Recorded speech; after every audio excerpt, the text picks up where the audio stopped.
Hey guys. This is what if Naruto was the heir of the Senju clan. What if instead of Kushina being Naruto's mother and through a trick of fate Naruto's mother was Tsunade after a drunken night with Minato in which Naruto becomes both the heir and hope of the Senju clan. Find out what life would be like now for Naruto. Hit like and subscribe if you liked this one, and don't forget to check the author in the description. Let's start.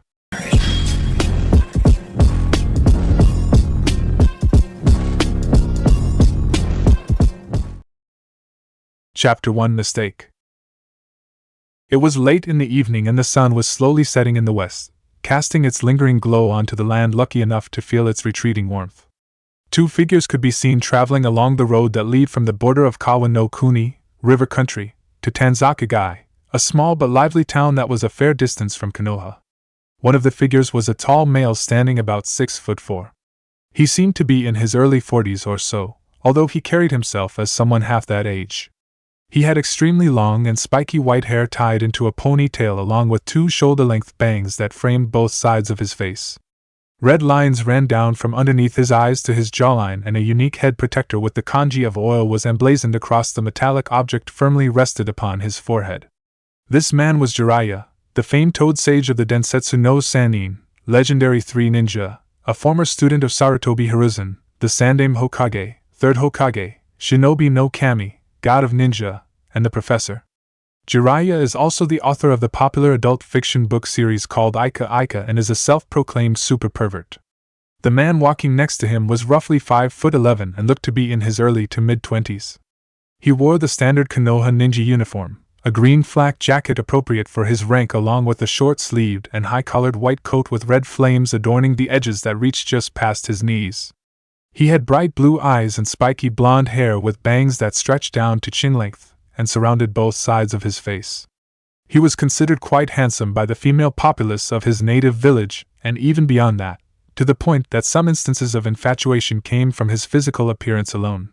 This man was Namake's Minato, the famed Konoha no Kiroi Senko, Konoha's Yellow Flash, Yandaime Hokage, 4th Hokage, and former student of Jiraiya. The two famous shinobi were on their way back to Konoha after successfully negotiating and signing an alliance with Tsunade no Sato, village hidden in the sand, and its leader the Yandaime Kazekage, 4th Kazekage. Normally, it would be considered strange for a kage of any village to be traveling in such a small party since, whenever it was suitable, he would be accompanied by at least a squad of Umbu or other shinobi of Jonin level. However, this obviously wasn't just any normal traveling duo. With both being kage-level shinobi, the thought of even planning to attack them when they were together would be seen as complete lunacy by a majority of the strongest fighters out there in the elemental nations. They were both considered among the strongest in their own respective generations, maybe even the strongest depending on who was asked, and would only be stronger as a cohesive unit made up by a long-time teacher and student. In short, a protective detail was virtually unnecessary since an attack on the two was practically suicide. Well, Minato, at least we made it to Tanzakagai. Guess we won't have to sleep out on the forest floor tonight. Jiraiya spoke jokingly with a smile and a slight nudge to his pupil's side. Minato let out a small chuckle. I suppose you're right, he replied before looking a little wistful. And even with the Hiraishin no Jutsu, Flying Thunder God technique, to travel faster, I'd rather take a little time to relax and stay away from the paperwork back home. Celebrating a new alliance by checking into a nice hotel and going to a bar in the town sounds like a perfect excuse, doesn't it? The blonde nudged back good-naturedly. Now you're talking! The Toad Sage exclaimed in enthusiasm. Sake sounded perfect at the moment. Hell, we might even get you lucky tonight, he said cheekily as he smacked Minato on the back, making the blonde slightly buckle in his steps. Soon enough the two shinobi found an adequate hotel and booked a room immediately after entering the decently sized gambling village. It wasn't that much longer after that they went to the best bar near their hotel and unexpectedly met up with a familiar face enjoying her own free time. The person they found in the bar was a woman with blonde hair, of which was tied into a long ponytail that reached down to her lower hip with chin-length strands framing both sides of her face, a diamond-shaped mark imprinted on her forehead, and striking brown eyes. If she were standing she'd be about 5'4" with a frame that was covered by a green haori with a kanji for gamble on it. Underneath her robe was a sleeveless gray kimono shirt along a dark obi around her waist and matching her short pants. However, her most prominent features were her extremely sizable breasts, which were about 106 centimeters according to Jiraiya's keen intellect. She's what most individuals would consider extremely attractive. The Toad Sage's eyes lit up in pleased recognition. "Heim! My, it's been a while. I didn't expect to see you here tonight." The woman that Jiraiya called out to was none other than Senju Tsunade, the Slug Princess, and only female member of the Densetsu no Sannin. Along with being the last living member of the Senju clan, she was also the granddaughter of Senju Hashirama, the Shodai Hokage, first Hokage, and grandniece of Senju Tobirama, the Naidame Hokage, second Hokage. With her aforementioned role in the Densetsu no Sannin, having the Sandaime Hokage as a teacher along with Jiraiya went without saying. Besides those bigger facts about herself, she was also credited by most as being the most beautiful woman in the world, which was of no surprise to those who have gazed upon her. It was also thanks to her efforts in healing and curing poisons that Konoha was even able to win the Second Great Shinobi World War, earning her the title of being the greatest Irionin, medical nin, in the elemental nations. When Tsunade turned to see who called to her, the woman expected to see a debt collector. However, she was instead greeted to the sight of her old teammate Jiraiya and his former student and current Hokage, Namikaze Minato. "Jiraiya, Minato! What are you two doing here?" asked Tsunade as she set down her saucer of sake and turned around on her bar stool. "Minato and I just arrived in town just a little while ago. We just trekked through Kawa from Suna after negotiating an alliance between Suna and Konoha," replied Jiraiya with an almost hidden smile. The famed medic noticed the corner of his mouth twitch upwards. "So I take it that the discussions went well since you're here? Celebrating, maybe?" queried the Slug Princess. "Yeah, they ended fine, great, actually. Although the whole process was tough thanks to the Yondaime Kazekage. He kept on trying to make the alliance favor Suna more instead of making it equal to both villages. It also didn't help that he made several snide remarks about Konoha being too soft and weak," replied Minato with a frown. He didn't like the Yondaime Kazekage much. He often found him to be a rather cold and uncaring individual, especially with the way he ignored or passed off his pregnant wife, 3-year-old daughter, and 2-year-old son as if they meant little to him. It was at this point that Minato finally noticed the young teenage girl who was quietly sitting next to Tsunade. The girl in question looked to be about 15 and was holding a little piglet in her arms. Her name was Shizen, Tsunade's apprentice and the niece of the female Senju's late lover, Kato Dan, a renowned shinobi of Konoha. When Minato saw her, he greeted the raven-haired adolescent kindly, causing a slight red tint to appear on her cheeks. Quickly trying to shake it off, she then bowed and greeted him respectfully by referring to him as Hokage-sama. Minato merely brushed off the official reception and told her to call him Minato, not by his title since they weren't currently in Konoha and he wasn't in the mood to be too businesslike. This only caused Shizen to blush deeper at being able to call probably the strongest shinobi alive in such a familiar way. The two males then went to sit down next to their new company with Minato sitting in between both of the older shinobi. Once both were secured on their own barstools, Tsunade continued the conversation. "So, who's looking after the village while you're away? Please tell me you didn't leave the village in the care of those old fossils Koharu, Hamura, Danzo, or anyone else on the council?" she asked. She never did like those 3 power-hungry old farts, what with them acting like they knew better than everyone else no matter the situation, and would often try to usurp the authority of others, especially the Hokages if they didn't agree with his decision. While they couldn't officially do anything, they could definitely bring on the guilt and play on people's emotions to get the rest of the council to change their minds. Danzo was reputably exceptional at doing so. "Nah, we left Sensei in charge until we get back," said the white-haired male. Tsunade nodded absently while twirling her saucer. "So, Minato, how is life being Hokage?" she asked before taking a savory sip of her sake. The younger blonde clicked his tongue in an exasperated fashion. "Hard. Especially with all the paperwork I have to do and all the meetings I have to attend with the council. It doesn't leave me any time for a social life either," replied Minato as he took a sip of his own freshly ordered alcohol. "What about that cute little redhead Umbu girl from Yuzushiyogakure, village hidden by whirling tides, you were seeing? Kushina, wasn't that her name?" Jiraiya inquired with his chin being held by a calloused hand. "It kind of didn't work out.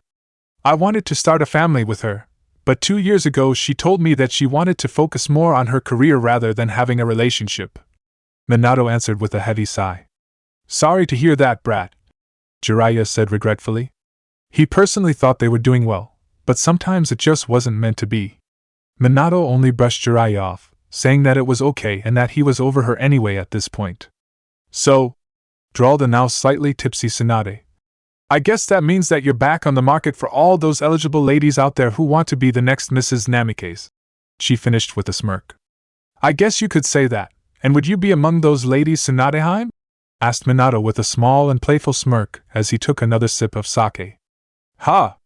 You wish, brat, laughed Tsunade as she took another large sip of sake from her saucer before refilling it. Over the next 4 hours the three talked about all kinds of various topics, switching back and forth from what came to mind in relation to Konoha and just about anything about the world in general. Not much of what was discussed would be remembered due to everyone's mental state being affected by the continuous alcohol intake, but they were enjoying themselves nonetheless.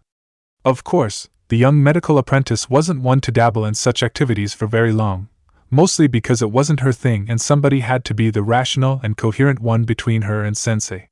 That's why Shizen had left 2.5 hours prior to take care of the piglet at her own shared hotel room before turning in for the night. As she left the bar's doors, she could only hope that the three would behave themselves, since sticky situations weren't afraid to rear their ugly heads into the lives of eccentric shinobi, especially of those where alcohol was involved. Just past the 4-hour mark, Jiraiya had passed out drunk on the bar counter with drool leaking carelessly from the corner of his mouth. Tsunade and Minato continued to talk with one another, however, and easily ignored the snoring and drooling toad sage. As they talked, they continued to down more sake, becoming so intoxicated that the two Kage-level shinobi began to flirt with one another. You know, Tsunade, I had the biggest crush on you when I was a genin, Minato slurred, wobbling a bit even in a seated position. Tsunade snickered slightly with an immediate hiccup following. Well, I'm honored, Minato-kun, Tsunade replied in the same fashion. The two continued to flirt back and forth like this until Tsunade suddenly said, Maybe we can have our own little party, back at my room, to celebrate Konoha's new alliance with Suna. Giggled the fully inebriated Tsunade like a little schoolgirl. Lead the way, Heim, said the equally intoxicated Hokage. Soon enough, the two drunken shinobi staggered away from the bar, leaving the passed-out Jiraiya to his lonesome as he let out a few lecherous giggles from an apparent dream he was having. He would later be promptly thrown out on the street soon after they left when the bartender decided to close up. The two blondes reached Tsunade's room at the same hotel where Minato and Jiraiya were staying at and entered the room. The instant the door was closed, they quickly and drunkenly began removing each other's clothing and proceeded to examine one another in a disorderly yet heated passion. For most of the night, moans, grunts and giggling could be heard coming from Tsunade's room, sounds that didn't quell until very late into the night. Next morning, in Tsunade's room late the next morning, Tsunade slowly woke up with a groan due to the massive hangover that she was currently feeling and the light blaring from the sun in her eyes, prompting her to turn over on the bed and face away from the window. Oh, my head, that's the last time I celebrate with Jiraiya and Minato like that, thought the weary Tsunade. After a little stretching and trying to blink away any mental and physical blurriness, she froze and came to a stark realization. She was naked. Then she heard a groan next to her. Ever so slowly she turned her head to the space on the bed to her right. Trepidation quickly filled her gut more and more with every fraction of a second that went by in the process until her brown eyes gazed at the bare back of a man with spiky blonde hair. The reaction was instantaneous. H, screamed Tsunade as she jumped out of the bed and pulled the bed covers with her to cover her modesty. As soon as she pulled the blanket, the man next to her jerked over the side and fell off the bed, crashing onto the floor and causing him to groan again, this time in even more pain than his own previous and quickly interrupted hazy awakening. After a quick moment or so, the mystery man slowly sat up from the other side of the bed, holding his head from the painful hangover he was sporting and from the large bump that was forming on his head after hitting the unforgiving bedroom floor. It was as the man's head peeked over the mattress that Tsunade realized who the man was. Minato? Tsunade shouted. Minato cringed at Tsunade's loud voice, easily increasing the throbbing pain in his head. It was when he gained his bearings and looked at Tsunade's shocked face that a confused look swept across his visage. Tsunade, what are you doing here in my room? He bluntly asked. Your room? This is my room, you idiot! I should be the one asking that, not you! Not to mention, why are you naked in my bed? Exclaimed Tsunade, and she pointed at him angrily with a shaking finger. Huh!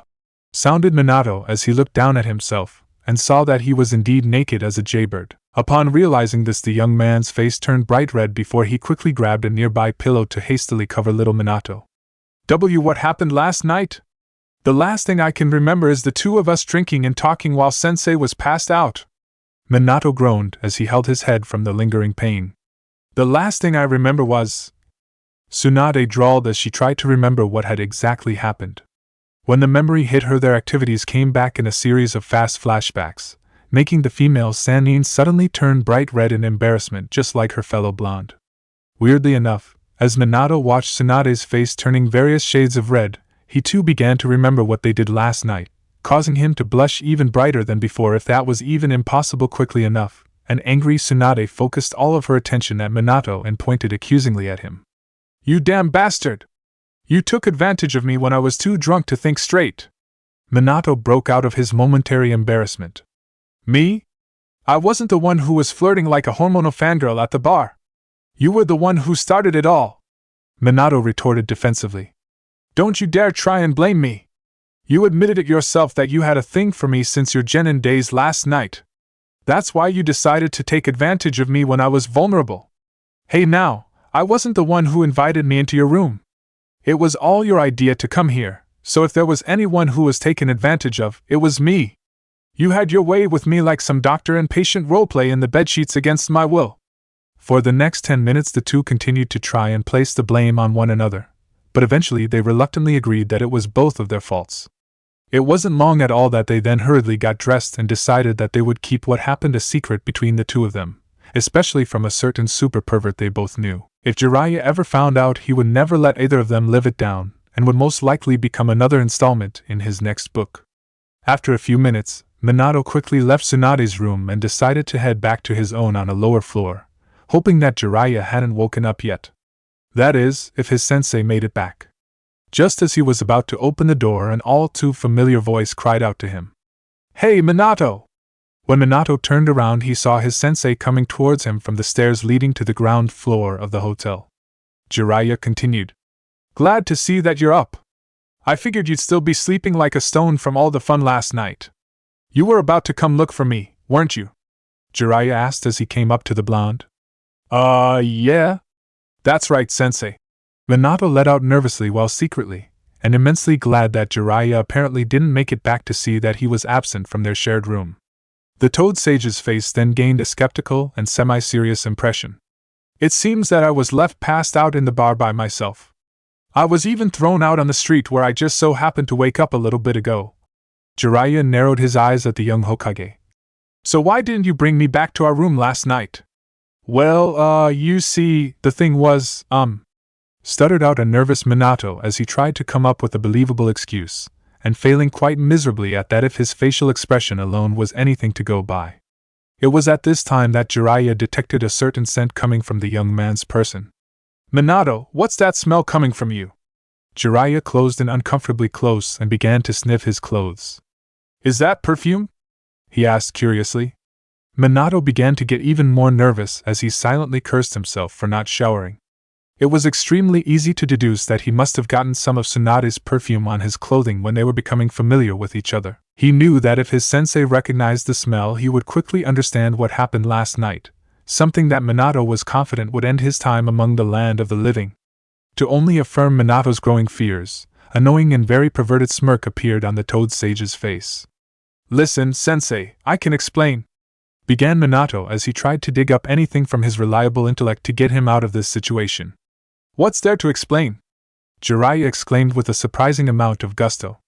You got lucky with some hot young lady from the bar last night, didn't you, brat? He asked with his smirk growing in confidence. Huh!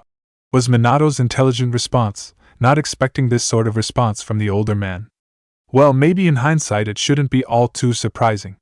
Come on, Minato, I can smell the perfume coming off your clothes. There's no need to hide your manly triumph. If you had just told me that from the start, I would have understood. So who is she? Was it that smoking hot barmaid that winked at you last night when she served us our drinks? Or was it one of those sexy young ladies at the nearby table who were eyeing you? Come on, you can tell me! Probed the massively grinning Jiraiya as he nudged his elbow into Minato's side proudly, wanting to hear all the details for his next book. Yeah, you're right, sensei. I guess I can't hide anything from you. Minato responded after a moment before letting out a silent yet huge sigh of relief. Jiraiya was getting a little too close for comfort there. So are you going to tell me all about how it was or who you were with? Jiraiya continued to nudge Minato even more, hoping to get as much details as possible and grinning like the pervert he proudly was. Deciding to change the subject quickly, Minato acted fast. Maybe later, sensei. How about we get going? If we leave now, we can reach Konoha before nightfall. Minato took the initiative by heading towards the stairs where Jiraiya thankfully followed. As they walked down the steps, Jiraiya, in his full-fledged super pervert mode, followed closely behind him trying to get any juicy information. Come on, brat. You gotta give me something. Is she a blonde, a brunette, maybe even another redhead? Is she a moaner or a screamer? At least tell me if I know her. Come on, at least give me that. Jiraiya pleaded. Minato just ignored his sensei's wishes, all the while thinking. If only you knew, sensei. If only you knew. 1 month later, Tsunade was lying down on a bed in a hotel that she and Shizen have been staying at for a while, with the latter using medical ninjutsu to run a medical scan on her master. The medical apprentice's hand was resting above Tsunade's navel and sending small pulses of chakra to examine any irregularities. She was doing this not only because her abilities were critically needed right now, but also because she was the only one that Tsunade trusted without question. After Shizen finished her scan on Tsunade, she confirmed what Tsunade believed when she realized that she missed her period. She was pregnant. Tsunade bolted up from her laying position and quickly started to put on her clothes back on. When I find that bastard, I'm going to kill him, revive him, and then kill him again. Tsunade angrily raged in her mind, her face obviously conveying the roaring emotions without even trying to hide them. Shizen, get ready to leave. We're heading for Konoha. Tsunade ordered heatedly. This of course shocked her apprentice, but it wasn't due to her master speaking in such a way at her. It was because she had said that they were going to Konoha, the very place Tsunade swore she would never step foot in again. But www, sensei?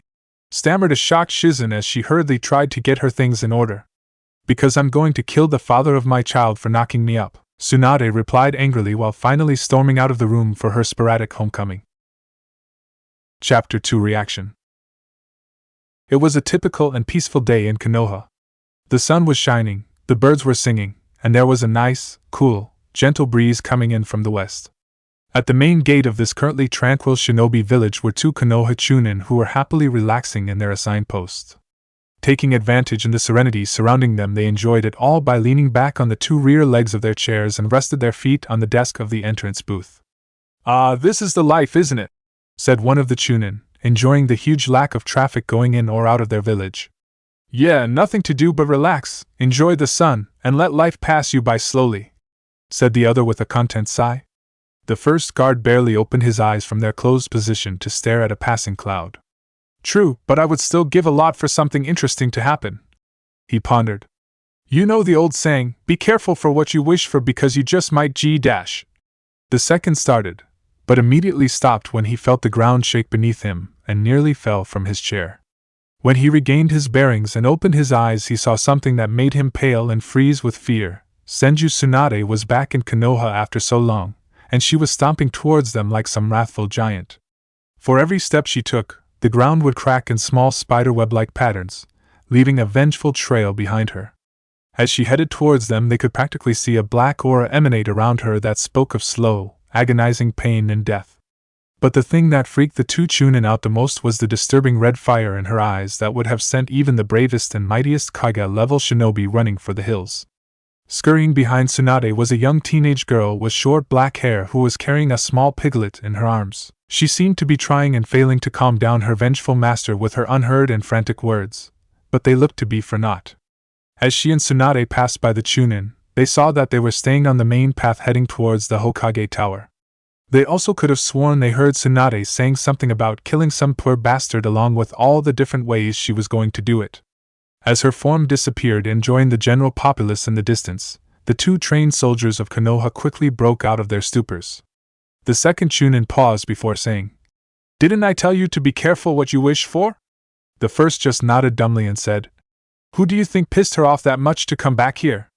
"I don't know, but may Kami have mercy on his soul, for Tsunade-sama will not." Both men shivered at the thought of what the famed Senju Kunoichi would do to her unfortunate target, and began to silently pray for the man who was about to painfully enter the next life at the hands of a vengeful slug princess. They could only imagine what would have also happened if they asked her to sign in the logbook. In the Hokage office, Minato was currently sitting at his desk discussing some matter about the village with Hiruzen and Jiraiya, who were sitting across from him. However, their talk was cut short when he suddenly felt a chill run down his spine, causing him to visibly shudder. It was easy for the Toad Sage to notice. "Hey, Minato, are you okay? Something wrong?" "I don't know." He looked to be deep in thought. "I just felt as if someone had walked over my grave," he replied. Before either Hiruzen or Jiraiya could reply to Minato's comment, they heard loud noises coming from the other side of the double doors to the office. "I don't care if he is in a meeting with Kami himself. I'm going in there and you can't stop me," shouted an angry female voice that was unfortunately familiar to the three men. Immediately the three started to hear various noises coming from behind the closed doors. There seemed to be some scuffling, random things breaking and maybe even bones breaking, a man screaming in pain and a woman screaming in abject horror. Even after years of violent experience under their belts, none of the men were prepared when the double doors were knocked off of their hinges due to one of the Umbu guards from outside being thrown into it with a righteous fury. The elite shinobi then continued his flight and smashed through the window that was behind Minato and overlooking the village, the double doors chasing after him towards the streets below, and causing the three men in the office to duck for cover. As they raised their heads after a moment, they were greeted with a sight that would have put the Shinigami to shame, a vengeful-looking Tsunade with fires of unholy rage burning around her form and licking away at the ceiling. The sight was made all the worse for Minato since Tsunade locked her eyes firmly onto him. Minato could swear that if looks could kill, he'd be nothing more than a smoking crater where he sat. Behind Tsunade, the three men peered out into the waiting hall outside the Hokage office and observed her path of hell.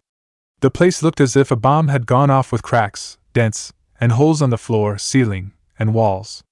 They saw the secretary desperately run and disappear around the corner, trying to get as far away from the walking hurricane as fast as humanly possible, while the other Umbu guard was groaning in pain on the floor.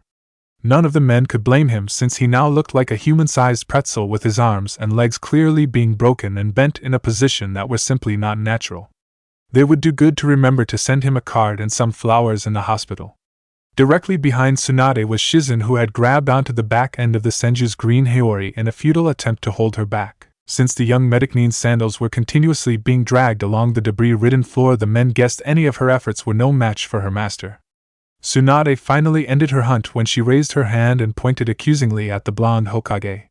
"There you are, you bastard! When I get my hands on you, I'm going to rip out your balls through your ass!" roared the furious Senju, causing the three men to subconsciously take a step back in fear and cover their manhoods at the mental image their minds had conjured up. Suddenly, two more Umbu who were hidden in the rafters of the office appeared in front of Minato to protect their Hokage. "Tsunade-sama, please stop your advance towards the Hokage or else we'll have no choice but to use Fort Dash," spoke one of the Umbu, but froze mid-word when Tsunade locked eyes with him and saw nothing but promises of pain, suffering, and a dash of living hell on earth in those honey-colored orbs. Tsunade turned her glare to the second Umbu, and the man could swear that her eyes were drilling holes into his head. She then spoke in a tone that all but guaranteed pain and death if he did not listen and obey. "If you and your friend here know what's good for you, the both of you will move and stay out of my way. Because if you don't, I will do far worse to you both than what I did with your friend back there when he tried to stop me." Without removing her gaze from them, she pointed back at the still groaning Umbu behind her that was now a human pretzel. "In which case, by the time I'm done with you, the Medicnenes won't be able to tell the difference between your asses and your heads, and you will both be choking on your own balls." When the two Umbu looked at what had become of their comrade, they quietly gulped behind their masks, looked at one another, and deeply pondered their choices. The first option was to try to defend their Hokage with their lives like any true Umbu member, but of course they would most likely be killed or suffer a worse fate than the one their twisted comrade had endured. The second choice was that they could move aside and let Tsunade through, where she would proceed to dismember, and most likely kill their Hokage, but they would live. The choice was clear. The two Umbus silently nodded in agreement, and as if they could read each other's mind, they turned to Minato, who was looking at them in silent curiosity before they spoke in strange unison. "Forgive us, Hokage-sama, but we enjoy living too much and having our body parts the way they are now," spoke the two Umbu together, at which point they both used a shunshin to get the pretzel-shaped Umbu, and then used it again to make their escape. None of their comrades would blame them. Cowards, the both of them! What happened to protecting and serving the Hokage with your lives? Minato thought angrily. Although at the way that Tsunade was looking at him, he was starting to think that the two shinobi might have had the right idea, since he was wishing that he was anywhere but his office at the moment. As Tsunade walked towards Minato with the intent to reach over his desk and begin wringing his neck, Jiraiya bravely or foolishly, depending on who was asked, placed himself between Minato and the wrathful Senju. Hey now, Heim, calm down and tell us what's going on. I don't know what you think Minato did to you, but I really think he's gotta be innocent. He's been here the whole time, and he would never do anything that would get you this mad at him. I know him better than that, said the Toad Sage, really hoping he would be able to calm his angry teammate down.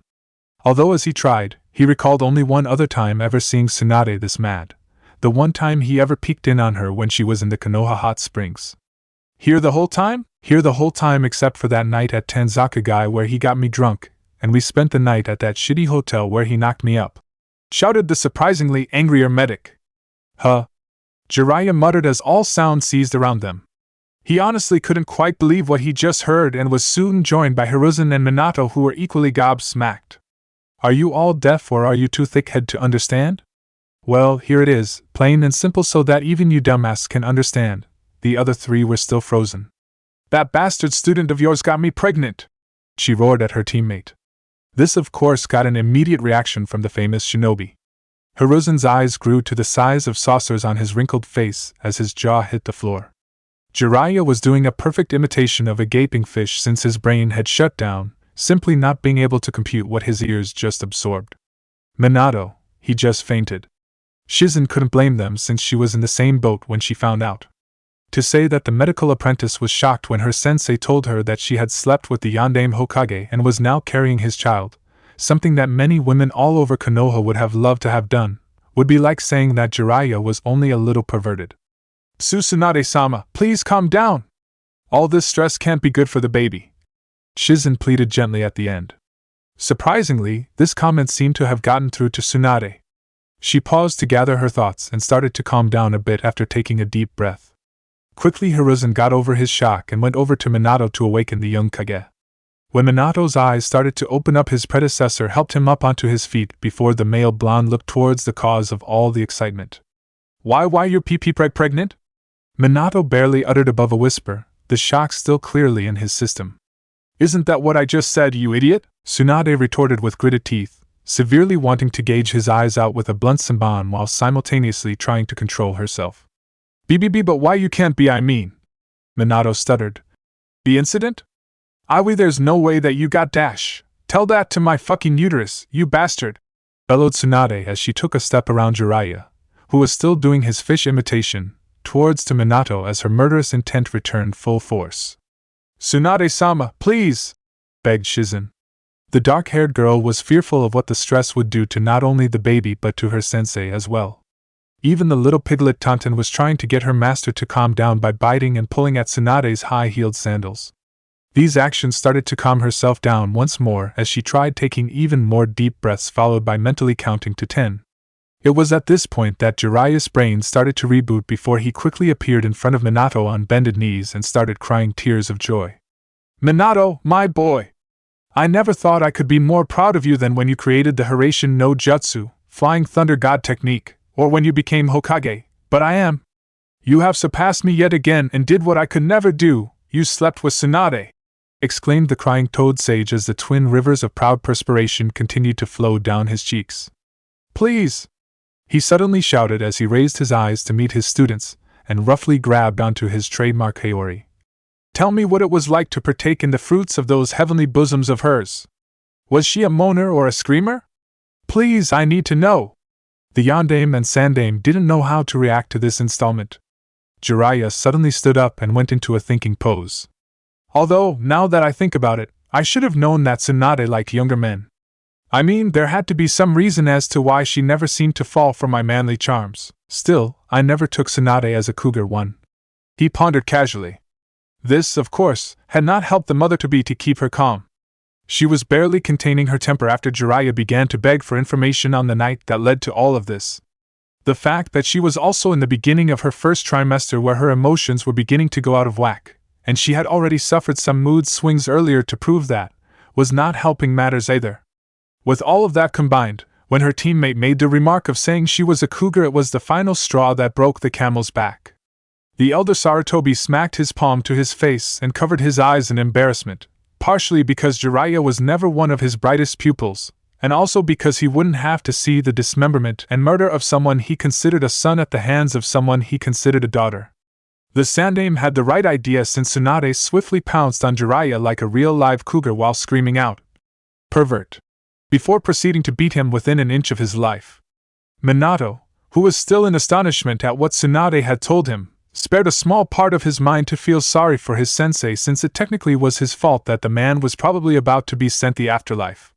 Not even a few seconds and the self-proclaimed super pervert was screaming out in pain and begging for mercy, receiving none as Tsunade continued to beat the sage to within an inch of his life.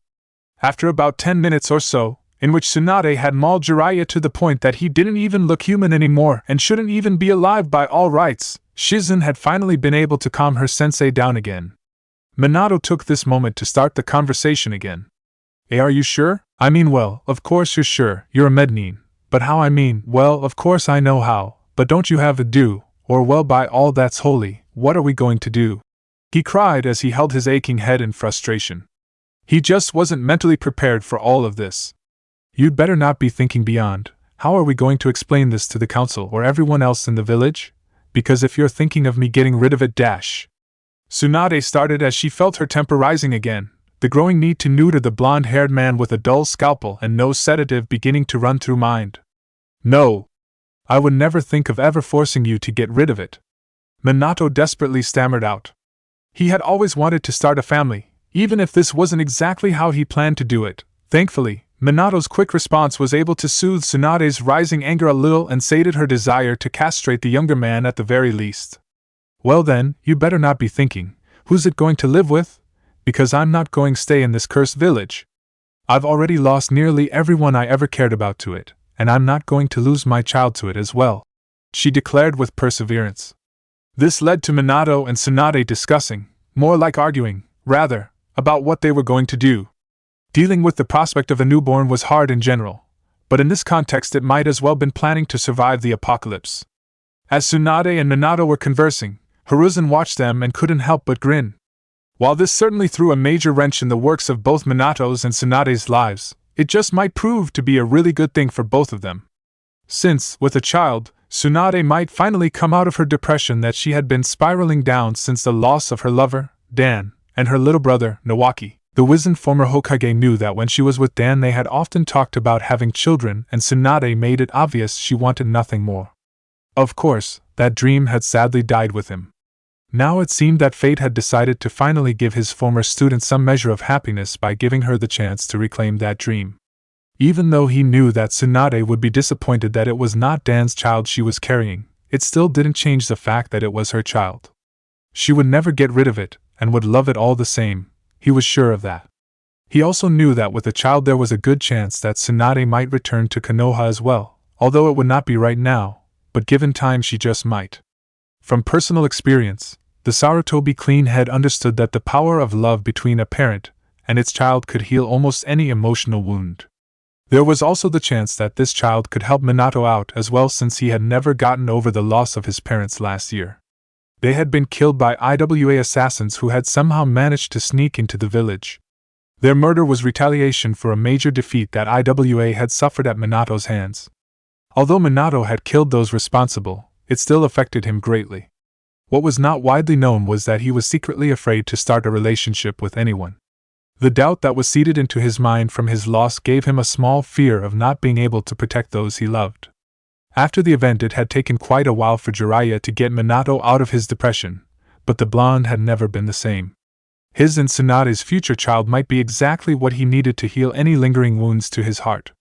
Hiruzen grinned a bit more when he thought of the child and about how powerful it would be considering the rich lineage that would flow its veins, having its great-grandfather be the Shodaime Hokage, great-granduncle the Nidaime Hokage, mother the Slug Princess and strongest kunoichi alive, and father the legendary Konoha no Kiroi Senko, Konoha's Yellow Flash, and Yondaime Hokage, the potential seemed limitless.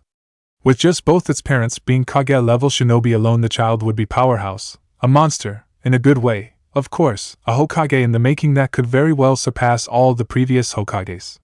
The former Hokage then began to imagine holding an amazingly strong little warrior with godlike chakra control on his knees, and it made him smile all the more. As he thought about this, however, he also thought of something else that made him frown. Deciding to make himself known to the bickering duo, Hiruzen cleared his throat loudly so that they would take notice of him. Now that I have your attention, I believe that there is a matter that you are forgetting that is of great importance to discuss. What is it? Asked a still fuming Tsunade. Your child, or to be more precise, its life, the Sandaime sternly announced. Huh! Both Minato and Tsunade sounded in unison. Hiruzen eyed them to make sure they were paying the utmost attention. Tell me, Tsunade, does anyone else know that you are pregnant with Minato's child, or that you're pregnant at all? Other than you, Shizen, the pervert here, and this bastard? Then no, said Tsunade, pointing at Jiraiya and Minato respectively. Good, he replied. Good. Why is that good? Tsunade asked with a cocked brow. Your child's life would be in great danger otherwise, is why. Something like this is extremely dangerous, and will not remain a secret forever. From the moment it is born into this world, your child will have a target placed on it by other villages, organizations, and factions of shinobi inside and outside of Konoha. The words seemed to start piercing into everyone's brains, so he continued. They will attempt to kidnap your child in the hopes of holding it hostage to force you to do what they want or to train it to fight for them. Other villages may just kidnap it and use it for breeding to rebuild the Senju clan in their territory, because even today your clan's power and prestige is still well known and respected all over the elemental nations. Many villages would love nothing more than to have that at their disposal. Those very villages and organizations may even decide to send assassins and have your child killed to prevent the very same thing from occurring here in Konoha. And let's not forget that both you and your clan still have many enemies out there that would like nothing more than to end the Senju bloodline once and for all, or would just like to hurt you by killing your child. He ended deathly serious. This, of course, made Tsunade go white in fear, not for herself, but for her child. She hadn't really thought of the dangers her child would be in by her simply being its mother, and was only more focused on the here and now with her raw emotions guiding her to this point. She instinctually wrapped both her arms around her abdomen protectively as more and more dangerous possibilities swam through her mind for her child's future. And when word gets out that Minato is the father, the child will be placed in even greater danger. Like with Tsunade, outside forces will do everything within their power to turn or eliminate him, just like your parents, Minato. A pain looked across the young Kage's face. And don't forget, IWA would be at the top of that list, all things considered, during the war. Ending your family would have them frothing at the mouth if given the opportunity. So what do we do then? Because if you're saying that I have to abandon my child, then you have dash. Tsunade barely managed to growl before she was interrupted. No, of course not, Tsunade! I would never think of asking you and Minato to do such a thing. Hiruzen quickly said, seeing where his former student's line of thought was going. As a father, he knew how painful it would be to ask a parent to give up his or her child. He himself would sooner rip off his own arm than give up any of his own children, and most certainly wouldn't ever ask someone else to do something that he couldn't. He also knew that if he did force her to give up the child, she would never forgive him. The heartbreak of losing her baby would also most likely send her into an even deeper depression, one that she would never recover from, and would inevitably cause her to drink herself to death. He didn't like the thought of adding another mental scar to his surrogate daughter and everyone close to her, all because of some rash decision. Besides, he knew Tsunade would protect her child no matter what and from whoever tried to harm it. From past experience, they all knew that there was nothing in this world more dangerous than a mother protecting its child, especially if that mother happened to be Tsunade, and may Kami have mercy on whatever foolish soul that tried to do the child harm, since Tsunade definitely would not. What I mean, Tsunade, is that we have to be careful and plan out what we should do. That's all. If we don't, we could be putting your child in danger. That is all I'm suggesting. The old man said. He's right. We have to be careful for our child's sake at least. Perhaps you could come back to the village and dash, said Minato before being interrupted. No. I told you before, I will not stay in this accursed village. Short of Shizen, too, and this child, I've lost every single member of my family and clan to it. I will not lose another person to this village again, she stubbornly said as she stomped her foot down on the floor, causing the room to shake and making her point clear. But Tsunade, you can't go around traveling while you're pregnant. What if you're attacked, or something happens and we weren't there to help? You're putting our child in danger, so please think what is best for it," pleaded Minato. I said no, and that's my final answer. Hiruzen cut in quickly to prevent another argument from happening. "Perhaps there can be a compromise," he stated, causing both Minato and Tsunade to look at the former Hokage. "Like what?" Tsunade asked with narrowed eyes. For the past several years, the small nearby farming village of Mihara has sent several requests to us asking to send a medic or medical need to their village. Their community has no real doctor to treat the injured and sick, and they usually have to travel here to get any help, or send someone to bring back medical aid depending on the situation. Now, if they had their own doctor to train someone there, then they could help themselves. My solution is that you two," he indicated Tsunade and Shizen, "go there where you can help the people and train someone to help with their minor illnesses and injuries that they suffer from. In doing so, there should be little to nothing for you to do. Also, since the village is near us and our patrol forces have routes near it, help can quickly arrive quickly and with little trouble given something happens to you while you're there. Not to mention that if Minato gives you one of his special kunai, he can use his Hiraishin no Jutsu to immediately teleport there at any time, or when you need help. Therefore, you each get what you want. Tsunade doesn't need to stay in the village like she wants, but she is near enough so that help can arrive quickly if she needs it like Minato wants. Also, the village of Mihara even gets what they want, so it's a win-win for everyone." He finished as he picked up his pipe from the floor, it having dropped from his grip when Tsunade made her announcement following her dramatic entrance. He then lit it and started to puff smoke out to let the calming scent of tobacco filter through his nostrils. After Minato and Tsunade heard Sarutobi's solution, they thought about it for a few minutes and both nodded in agreement. To them it seemed acceptable enough to ease each other's minds. "Fine then. I'll just get some things from the hospital before I head out to the village to set things up. If I need anything, I'll send one of my slug summons to tell you," Tsunade stated. "Before you go, Tsunade, take this," Minato said as he took out one of his Hiraishin kunai from his pouch before gently handing it to her. She took the kunai and nodded her thanks, before turning to walk out of the office through the broken doorway. Shizen and Tonton loyally followed after giving a half-hearted farewell. Once Tsunade had left out of earshot, both Minato and Hiruzen let a sigh of exhaustion. Their talk with Tsunade and the bombshell she had dropped had drained them both more than they had thought possible. Jiraiya, on the other hand, was lying forgotten in a heap till he started groaning in pain. He was covered in black and blue bruises and bumps, and his arms, legs, and back were in a myriad of shapes and angles that they definitely shouldn't be. Both Minato and Hiruzen wondered how the super pervert was even alive after what happened to him, and if he had some kind of Kekkei Genkai bloodline limit that was the source of his ability to survive that kind of beating. Hell, with all of his past beatings over his numerous peeping sessions, this only supported the possibility. "Minato, I think you should take him to the hospital where they can at least try to fix him, though we may have to ask Tsunade to do so if they can't," Hiruzen muttered as he blankly gazed down at Jiraiya's poor form. "Yeah, although it's his own fault that he usually ends up like this.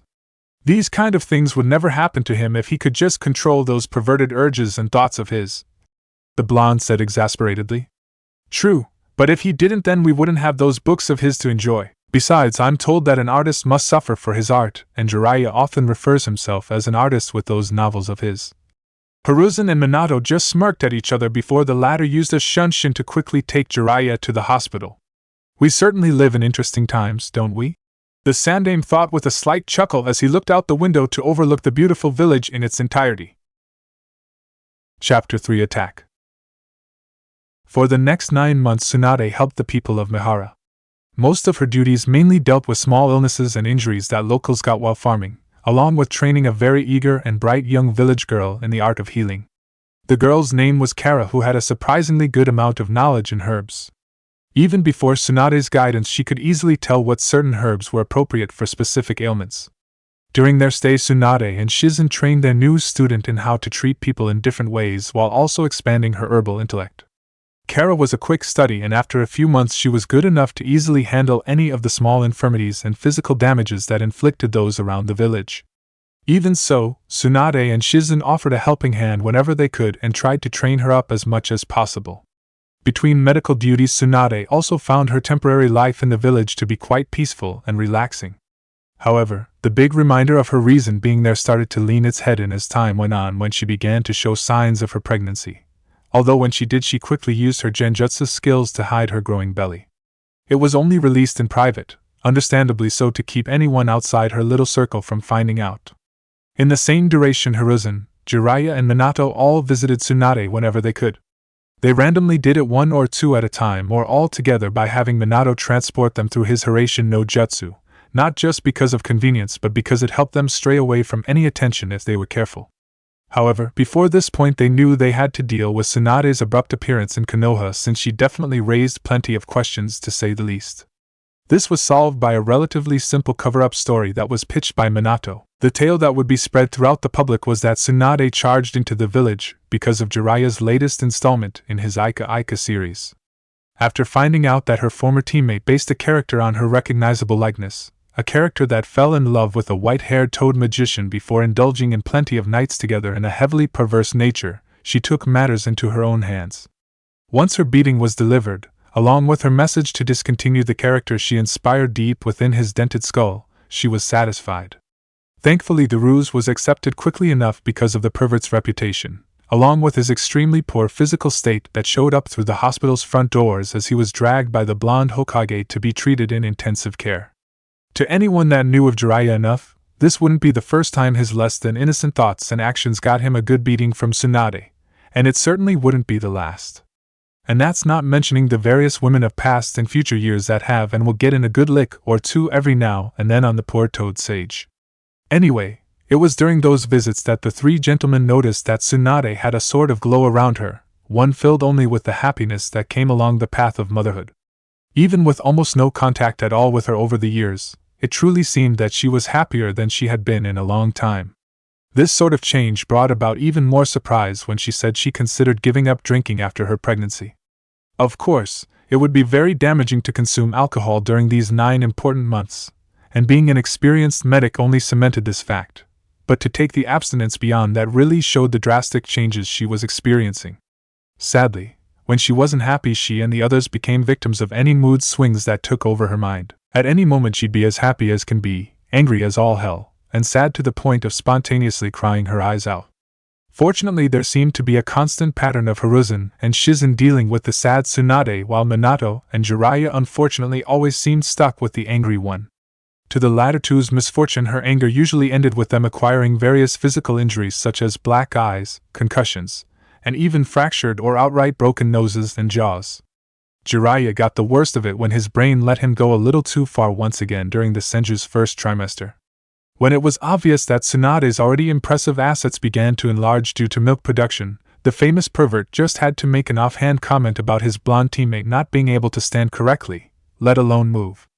Normally, such a comment could be shaken off with some annoyance, but it was regrettably spoken when anger was Tsunade's main and sensitive mood at the time. The result, to Jiraiya's immense misfortune, was a near 2-month recovery period in intensive care, again. Around when Tsunade's second trimester came along, she had her apprentice run a very delicate scan to determine her baby's sex, apparently not wanting to keep the suspense hanging in the air.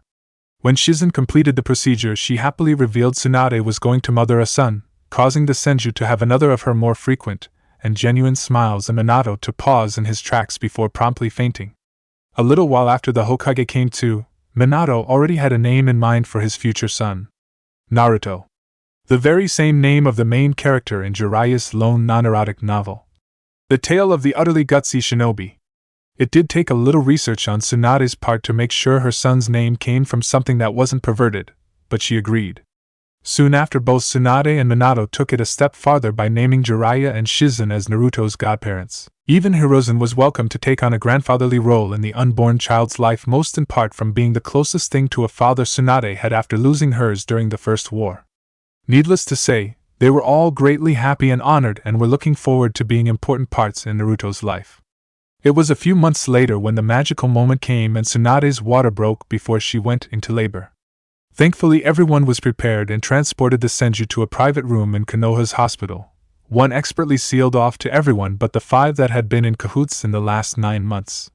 With Shizen overseeing the delivery, everyone was excited beyond belief in their own way. Minato himself was believing more and more by the second that this would be the happiest day in his life. If only he knew how significant this day in history would become. "Ayaha!" screamed Tsunade as she was starting to push, fully clad in a hospital gown and a sheen of sweat coating her face. "Come on, Tsunade, you're doing fine," Minato said in soothing excitement as he stood next to the mother of his child. Tsunade gulped in more air to let out another agonizing scream. "Damn you, Minato! This is all your fault, you bastard!" she roared at the Hokage as she crushed his hands that held hers as a sign of support. The blonde male did his best to not grunt in pain, but he couldn't help himself from falling to his knees from the woman's deadly grip. "That's it, Tsunade-sama, you're nearly there. I'm starting to see the head," Shizen exclaimed. "Just hurry the hell up and get him out of me," Tsunade shouted back. "You're doing great, Tsunade. Just a little more and it'll be all over soon," encouraged Minato. "Oh, don't give me that. I wouldn't even be in this mess if it wasn't for you," screamed Tsunade. With a sporadic mind in the heat of the moment, she suddenly raised her free hand to strike the young Kage in the face. Before she could hit him, though, Minato quickly used the Kawarimi no Jutsu, substitution jutsu, to replace himself with the nearest thing to him which, unfortunately for the target, was Jiraiya, who was quickly launched through the wall by Tsunade's punch. "Sorry, sensei, but better you than me," Minato thought sympathetically as he gazed at the Jiraiya-shaped hole in the wall. The legendary shinobi's legs were sticking out and dangling over the broken piece of the wall, and were the only parts of him visible from his laid position on his back. Luckily, the room he burst into was empty, leaving no one but the small group to hear his groans of misery. Minato was pulled out of his train of thought when Tsunade screamed again. "Get this fucking brat out before he kills me! It's almost done, Tsunade-sama! Just one more push!" Shizen eagerly encouraged. "You heard her, you're almost there! You can do it!" Minato added with a growing smile. Tsunade honed her honey-brown glare at him. "Shut up! I'd like to see you try and push out a brat that doesn't want to leave!" It was but another minute or so when Tsunade gave one final shout of exertion and the first cries from a baby silenced the room. Shizen wasn't stopped, and with a tender smile on her face she gently grabbed the newborn, cut the umbilical cord, cleaned and wrapped him up in a small blue blanket before handing him to a waiting Tsunade.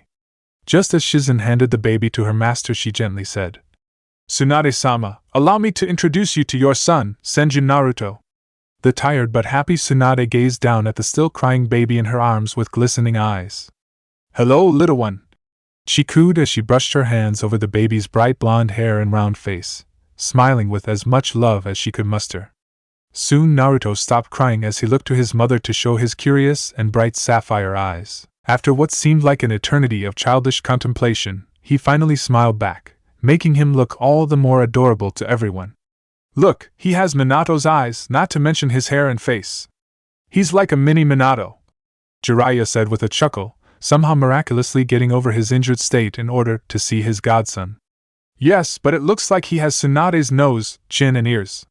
His skin tone is even a lighter shade like Tsunade's, and his eyes are the same shape as hers," spoke Hiruzen as he came over to see his grandson in all but blood. "He's beautiful, Tsunade-sama," gushed Shizen as she looked down at her new godson. She then wiggled her finger over Naruto's face, who was following it around with innocent eyes. "He is, isn't he?" Tsunade whispered more to herself. She couldn't keep the smile from her face as she took in every detail of her baby. In her mind he was the most adorable thing she'd ever seen, and might as well have been the most beautiful and precious entity in the world. "Don't you agree, Minato?" she asked without looking away. "Definitely, and when he gets older he'll be a killer with the ladies." Minato chuckled with a slight gleaming gaze. "Hundreds will be chasing after him. Ha! Like any of those little hussies or tramps are good enough for my sweet little Naruchan. I'm not gonna let any of them even attempt to sink their claws into him," huffed Tsunade, never breaking eye contact with Naruto as he smiled back and even gurgled a bit as if laughing. This of course caused a series of chuckles to come from the others at the image of Tsunade being an overprotective mother, and chasing away all the girls away from Naruto in his teenage years.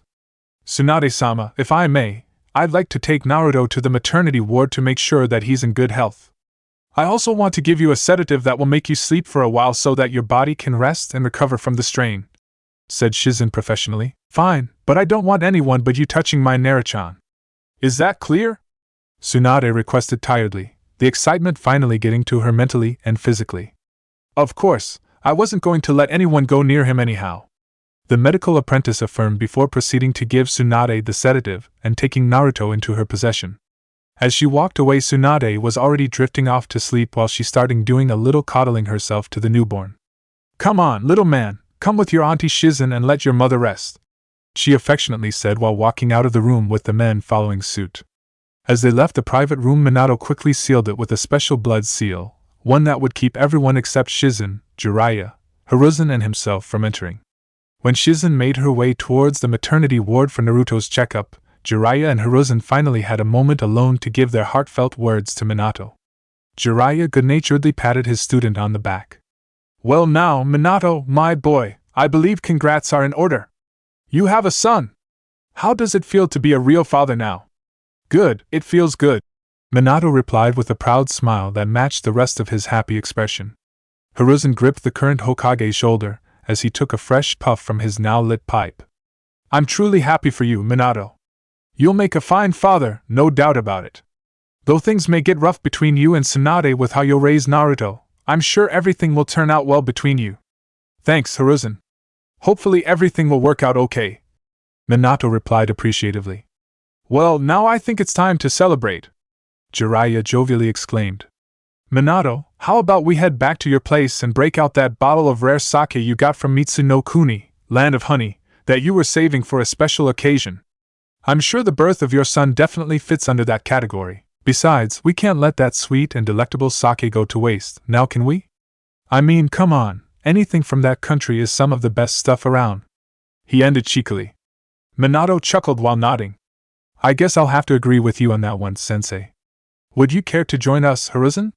"I'd be delighted, Minato," answered the Sandaime. Such a day was very deserving of a celebratory toast. But before the three men could leave, a young Umbu agent with a dog-shaped mask and spiky silver hair urgently appeared in front of them. "Hokage-sama, we have just received reports that the Kyuubi has appeared nearby and is on its way here to the village." "What? The Kyuubi?" Minato shockingly retorted. "Damn it, why now of all times, especially since Kushina-chan is away on a mission?" Minato thought angrily. He turned his serious gaze squarely onto the Umbus. "Dog, sound the call for all of our forces to get ready for an attack. Hiruzen, head to the tower and help organize them all from there. Jiraiya-sensei, I need you to help with the evacuation of the civilians. Get them to the shelters as quickly as possible. I'll help set up the frontline defenses outside the village. We absolutely can't have the Kyuubi reach the village or it will destroy everything," ordered Minato with the authority that showed why he was the Hokage. All the men responded, nodded in confirmation, and quickly went to follow their orders. It seems that Konoha is now facing its darkest hour. Let us hope that the will of fire will not be extinguished this night, thought Minato worriedly as he shined away and went out to set up the front line of defense for his village. 1 hour later, at the front defense line only a few miles away from Konoha was the first line of defense where most of Konoha's shinobi were gathered, and all were firm to protect their village with their lives. They were all quiet after given the proper orders and plans, their faces both displaying nervousness along with fierce determination as they waited for their target. They didn't have to wait long. From the horizon and quickly traveling in their direction was the Kyuubi no Yoko, the nine-tailed demon fox, the greatest and most fearful of all the Biju-tailed beasts, whose strength was rumored to be so great that a single swipe from just one of its 9 tails could raise tsunamis and flatten mountains. Despite the differences in power, the proud leaf shinobi were resolute in standing their respective ground, knowing that they were the ones that would prevent the annihilation of their village and their loved ones from being killed. When they finally made contact, they all fought the fox as best they could, firing off jutsus, weapons and a myriad of other strategies, but it was all for naught. Their attacks just weren't effective enough, and whatever damage the monster sustained quickly healed without any problem. When it became obvious how their military might was faring against their opponent, they simply did all they could to slow it down, costing more and more of the lives of their comrades as time went on.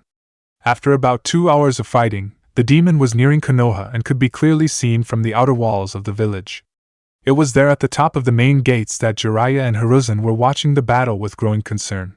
They knew that if something wasn't done soon, then the fox would easily reach their home and wreak havoc upon it. As they watched the struggle continue, they were soon joined by the Umbu captain who was previously commanding the front line and was called back by Hiruzen to give a status update. The captain, who wore a tiger-shaped mask, awaited the sandame's words as he kneeled.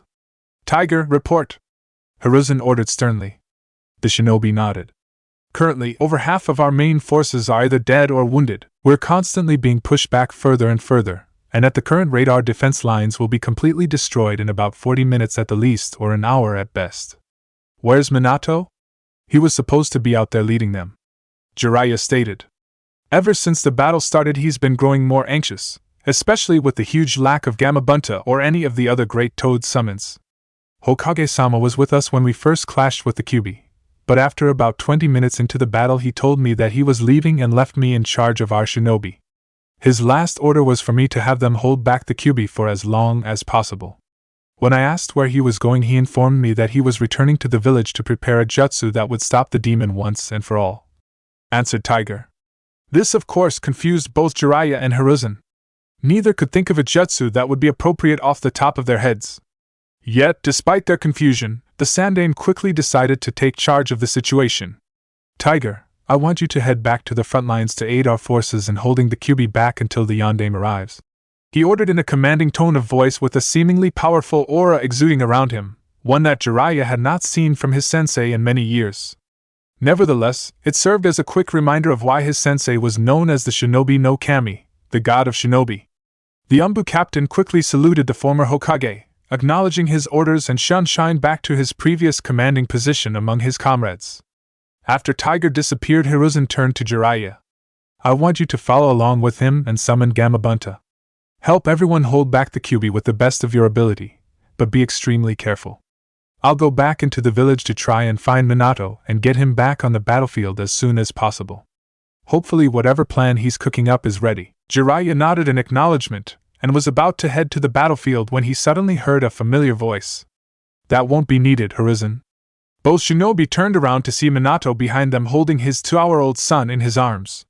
"Minato, where the hell have you been and why have you brought Naruto here? Do you want him to get killed? This is no place for him, and where is Shizen?" Jiraiya exclaimed.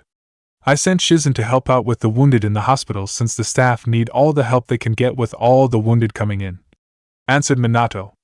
"But that still doesn't explain why you brought Naruto here," Hiruzen retorted strictly. A determined gleam appeared in the Hokage's eyes. "The reason I brought him here is because he's going to save Konoha from the Kyuubi."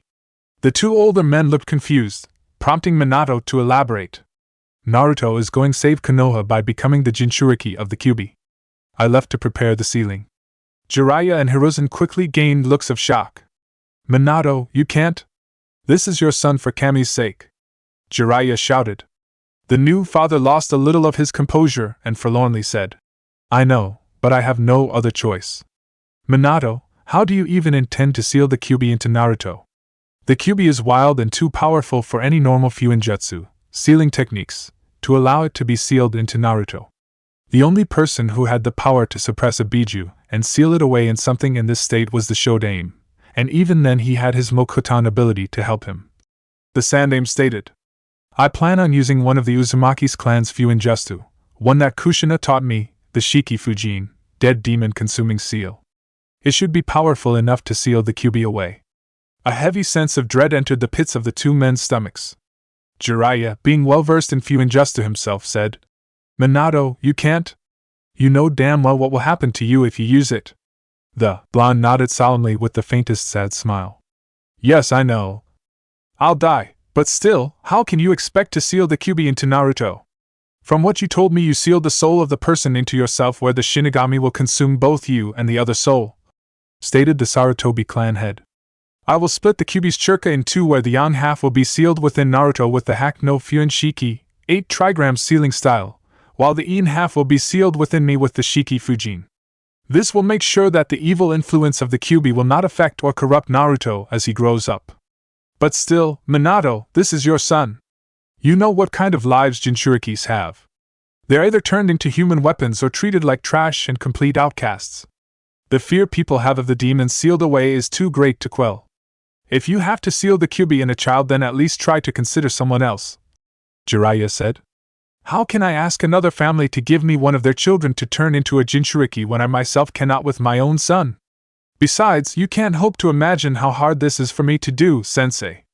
I know full well what kind of life I may be condemning him to, but I have no choice," Minato shouted back. The crack in his usually calm persona drove the point home into the minds of the two men. They knew Minato was the kind of person to follow this path and not waver if he could help it. They both lowered their heads in solemn resignation. Changing Minato's mind didn't seem possible at this point. Jiraiya was the first to break his silence as he gazed tensely at his student. "If that's the case, then show me how to do the jutsu and I'll take your place. Naruto is going to need you to be there for him." "No, let me do it," Hiruzen cut in, causing the attention to be on him. "I've lived a long life and you both have so much more left to offer our village and the world." "Thank you both, but it has to be me," Minato stated resolutely. "But dash." Jiraiya started but was quickly cut off by the blonde. "Sensei, I'm the Hokage and it's my duty to protect the village. If anyone is going to bear the responsibility of placing this burden on Naruto, it's going to be me and no one else. Besides, the jutsu and the alteration needed for the ceiling is too difficult to pick up in such a short time. Not to mention it's going to require every bit of strength I have, and while I know you're plenty strong, Hiruzen, I'm not going to risk not having enough chakra to complete the process. Same goes for you, Sensei, but even if you have the chakra and sealing knowledge necessary, you won't be able to perfect the seal in time. One little mistake can end up killing Naruto and leave us to deal with the Kyuubi." Both Jiraiya and Hiruzen could only sigh in defeat. There would be no convincing Minato once he got this stubborn. The next 10 minutes were hastily spent helping Minato get everything ready for the sealing. Every small moment that went by filled them all with even more trepidation than the last, knowing they were basically preparing the death of someone, two of them along with many more held dear. The second the preparations were complete, a begrudged silence held itself in the air. However, they couldn't let it last long with the situation at hand and tried to give the best goodbyes they could muster. Hiruzen was the first to step up to the current, and soon to be former Hokage. His wrinkled visage that normally held wisdom and happiness was broken by yet another dark chapter he'd experienced in his life, leaving a shimmering yet strong gaze in his eyes. "Farewell, Minato. You are indeed the finest Hokage that Konoha's ever had. Your sacrifice won't go to waste and will only let our village prosper more alongside Naruto. You'll never be forgotten as a true testament to the will of fire," he said mournfully as he firmly shook the Namake's hand with his own while giving a gentle squeeze on his shoulder with the other. "Thank you, Hiruzen, that means a lot," Minato replied barely above a whisper. Jiraiya quickly stepped up and gave his student a fatherly hug, trying his hardest to hide the tear that slowly escaped his eye. "See ya, brat." He let out a bittersweet chuckle. No sensei could have ever asked for a better student. You have no idea how proud I am of you, thanks sensei. You were the best teacher anyone could ask for, that's why I want to ask you to do me one last favor. Anything, just name it," Jiraiya determinedly replied while stepping back and meeting his student's eyes. "I have drawn a key to the Hak no Fuing Shiki into the abdomen of the scroll toad, Geratora, that will allow you to strengthen or weaken the seal. It'll naturally weaken over time, so it needs to be maintained properly." Minato smiled. "It'll even allow Naruto to complete a special jutsu for his own unique use. Sensei, I also want you to train Naruto when he's older. He'll need to be strong enough to combat the threats that he will face in the future." Jiraiya nodded as if given an order. "You have my word that I'll do my best, Minato. Hiruzen, if you don't mind, I've made you the executor of my estate. Everything is to be given to Naruto when he is old and strong enough to bear the responsibility, and I mean everything. All I have is rightfully his, and that includes the scroll on how to use and create the Hiraishin no Jutsu. It's locked away in my personal safe inside my estate's library. There are also some other things to carry out after I'm gone. It's all listed in my will, and I'd really appreciate it if you could take care of them," Minato requested. "Of course, Minato. I'll make sure that your last wishes are followed," Hiruzen replied with a bow of his head. "Thank you," the blonde said as he looked down at his sleeping son one last time. "Goodbye, Naruto. Know that I love you with all my heart and that my only regret is that I won't be able to see you grow up to become the fine man I know you'll become," he uttered sorrowfully before he kissed him on the forehead in farewell. He turned his away from the others to try and hide the tears that began to freely fall from his scrunched eyes. "And hopefully you'll know how sorry I am from placing this heavy burden on you, but it's the only way I know how to save Konoha from the Kyuubi and protect it from the threats that will come in the future. The village will need the fox's power on its side to survive the impending darkness, and you're the only one I trust to hold it. I know you'll rise to the challenge and become the hero you're destined to be. The blonde regained as much composure as he could before turning to the Sandaime. Hiruzen, there's one last thing I need you to do. Please tell the people that my last wish is that Naruto is to be seen as the hero he is for containing the Kyuubi and protecting them from it. If they should not, I'd beg you to make sure that both he and his mother are safe. I shall, Hiruzen replied with another bow of his head. Minato looked at both men one last back time and gave his best smile. Don't look so down, guys. It's probably best that this jutsu kills me since I'd probably die later on anyway. Once Tsunade finds out what I'm about to do, I'm sure I wouldn't survive her reaction. He chuckled with a sudden chill down his spine. She'd probably kill me in the slowest and most agonizing way possible too. The other two couldn't help but let out a minor laugh, as reluctant as it sounded. They could only imagine what the Mednine would cook up once she awakened to hear the news. Sadly, whatever else that could be said was cut short as Minato quickly made his way towards the battlefield, leaving behind two sad yet proud gazes on his back. When he was near the front lines, he did a few hand seals and performed the Kuchios no Jutsu, summoning jutsu, making a giant cloud of smoke appear. It captured all attention, and when it cleared, everyone could see Minato standing on a toad that stood 100 meters high and wore a Yakuza gangster-like robe, along with a pipe in his mouth, a huge dosu, Yakuza sword, on his back and a large scar that went down his left eye. This toad was Gamabunta, the toad boss and the strongest of all the toad summons. Minato, what's going on? Why did you summon me? Gamabunta asked, his voice echoing around him for all to hear. I summoned you to help me fight the Kyuubi, Minato replied seriously. The chief toad finally laid his eyes onto the gigantic fox that was fast approaching them. A deathly serious ambience overtook his being. Minato, you can't expect me to fully defeat the Kyuubi. I may be strong, but the fox is stronger. Yes, I know. That's why I plan to seal the Kyuubi into my son, Naruto, with a special jutsu, although in doing so it will kill me. The admission both shocked and saddened the mighty toad. Over the years he and Minato had bonded just like Jiraiya before him and held a special place in the hearts of all the toads. Are you sure that there is no other way to stop it? He asked feebly. He had a strong inkling that he already knew the answer. I'm afraid not, said Minato sadly as he kneeled and pat the toad on the head. Very well, if this is going to be our last battle together, then let's make it one for the history books. Gamabunta grunted and exhaled slowly. And know that I'll miss you, brat. I and everyone else at Mount Maiboku will always be proud to have had you as our summoner and partner. And I was proud to be able to summon you, Minato replied. Both man and toad then turned their focus on their opponent, fully intent on stopping its warpath. Minato quickly ordered the shinobi below to fall back to the village. They quickly did so after a moment's hesitation and prepped themselves to watch as their Hokage and his summon did battle with the Kyuubi. For several minutes after their first charge, Gamabunta dodged the fierce strikes of the fox's tails before going on the offensive. Suetun, Teppadama no Jutsu, water style, liquid bullet jutsu, he cried out ferociously. The giant shot of water launched towards the fox after its latest attempted attack. The jutsu struck head-on but did little more than soaking the beast's fur. The Kyuubi then countered by launching its tails at Gamabunta once again. Gamabunta went about dodging them one after another, and even draw his dosu to deflect some of the mighty appendages. After the struggle persisted for a bit, Gamabunta managed to find an opening and launched a powerful slashing strike. The fox did its best to dodge the attack and escape the worst of it, but wasn't able to avoid a large gash being carved into its side as a result. Ha! Take that, you nine-tailed freak!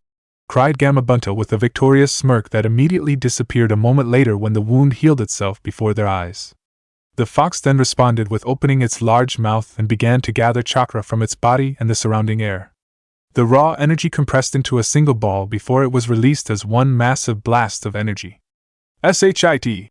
shouted Gamabunta as he began moving to dodge the incoming attack. With a mighty leap of his legs he managed to barely scrape above it, but a large portion of Konoha's surrounding forest didn't remain unscathed. The resulting explosion from the impact was devastating among the foliage and timber, causing wooden shrapnel to rain down and leave considerable damage upon the Leaf Village. Minato glanced at the effects of the fox's overwhelming technique before quickly getting his mind back into the game. "Gamabunta, let's try a little teamwork." "Right."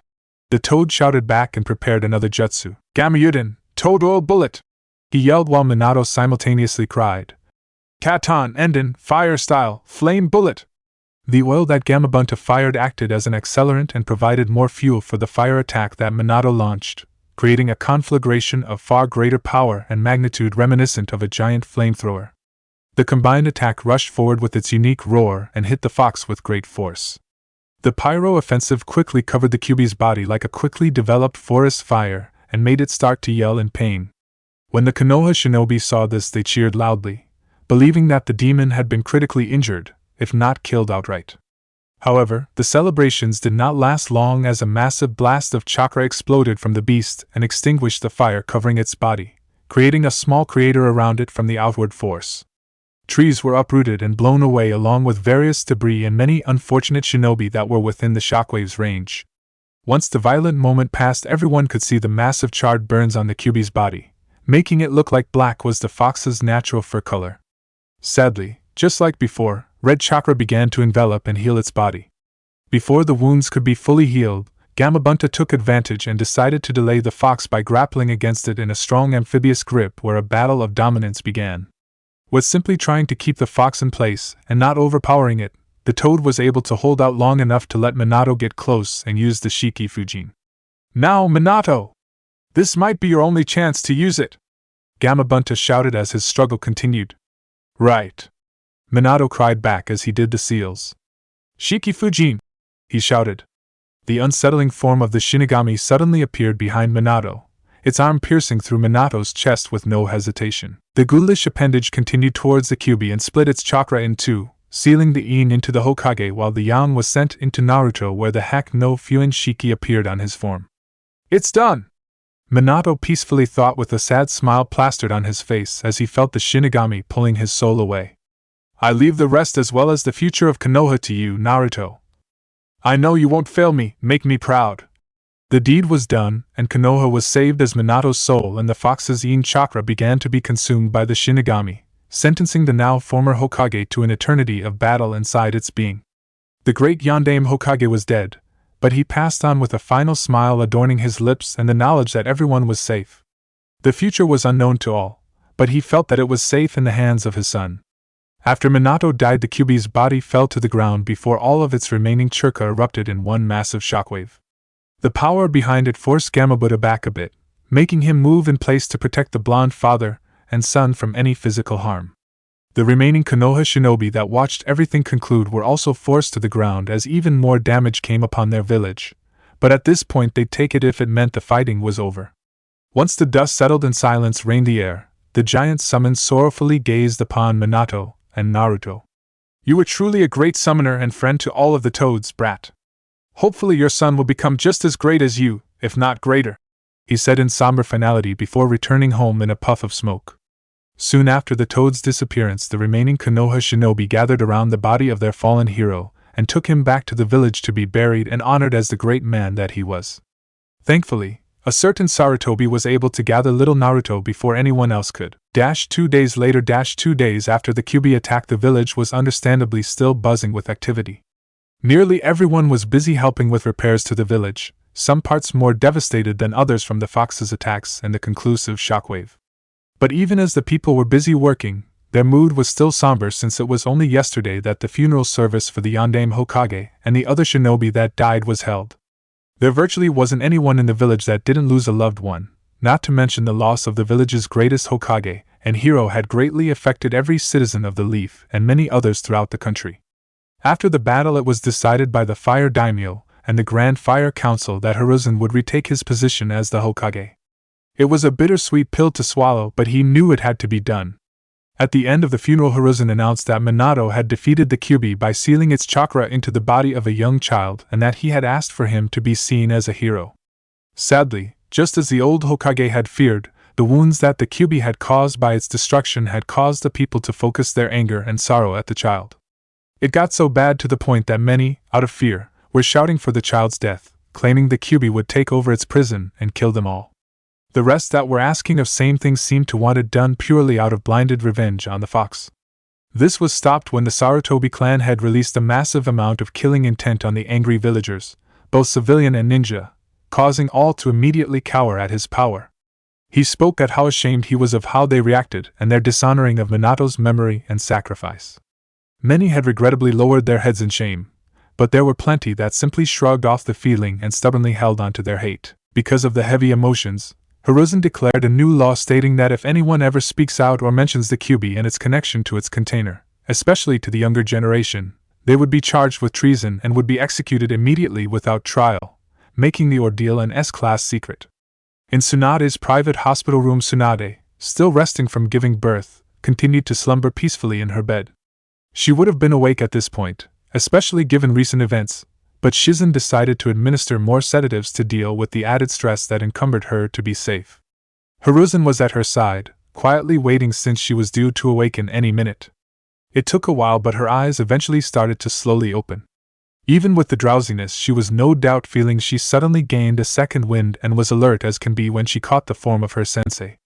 "Sensei, what are you doing here? Where's Shizen? Where's Naruto-chan?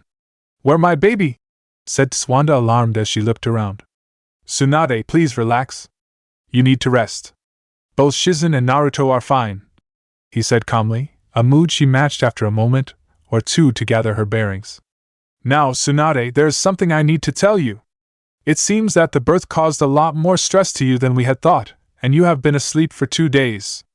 Also, sadly, when you were put to sleep we came under attack by the Kyuubi." A jolt of shock ran through her body, but he continued before she could give a response. "But thankfully we were able to survive the attack and defeat it." She was surprised even further. It was truly hard to fathom how the Kyuubi was defeated since its power was legendary.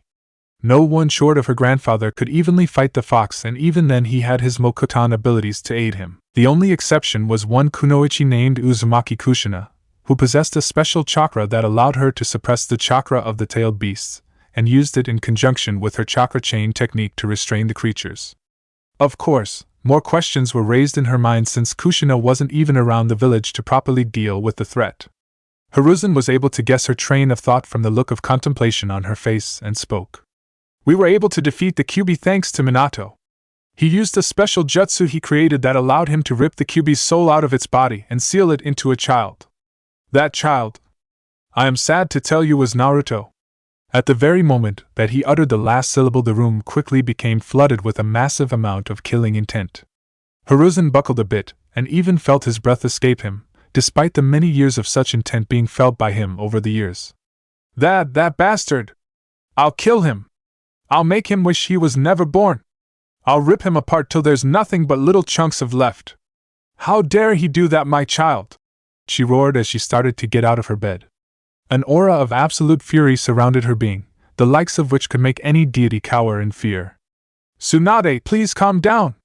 There are still things that you don't know yet and need to understand," Hiruzen pleaded as he blocked her warpath out the door and grabbed a hold of her arm. "I understand everything perfectly. That bastard sealed one of those monsters into my baby and turned him into a Jinchuriki, and you know damn well how they're treated. When I find that bastard I'll dash." "Tsunade, Minato's dead," Hiruzen interrupted.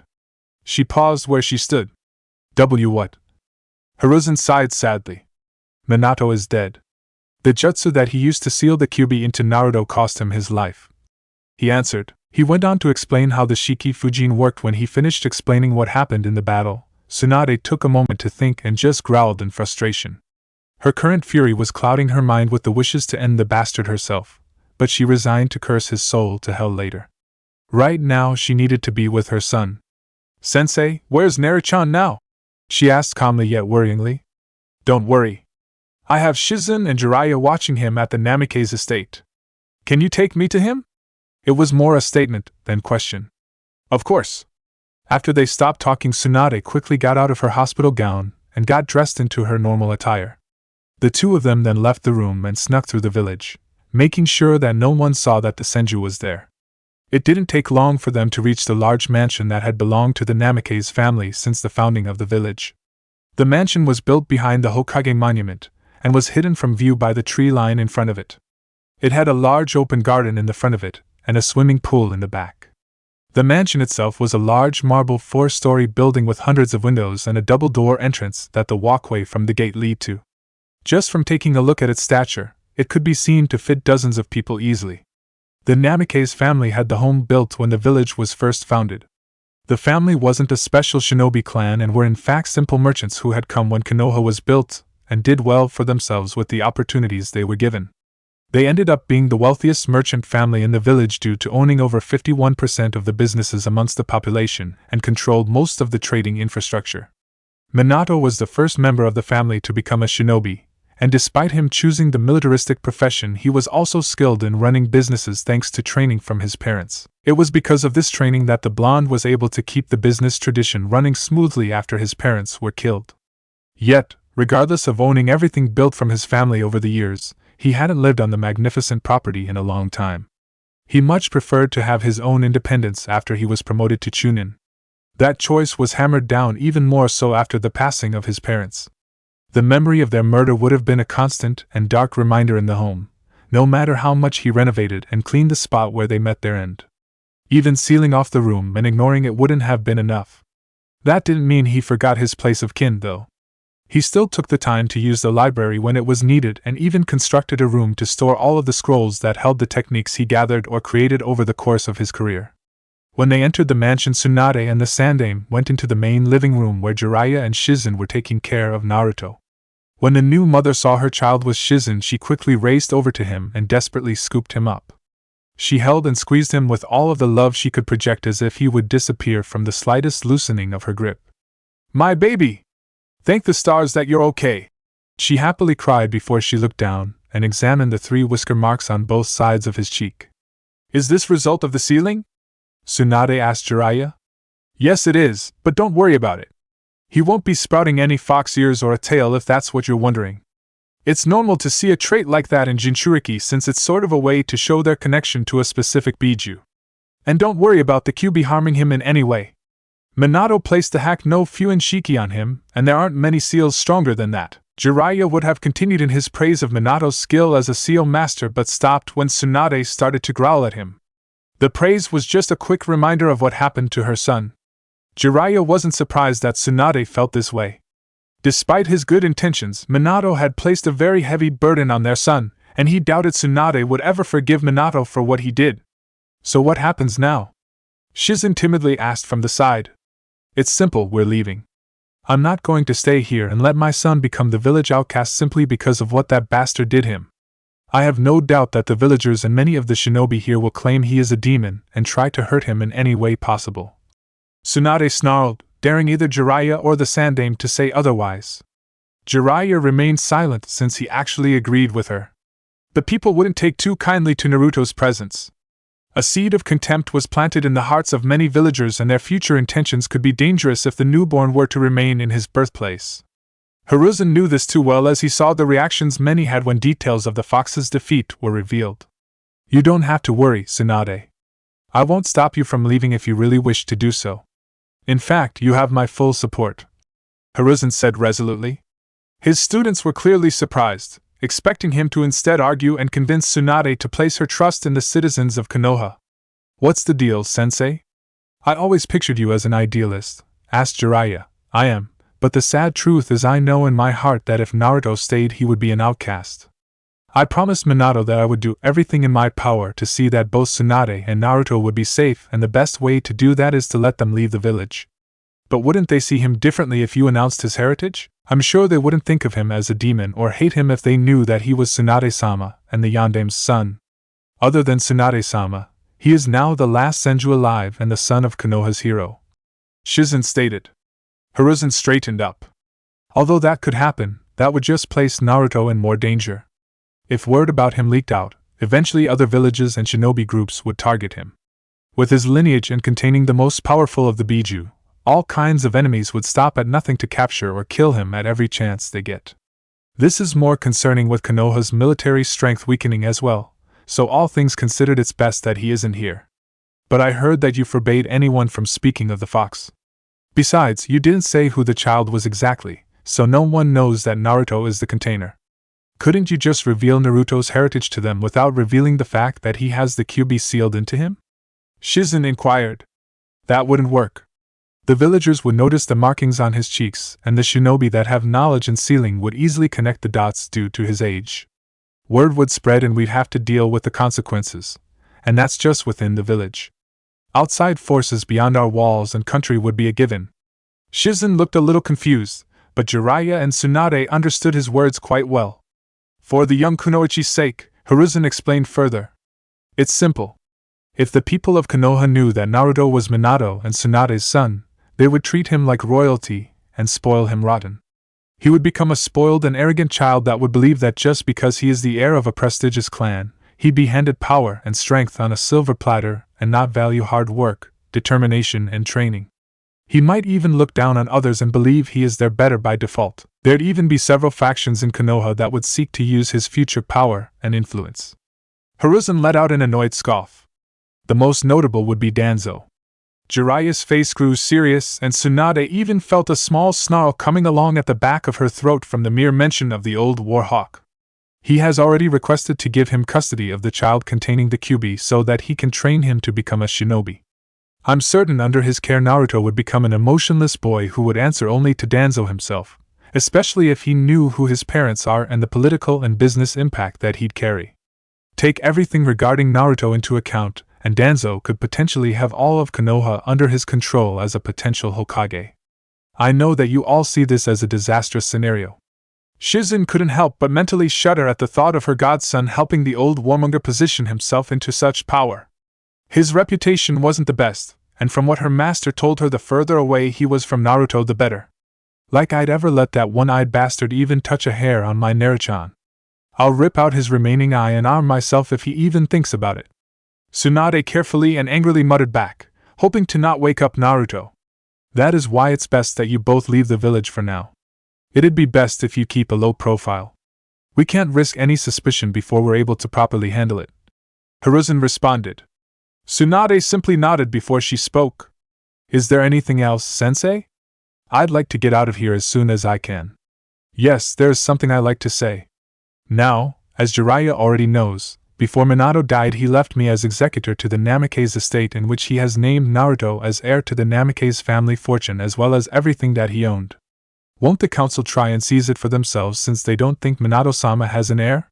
Shizen asked. They've already tried, but I overruled them.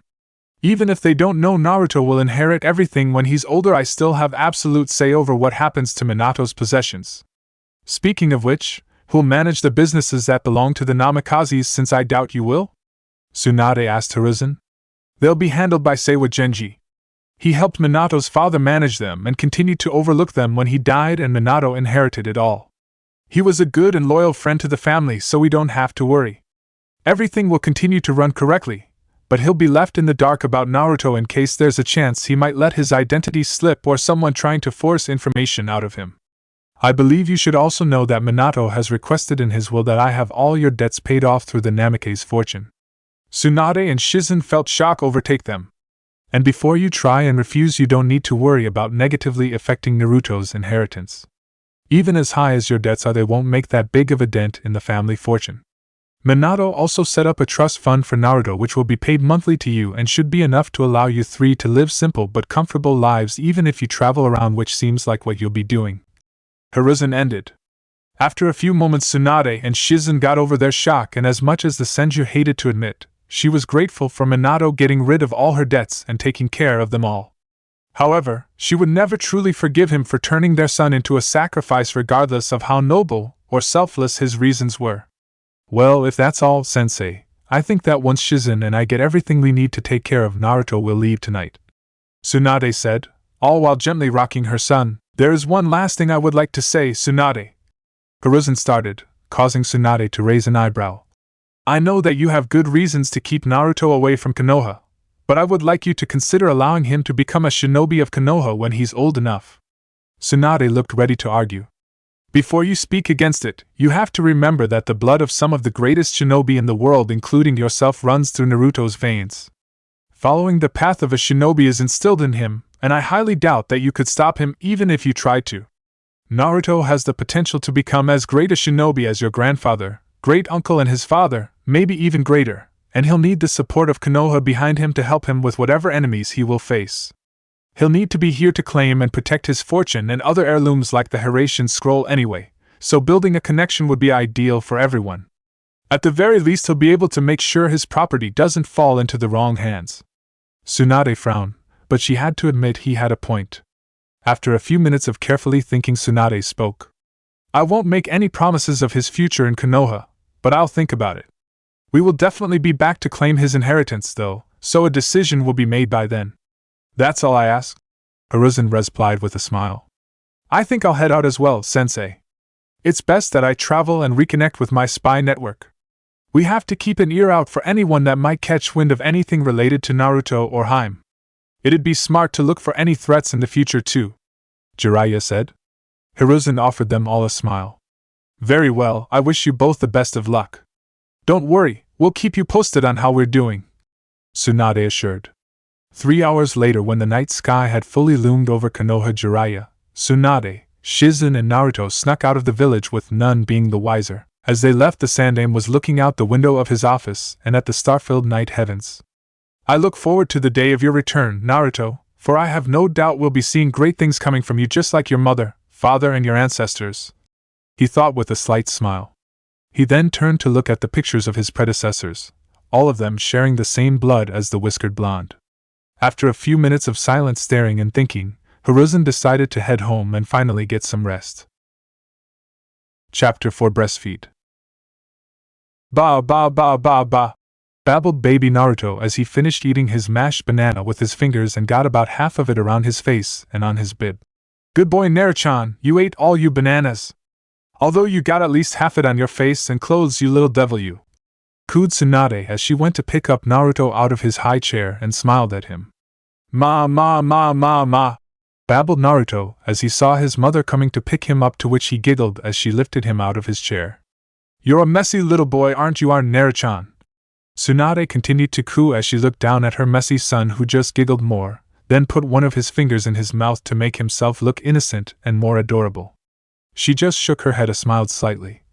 You're just like your father, a real charmer when you want to be. Naruto laughed and clapped his small hands together, as if agreeing with her.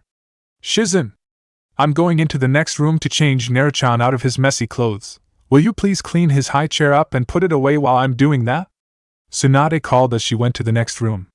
Certainly, Tsunade-sensei, Shizen answered from the kitchen. As Tsunade was changing Naruto out of his dirty clothes, she thought about when she left Konoha and when Naruto was born. During that time, not much had happened since Tsunade made sure to keep a lower profile. This past year she had traveled mainly around Fire Country and the other smaller nations with baby Naruto and Shizen. They would stay in small villages, towns, or cities for a few months before they would move off again, not wanting to attract unwanted attention. When they traveled or was not in the privacy of her current home, she would put a special henge over herself and Shizen to change their appearance to everyone but Naruto so that he would not get scared or confused when he did not recognize them. This was to make sure that if someone was looking for them, they would be unable to know where to start looking. As they traveled to different places, she would offer her services as a healer to people with different illness or injuries. Though she did not need the money, since the money Minato had set up for Sarutobi to send them through her slug summons was enough to allow them to live simple but comfortable lives. Tsunade did it because it made her happy and gave her something to do when not caring or playing with Naruto. Also during the year, Naruto was growing up to be a very active child. He loved to play around in his playpen with his different toys, and when he started crawling about 3 months ago, he could hardly stay in the same place for too long. He would also grab anything he could get his hands on and that he could put in his mouth. On more than one occasion, Tsunade and Shizen had just barely stopped Naruto from swallowing or choking a coin, a marble, and other small objects. He also had a knack for getting into trouble. On several occasions, Naruto somehow climbed up onto a chair, table, or even a shelf whenever he saw something he wanted on them. This resulted in him nearly falling off and getting hurt each time, but thankfully Tsunade or Shizen were able to catch him and keep him from getting hurt. Though Tsunade nearly had a heart attack each and every time it happened. It was after the second one of those incidents that both Shizen and she decided that one of them would always have Naruto within eyesight for their own peace of mind. After Tsunade finished changing Naruto, she lifted him up in her arms and cooed. Now that you're nice and clean again, you're a handsome boy. Aren't you my little Naruto-chan? Naruto just replied by squealing in delight and clapping his hand again. Tsunade then went out to the main room where Shizen was just finishing putting away Naruto's high chair. She then went to sit down on a chair and began to loosen up her robes and lowered the strap to her bra to expose her left breast. She then brought Naruto up to it so that he could start feeding. After which Shizen then went to another chair opposite Tsunade and began to read a new medical book she had recently bought. It was just about 5 minutes after Tsunade began that someone suddenly came through the open window that was next to her. With Tsunade so engrossed with feeding Naruto and Shizen in her book, both of them failed to notice the intruder.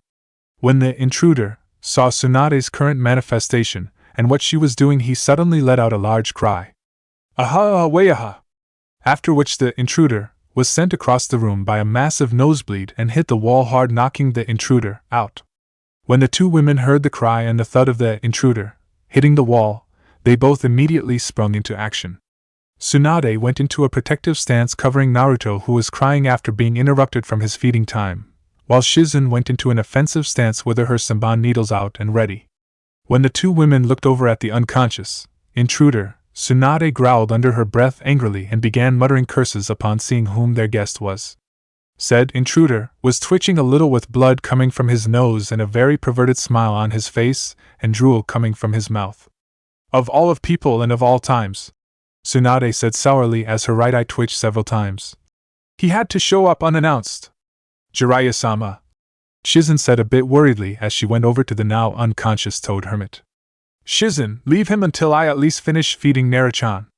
The last thing I need is that perverted toad watching me as I'm feeding the baby. Tsunade angrily said as she tried to calm down the still crying Naruto. Shizen just nodded in acknowledgement and went into the kitchen to get a few things to treat the Toad Hermit while her sensei finished. 20 minutes later, after Jiraiya had regained consciousness and his composure, long after Tsunade had fully fixed her robes, Tsunade tried to force Jiraiya to clean up the mess he made, but Shizen volunteered to do herself, saying that she didn't want to risk Naruto catching anything from him. Tsunade was sitting at a table with Naruto being cradled in her arms and Jiraiya was across from them. He was smiling as he looked at them since the memory of Tsunade breastfeeding Naruto was still fresh on his mind. Why are you here anyway, Jiraiya? Tsunade inquired with a slight frown. She was still a bit annoyed with him for arriving unannounced in the way he did. Can't a man come every now and then to visit his godson? Asked the smiling sage. Not in the way you do, Tsunade deadpanned. Heim, don't say that, you make me feel unwanted. Besides, if I had announced my arrival, then I wouldn't have been treated with the heavenly sight that I saw not long ago. Jiraiya replied, grinning like no tomorrow. The boy's living a genuine privilege that is not given to just anyone. I envy his good fortune. Tsunade frowned and snarled at Jiraiya, not missing the perverted meanings behind his statements, while Shizen looked at the older man in disgust. If I wasn't holding Naruto right now, you would be halfway flying to Suna right now, Tsunade said through narrowed eyes. Jiraiya just chuckled nervously and decided to change the subject as to why he was really here. Alright, Heim, all joking aside, you're right, there is a reason why I'm here. Jiraiya spoke, all humor leaving his face. Immediately Shizen and Tsunade straightened up and began to listen intently to what Jiraiya had to say. As you both know, I left the village to reconnect with my spy network to keep an ear open for any news about anything that may concern you or the Gaki here, Jiraiya said while motioning to Naruto. Both of them nodded since they knew this, although Tsunade did frown at Naruto being called a Gaki but decided to let it slide for now. Currently, the other villages are watching Konoha closely to see how badly the military strength was hit during the Kyuubi attack and the loss of Minato. Thankfully, Sensei's been able to keep the other villages in the dark about how badly Konoha was hurt, so as far as the other villages are concerned, Konoha is still strong. Plus, Konoha's alliance with Suna is also another thing to make the other villages hesitant to try anything. So I don't believe that they'll try to attack the village, Jiraiya informed, to which Tsunade just nodded for him to continue. Also, no one knows about you having Naruto, so I don't think you have to worry about anyone coming after him anytime soon. But you should still lay low like you've been doing, since we don't want any trouble, especially at this point in time. To which Tsunade was in complete agreement. Another thing I learned just last month, some new group is coming out. They're keeping below the radar so to not attract attention and are highly secretive. From what my informants tell me, there'll be big trouble in a couple of years. What do you mean by that? Asked Tsunade. The group is currently made up of 6 missing nin, and not your run-of-the-mill missing nin. These guys are all S-class missing nin, replied Jiraiya. This shocked both the women present. S-class missing nin was the highest types of ninjas there were, except for few others who was credited with being given a double S-class rank, those being Tsunade's grandfather Senju Hashirama, Sarutobi Hiruzen, Hashirama's arch-rival and nemesis Uchiha Madara, and Naruto's father, Namake's Minato. It made Tsunade especially worried since shinobi of that caliber rarely ever tried to work together since they usually end up fighting or killing one another. The only way for any of them to willing work together would be if they were being led by someone stronger than any of them. Tsunade was worried because anyone that was able to get 5 other S-class missing nin working together would have to be incredibly powerful. Do you know who the members are? Tsunade asked. I know one member, but that's it. The rest I don't, since like I said, the group is highly secretive, responded Jiraiya. Who is the member that you know of? Our old teammate Orochimaru. Tsunade frowned upon hearing this. Although she was not there when Orochimaru's treasonous acts were revealed by Sarutobi, she had heard about them not long after. Although she had severed her ties with Konoha, his betrayal still hurt her. He was still her friend at one point. I'm surprised he would be willing to work with others again, considering he usually prefers to work alone, spoke Tsunade. My guess is it was a matter of convenience. They most likely protected him and helped him elude the Oinin and us. But knowing Orochimaru, he'll most likely betray them like he did us when it suits him best. Tsunade just nodded her head in agreement. So what exactly do they call themselves? Surely their group goes by some kind of name, and what exactly do they want, since S-class missing nins wouldn't really work together without some kind of reason? Shizen asked. They call themselves the Akatsuki, and you can recognize them by what they wear. They all dress in the similar outfit. Each member wears dark cloaks with red clouds with a red interior, a chin-high collar, and wear a conical straw hat with small spike-like balls hanging down to cover their faces. As for their plans, I don't really know for certain, but from what my sources tell me, they're going after Jinchuriki. To be more precise, they're after the bijus inside the Jinchuriki. Jiraiya answered, shocking both women and causing Tsunade to hold on to Naruto tightly. Are you certain, Jiraiya? Asked a worried Tsunade, to which the sage just nodded. My advice, Tsunade, is that if you ever see anyone who matches the Akatsuki description, get out and run as far away as you can. Although you could possibly take on and beat one of them, but these guys travel in pairs. When you see one, the other is not far behind, and not even you could take on 2 S-class nin by yourself and protect Shizen and Naruto simultaneously. Tsunade could not help but reluctantly agree with what Jiraiya had said. Do you know what they want the bijus for? No, I don't, but whatever it is, I bet it not good. But despite this, there is some good news, since they have no idea about who the Jinchuriki of the Kyuubi is. Sensei's keeping a tight lip on it all. They know for sure that the Kyuubi is sealed into a child, but they don't know which one, and not counting Sensei, we're the only ones that know that Naruto is Jinchuriki of the Kyuubi. As long as that is kept a secret, they shouldn't come after him. This of course gave Tsunade some relief, but the nagging fear in the pit of her stomach was still there. Also, from what I have gathered, they won't make any real move against any of the other Jinchuriki for a while, since they are still trying to recruit more members for their group and funds for financing the operations, whatever they are. It'd be a few years before they make any real move against anyone, and it means we still have time to prepare Naruto. Which got a look from Tsunade that said he better not be talking about what she thought he was thinking of. Now Tsunade, don't give me that look. I know you don't want to hear this, but you have to, since it's for Naruto's good as well as everyone else's. The Akatsuki members are no amateurs. They will eventually figure or find out that Naruto is the Jinchuriki of the Kyuubi, and when they do, they will come after him. So when Naruto is old enough, we will have to train Naruto to be a shinobi.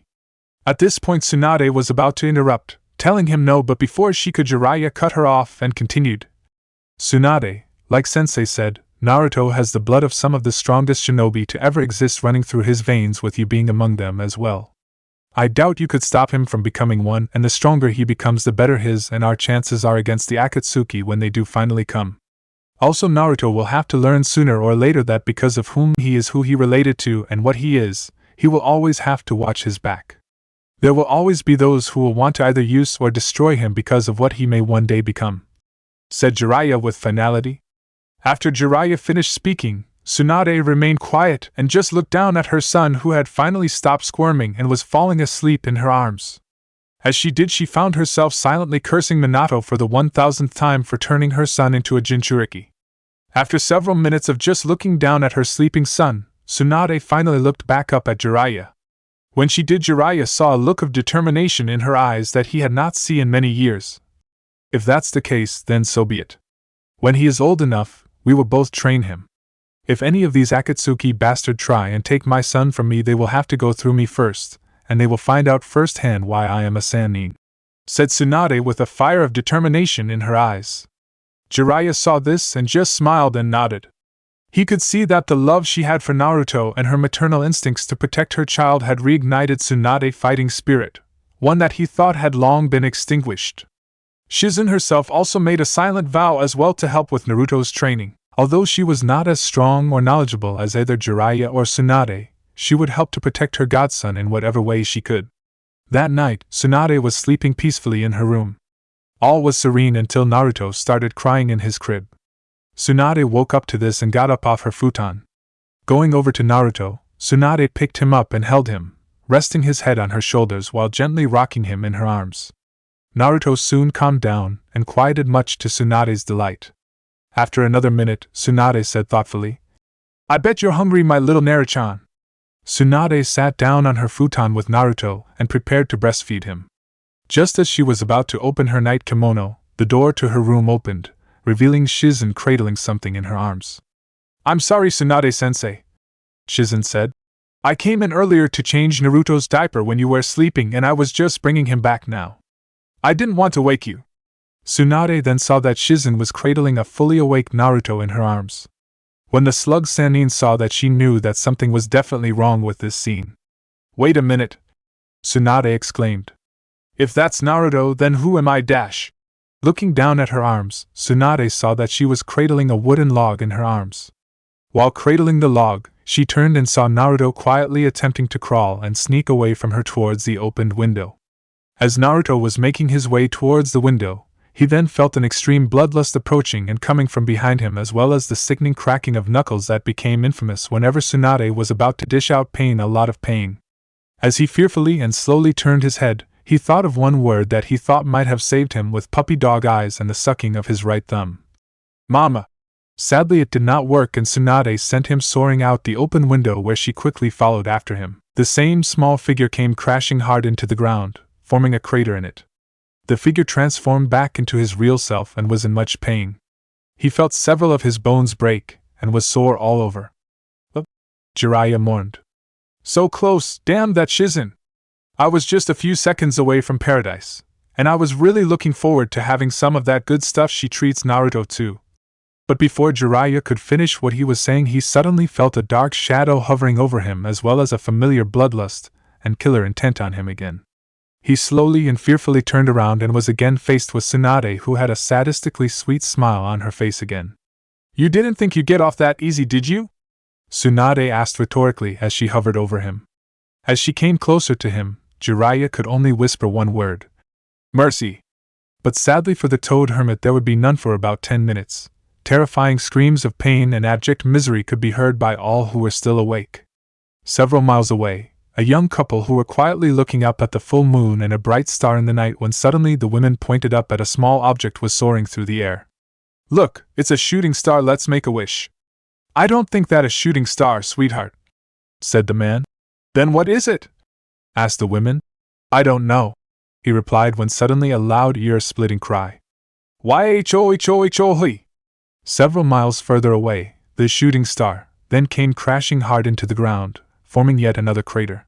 The shooting star was in fact Jiraiya, who slowly crawled out of the crater before checking himself for whatever additional damages that was done to him by Tsunade's beating and as a result from the impact to the ground. In any case, he was in for a long crawl back to Tsunade House and a whole world of pain. Meanwhile, back where Jiraiya first landed, a very pissed-off Tsunade was standing outside the first crater Jiraiya landed in and looking up at the night sky. "Damn perverted excuse for a life form," Tsunade stated. "I just might kill him if he pulls that stunt again." After which she then went back to the house to kiss her son goodnight before going to bed again. 1 month later, a month after Jiraiya came to give to his news on the Akatsuki and his failed attempt to be breastfed by Tsunade, things settled down again. The house even had one new occupant, said occupant being Jiraiya. He had decided to stay for a little while to spend some time with his godson and get to know him a little. In which case, he acted as part-time babysitter whenever Tsunade and Shizen were out helping to treat the villagers. Both women agreed to allow Jiraiya to babysit on the condition that he not try and corrupt Naruto into becoming a pervert like him under the threat of castration and disembowelment with dull kunai and bare hands. It was after a long day from healing a large number of people who had traveled from the outer parts of the village to get Tsunade to treat their various ailments that when she and Shizen came back to the house to find Jiraiya watching Naruto. The baby was playing with 3 small summoned toads that Jiraiya had summoned for Naruto to play with, which Naruto loved doing since he would waddle after the toads as they hop around the room with him trying to catch them. When Naruto saw his mother and Shizen, he squealed happy and waddled over to him mother to hug her, and as he went over to her he said "Mama," which surprised them since they did not expect Naruto to be speak this way for few more months. Since he had shown no real signs of trying to speak other than babbling, Tsunade then picked up Naruto and asked, "What did you say, Naru-chan?" "Mama," repeated the blonde baby. This caused her to hug and cry in joy for her son at speaking his first real word. "What a smart boy you are, Naru-chan. You only started walking a few weeks ago and now you're starting to talk.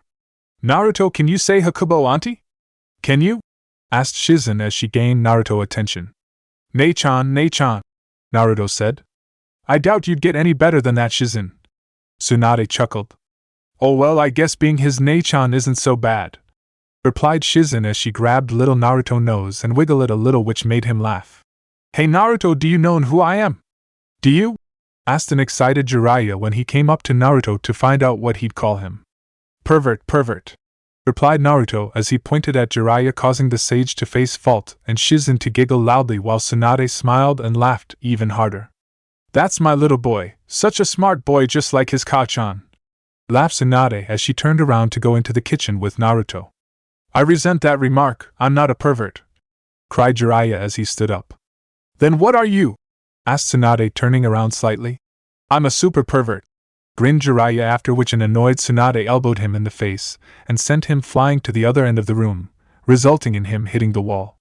"Damn pervert," muttered Tsunade as she went to the kitchen with Naruto and Shizen following closely behind. 1 month later, currently Jiraiya was in Tsunade's house watching over Naruto again. Tsunade and Shizen had gone out to a small farm several miles out of the village to help the daughter of the farmer who was severely ill and in need of treatment. As he was watching Naruto, he was also trying to come up with new ideas for his latest book, but unfortunately he was having a severe case of writer's block. After a while he decided to take a walk around the village since he thought that the fresh air and exercise would do him good and re-energize his writer's imagination. As he walked around the streets of the town carrying Naruto, many young girls and women came over to him when they saw him carrying him. They started to surround them, commenting on how cute he was and adorable his whisker marks made him. Soon enough, Jiraiya quickly realized that Naruto was a babe magnet and began cursing himself for not thinking of this sooner. After the women that had surrounded him and Naruto left, Jiraiya quickly ran to the village hot springs entrance, where he knew that most women came out at this time to go home for the night, and quickly put his plan into action. When Jiraiya saw a group of women coming out of the hot springs, he quickly acted as though he was about to enter himself. Jiraiya began to hum when the women ran toward him, commenting on how cute Naruto was. "Yes, ladies, he is very cute, isn't he?" queried Jiraiya. "Is he yours?" asked a random woman. "Why no, he isn't, he's actually my godson." The women then began to swoon over Naruto, commenting how adorable he was with his whisker marks, or how beautiful his eyes were, and asking more questions about him to Jiraiya, who was far too busy looking at their breasts to answer any of their questions. As all this was happening, Naruto grew more and more confused as to why all these strange ladies were surrounding him. Unfortunately, the confused look that appeared on his face made him all the more adorable to the women, who began to pinch his cheeks and ruffle his spiky hair. Jiraiya smiled as he continued to ogle the swooning and silently thanked Kami for his godson's cuteness. Things seemed as though they were only going to get better when Naruto tried to grab onto the woman's finger with his small little hand, which earned him even more attention from the women. "Oh, he's trying to grab my finger, he's so adorable, isn't he?" said a brunette woman. Naruto, who was still a little confused at where he was, but when he looked up to see his godfather smiling back at him, he immediately giggled and decided to enjoy all the attention and began to bounce up and down in his godfather's arms, which only made the women attract to him even more. Jiraiya couldn't believe that Naruto could get him this much action and made a mental note to hint to Tsunade that he could watch him whenever she needed him to. Jiraiya began to think about how he could milk this even further when he suddenly remembered the time when Naruto wouldn't stop crying when he first babysat for Tsunade, and he summoned a toad which he almost squeezed into oblivion. Jiraiya smirked and patted himself on the back for his brilliant thinking, and then quickly summoned a small toad and ordered the toad to hop into Naruto's view. While Naruto was hopping up and down in Jiraiya's grasp, the toad jumped onto Jiraiya's shoulder. Naruto immediately stopped bouncing when he saw the toad and began to reach for it. The women awed at Naruto's actions and became even more infatuated with the young boy when he was able to get a hold of the toad and begin hugging it for dear life. Unfortunately, as Jiraiya was busy trying to make his move on the young village women, Tsunade and Shizen were entering the village after finishing with helping to treat the daughter of the farmer. They then decided to head for the hot spring to relax a little before returning home, since they believed that they deserved a little downtime after helping the young girl. When they were nearing the hot spring entrance, they saw a large group of women surrounding a tall white-haired man with a small blonde-haired boy in his arms who was squeezing a poor toad to near death. Tsunade quickly realized that the blonde boy was her son and the tall white-haired man was Jiraiya. She then quickly realized that Jiraiya must have been using her son to attract women. When she realized this, one thing was on her mind. Kill Jiraiya, slow and painfully. As Jiraiya was about to make a move on the women, he suddenly felt a sense of dread wash over him and realized that his teammate must be somewhere nearby. Jiraiya's fears were confirmed when he turned around and saw Tsunade stomping right towards him with a very angry Shizen right behind her. She too knew what Jiraiya was doing with her nephew/little brother/godson, and for once she would not try and calm Tsunade down, she would actually help her. Kill Jiraiya. Hi Saya-1, what's up? Asked a very nervous Jiraiya. Oh, not much. I was just coming back from helping that young farm girl who got ill and decided to come here to relax a little, and then I saw you and Naruto here. I was just wondering why you were here when I thought you'd be at home, said Tsunade all too sweetly for Jiraiya taste. Oh. Well, you see. I just wanted to spend some time with him. And, as you can see, he is very happy, spoke Jiraiya nervously as he tried to come up with a good excuse so to avoid being beaten to a pulp by Tsunade and probably Shizen as well. When Tsunade looked at Naruto, he was indeed happily squeezing a poor toad to death. Well, Jiraiya, tell your friends goodbye because we need to get Naruto back home before it gets too late, since it's nearly his bedtime, said Tsunade with a look in her eyes that promised pain when they got back. Jiraiya informed the women that he and Naruto had to go, and all the women sighed, though, knowing that the boy's mother wanted him home. So they reluctantly said goodbye to the pair. So Saya, let's get going, said Jiraiya. Oh, I agree wholeheartedly, said Tsunade, who took Naruto away from Jiraiya, who began to walk away. And just where are you going, Jiraiya? Said Shizen, who was twirling her senbon needles, which made Jiraiya very nervous. Back to the house like you said? Oh. We have a much quicker way for us to get there, said Tsunade. Tsunade and Shizen each then placed their hand on Jiraiya's shoulders, and the four of them were shunshined back home. Well, Tsunade, I should get going. You can put Naruto to bed and I'll go myself, since I'd better get back on the road again, Jiraiya quickly said and tried to get away, but Tsunade grabbed him by the collar and forced him to the ground. Tsunade looked at Jiraiya and then told Shizen to put Naruto to bed while she had a talk with the terrified Toad Sage. Shizen left the room with Naruto, who was cuddling the toad, while Jiraiya pleaded with Tsunade. Shizen, before you put Naruto to bed, see if he might be hungry, said Tsunade as she began to crack her knuckles. I will, sensei, but please save a piece of him for me, please, Shizen replied as she went to the next room. I'll try, but no promises. I'm sorry, I just wanted to take Naruto to meet some new people, that's all, I swear, pleaded Jiraiya on bended knees. I see. Jiraiya, I would like you to meet someone that you are very familiar with. Who? The end of my fist. After which, for the next hour, screams of pain from a certain super pervert could be heard for several miles around. Chapter 5: Hidden Surprises. Currently sitting down on the porch of her new temporary home was Tsunade, drinking a small plate of sake. As he looked out to the trees near to her, she saw her son, 5-year-old son Naruto, whom she had been watching for the past 4 hours, running up and down the tree he had been climbing by channeling his chakra from his feet. Tsunade could not help but smirk at all the energy that her son had.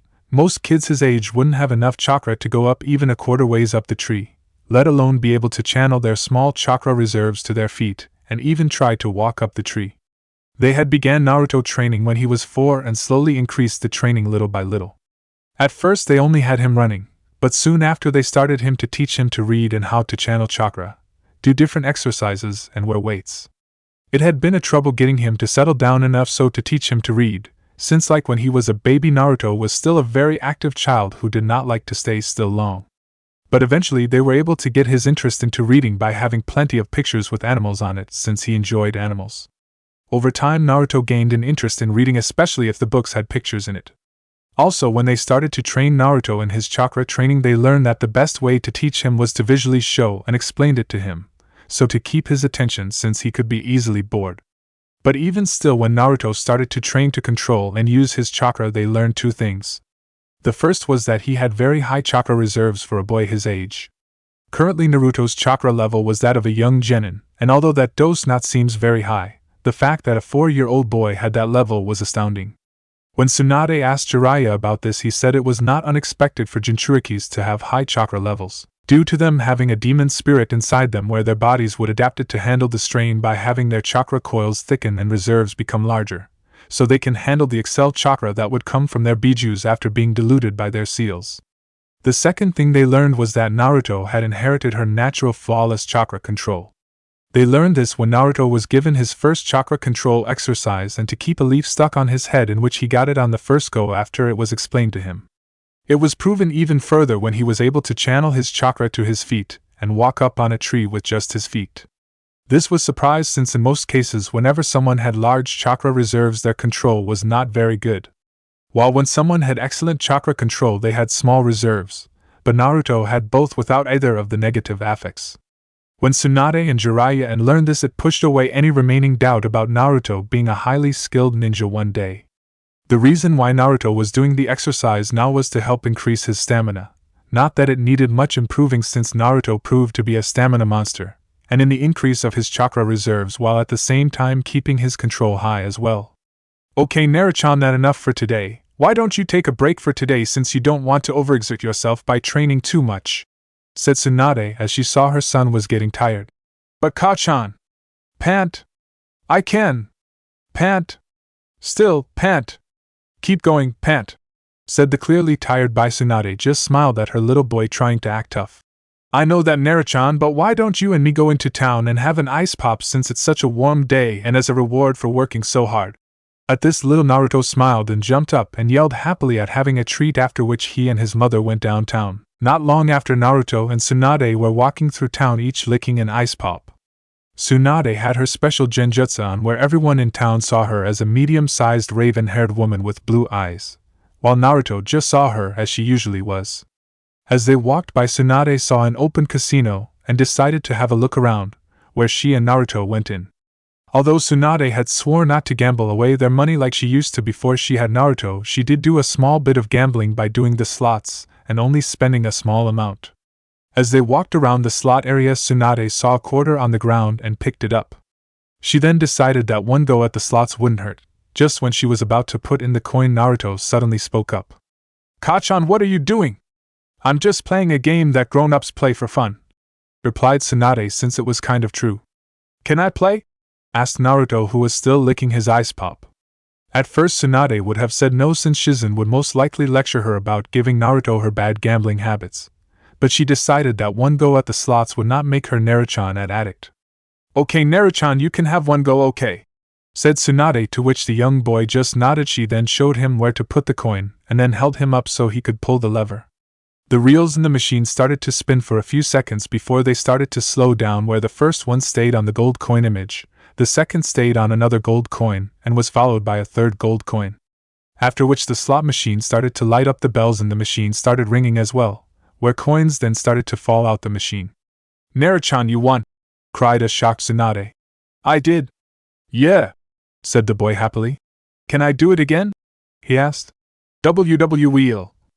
Why not, it couldn't hurt, said Tsunade, thinking Naruto might as well as used his lucky streak while he had it. For the next hour Naruto kept playing the slots, and every time he won. It was unbelievable. Tsunade had never heard of anyone being so lucky at gambling before in her life. Figures, while I get all the bad luck when it comes to gambling, but my kid has all the luck in the world and is natural gambler. This must be Cammy bitch slapping me again like this. Though Tsunade annoyed, it was as she was thinking this that Tsunade quickly decided to try something else to see how lucky her son really was. Hey Naruto, how about we go try another game? Said Tsunade. Okay, after which Tsunade quickly brought all the buckets that she had gotten to carry the coins Naruto won, and ground them to be exchanged for chips. After then she brought Naruto and the chips to the crap table where she simplified the rules, where all he had to do was throw the dice and try and keep getting good numbers like 7 with the dice. After Tsunade had placed Naruto bets for him, he began to throw the dice like he was told, and like with the slots, Naruto kept getting the numbers he needed and was cleaning house at the crap table. "My little Naruto, a gambling genius!" cried Tsunade happily as she hugged his son tightly when she was seeing how much money her son was winning. Naruto just struggled to breathe as his mother smothered him in between her two large mounds, much to the envy of the men who were watching Naruto play. After the dealer at the crap table had told them that they could no longer play there, Tsunade decided to take their winnings, a stagger 20 million ryo in chips, and went to the roulette table and put Naruto gambling luck to the true test. "Okay Naruto, this is simple, all you have to do is tell Kachan what number to pick and money, we put the money on it, okay?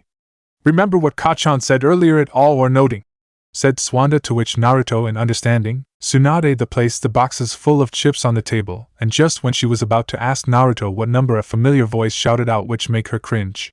"Sensei!" Several minutes earlier Shizen was traveled through the streets with her shopping with Tonton, and was on her way home when she suddenly saw a large group of people in the local casino. As she walked by, she heard some people mutter about some women and her kid were cleaning up in the casino. Deciding to have a look, she went in, and when she did, she saw the women was none other Tsunade with Naruto betting at the roulette, at which point she cried out angrily to her sensei. "Hei, Shizen, how it's going?" spoke Tsunade like a kid who had its hand caught in the cookie jar. "I was fine until I came in here to see what all the fuss was about and found my sensei using her son for gambling," spoke Shizen angrily. "Oink!" cried Tonton angrily at her mistress. Hey now Shizen, calm down, and not like that, you see. After Naruto's training I decided to treat him to an ice pop, and when we saw the casino I came to have a look and I found a quarter on the floor. After that I was just going to have one go when Naruto said he wanted to, and I let him, thinking it wouldn't do any harm. When he did play, he kept whining and whining at the slots and then at the crap table. He a gambling genius and has more luck than a 4-leaf clover," said Tsunade, trying to explain herself. "I don't what your reasons are, you had no dash," said Shizen angrily before she was interrupted by Tsunade. "But he won over 20 million ryo already. I don't care if he won dash," said Shizen before she stopped and spoke again. "TT 20 million ryo." To which Tsunade just nodded. Shizen was close to fainted when she heard this. But before she could, the man of the roulette table spoke. "All bets are closed, one straight up bet." At which the two women turned to see that Naruto had made a bet by himself. "Naruto, what did you do?" cried Tsunade. "I did what you said, Kachan. I went all or noting and beat all the money on number 2 red," replied Naruto happily, which caused his mother to cry in frustration and making her cruise herself for her poorly chosen words. As the roulette began to slow down, the two women were biting their nails out of pure nervousness, while Naruto just looked on happily, not truly understand what he had just done. As the ball began to slow down further, and was hoping along the other slots. "I can't watch," cried Shizen as she closed her eyes, as her nerves couldn't take the suspense, and was quickly joined by Tsunade as she too closed her eyes, along with Tonton, who was lying down and using her hooves to cover her eyes. As Tsunade did, she just saw the ball hoping into 0-0 black, and thinking that they lost, Tsunade was ready to hear the man say the house won. But instead of that, the man said, 2 red player wins and has broken the bank." At this, Tsunade popped open her eyes and saw that the ball had indeed landed on 2 red, and it must have hopped out of 0-0 black rights when she closed her eyes and hopped into 2 red. Tsunade quickly raced over to her son and started to smother him in between her giant mounds again, much to the envy of the male population again, and cry at how happy she was and proud of her little gambling genius son. Shizen, on the other hand, just fainted, since when she heard that Naruto won, she quickly calculated that on the odds of 36-1. Multiplying that to the 20 million that Naruto had won and bet in a single straight-up bet, which added up to Naruto winning over 720 million ryo. After they had got all the winning, they cashed out and sealed all the money into a scroll and quickly left. If they had stayed, they would have seen the casino owner crying, since his casino was ruined now. When they got home, Shizen berated Tsunade for taking Naruto and having him gamble for her, and told her that she was forbidden to take Naruto to a casino ever again, much to Tsunade's annoyance. She also had the money that Naruto once sent to Sarutobi so he could put it in Namikaze's account, since the money was his since he won it all. Although Tsunade did cry at the loss of all the money and all the things she could buy with it. Konoha the next day, currently sitting at his desk, the Sandaime Hokage was reading Jiraiya's newest book, Ika Violence, since today was one of the few days that he had no paperwork. As he was reading, there was a sudden poof, and when he looked away from his book he saw one of Tsunade slug summons on his table with a scroll on its back. "Greeting Hokage-sama, I have a message from Shizen-san," spoke the small slug. "What you that message be then? She would like you to put the money in this scroll into the Namikaze family account. If I may ask, how much is in this scroll?" asked the old Kage as he took the scroll. 720 million ryo, replied the slug summon plainly. "Okay, that's 720 me dash," said Sarutobi as he was about to stand up when he suddenly realized what he heard and fell down on the ground with pure shock. He quickly stood up and looked directly at the slug summon and shouted, "How the hell did they get 720 million ryo? Young Master Naruto won it all when Tsunade-sama took him to a local casino," replied the slug summon. "She took a 5-year-old boy to a casino and he won over 720 million ryo by himself," replied Sarutobi in disbelief, to which the summon only nodded.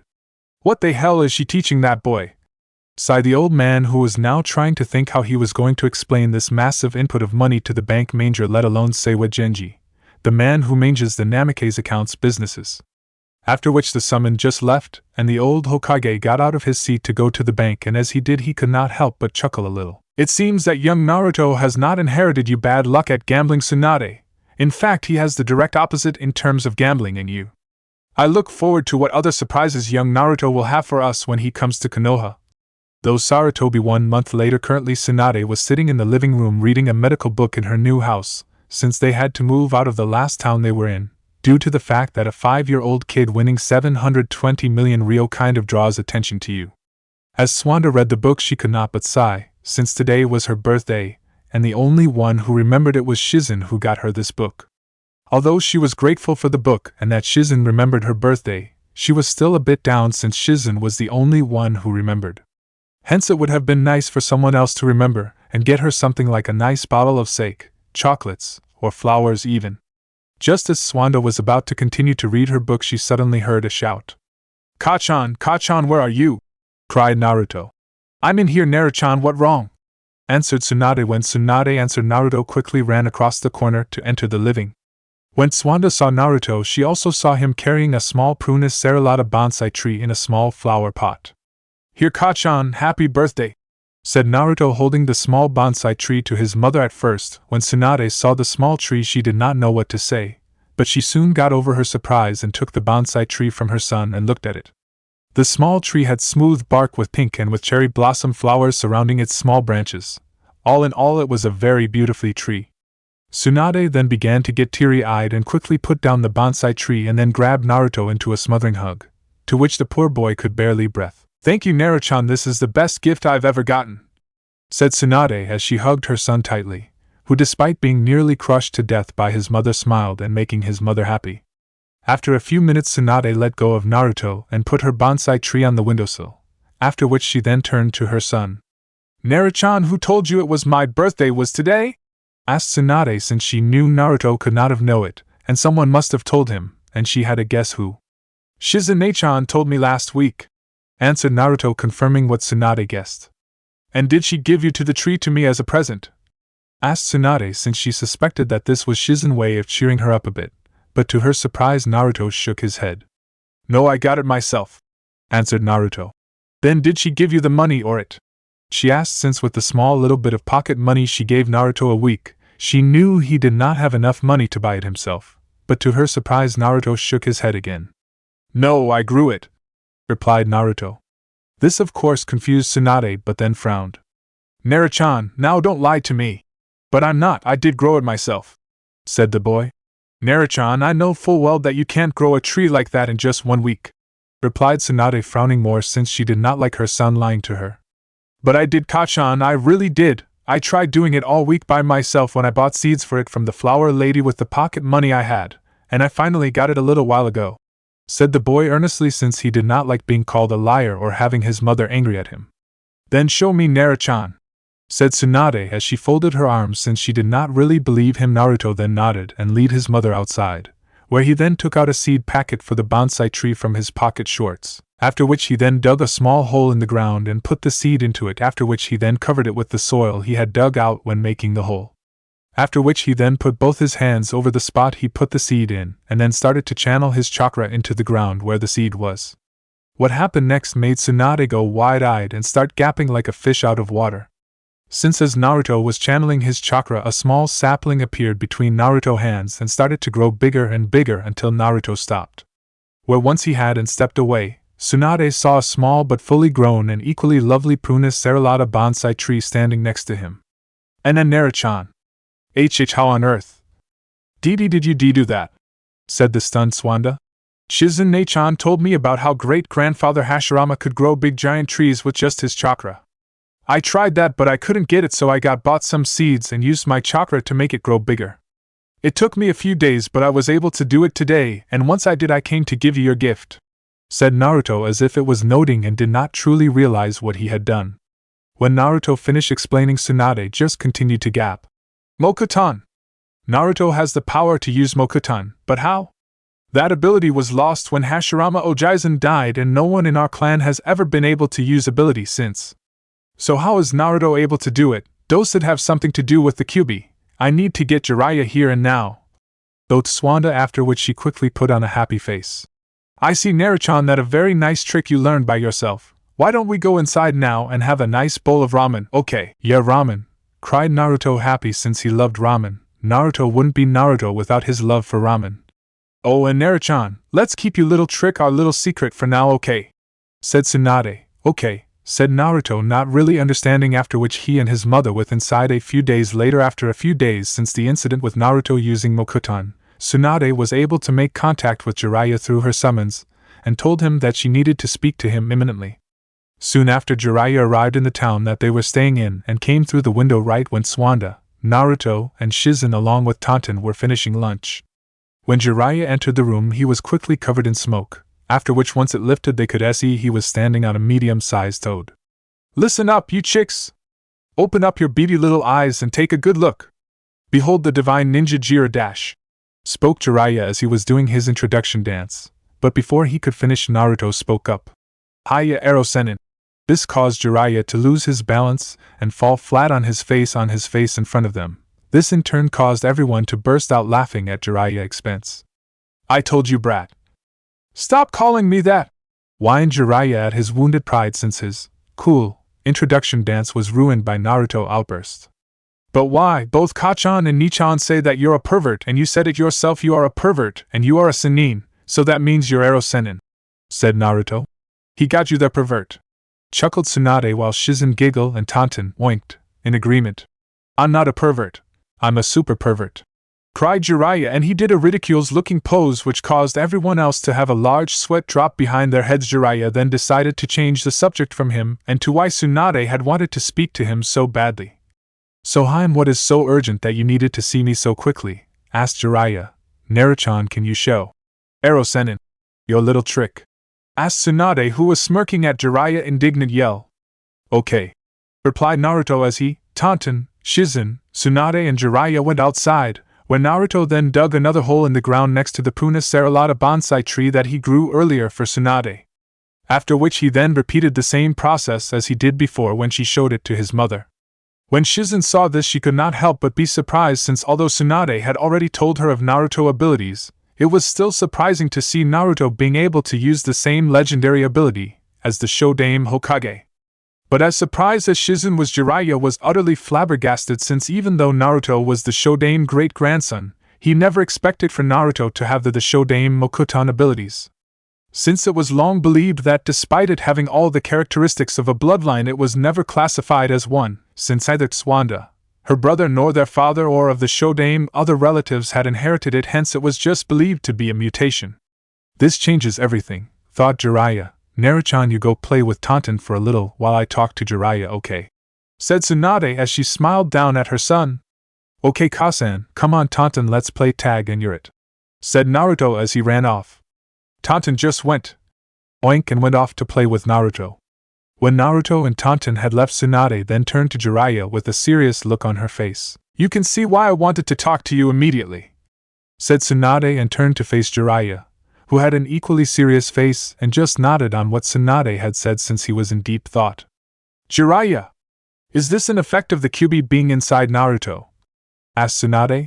No, I don't believe so, since although there has never been a Jinchuriki for the Kyuubi before, I'm still certain that isn't a side effect of Naruto having the Kyuubi inside of him, since it doesn't match the abilities that the Kyuubi is known to have. Although Jinchurikis are each given special abilities by their bijus, for example the Ichibi no Shikaku Jinchurikis always have the ability to control and manipulate sand. But in Naruto's case no, since the Kyuubi abilities have no connection to nature or Mokuton but your clan dos, hence I believe Naruto has just reawakened the Mokuton ability. But how is that possible? Mokuton is a mutation that only appeared in my grandfather, it isn't a bloodline, replied Tsunade. Well, it seems that we were wrong, since it's the only answer as to why Naruto has it, spoke Jiraiya. Then why is it that my grandfather was the only person to be able to have it? Why didn't my father, Nawaki, myself inherit it from him, or any of the other members of my clan have the ability to use Mokuton as well? Asked Tsunade. The only reason I can think of is something that I read a while back when I was training in Myobokuzen, during which I came across an ancient record written by a sage long back when the great shinobi clans were only being founded. In the scroll it spoke how when the bloodlines were first showing up, it said that the bloodlines were unstable and many of the children of bloodline holders did not receive their parents' bloodline. It was not until a few generations more after the first bloodline holders of each bloodline did the bloodlines finally stabilize so that the other generations of the clans would have them. This can explain how not everyone in a clan with a bloodline can receive and use their clan's bloodline, since it may have not stabilized in certain people. The Uchiha clan is a prime example of this, since only a quarter of its members can use the Sharingan, since it was only the ancestors of that part of the clan whose bloodline finally stabilized enough for it to be passed down to them. Spoke Jiraiya and continued, my guess is that your grandfather was the first person to be born with the Mokuton ability, and like with the first bloodline users, the Mokuton bloodline was too unstable to be passed on to his descendants like your father, your brother, and you Tsunade. But it seems that the Mokuton ability has finally stabilized with Naruto, hence why he's the one to have it. Finished Jiraiya. Tsunade just nodded since it made sense, and as a medic she knew a lot about genetics, and how some genetic traits are not always inherited by everyone in a family or clan, especially if certain genes were unstable. I'm also afraid that now with Mokuton, Naruto is in even greater danger than he was before. Spoke Jiraiya again, which Tsunade frowned and nodded in agreement, while Shizen just looked confused and decided to ask why. But Jiraiya-sama, why is Naruto now in more danger with Mokuton? The reason is because when word reaches the other villages and certain organizations like the Akatsuki, they will come after Naruto, since he would be very useful to the Akatsuki, with his Mokuton powers. Especially if he is properly trained in it, he could help the Akatsuki greatly by subduing the other Jinchurikis, by using his Mokuton powers to suppress their Biju's powers, making them easier for the Akatsuki to capture them. Not to mention other villages would want him to use him as a weapon to use against other Jinchurikis, since the power of the Shodan Mokuton is well known by all, where it could match even the Sharingan in terms of powers and certain special abilities. They would want it even more if I'm right about the Mokuton finally stabilizing and becoming an official bloodline where Naruto could pass it on to his future children.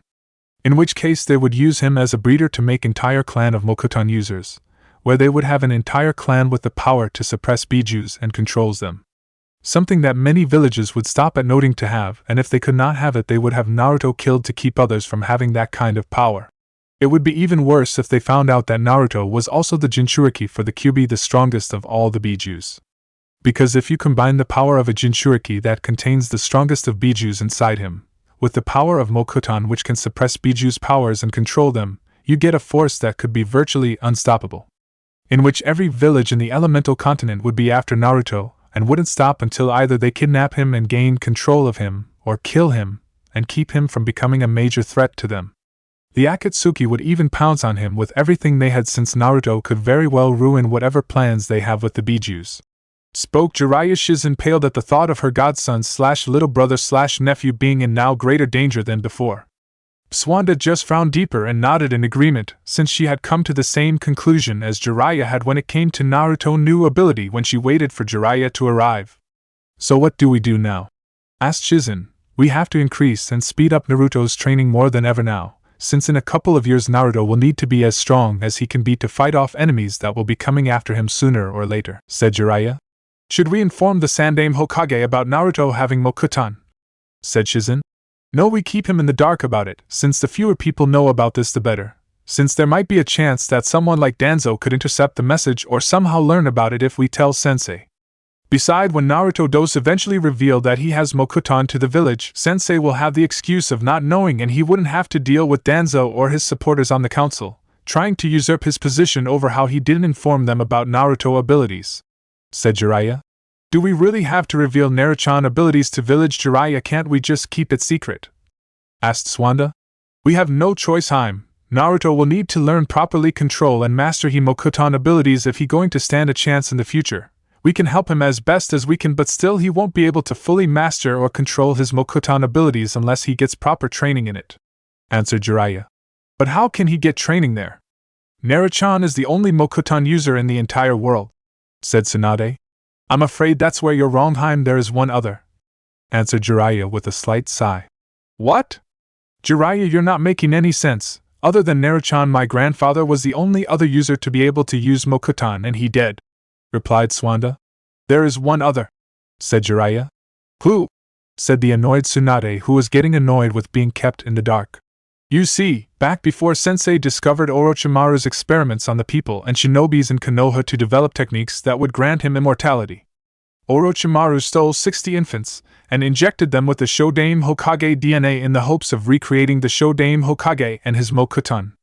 But before he could finish his work, he was forced to leave Konoha, since Sensei found out that he was behind the missing shinobis, civilians, and infants. Out of the 60 infants that Orochimaru stole and injected the Shodaime Hokage DNA into, only one survived and received the ability to use the Shodaime Hokage Mokuton powers," replied Jiraiya sadly, since that event had shown how far his former friend and teammate had fallen just to gain power. But Tsunade and Shizun were shocked and horrified at the information, especially Tsunade, since she didn't think that even Orochimaru would do such a thing. But she had been wrong. Tsunade could not help but feel sick at what Orochimaru had done and swore if she ever saw the bastard she would skin him alive with her bare hands.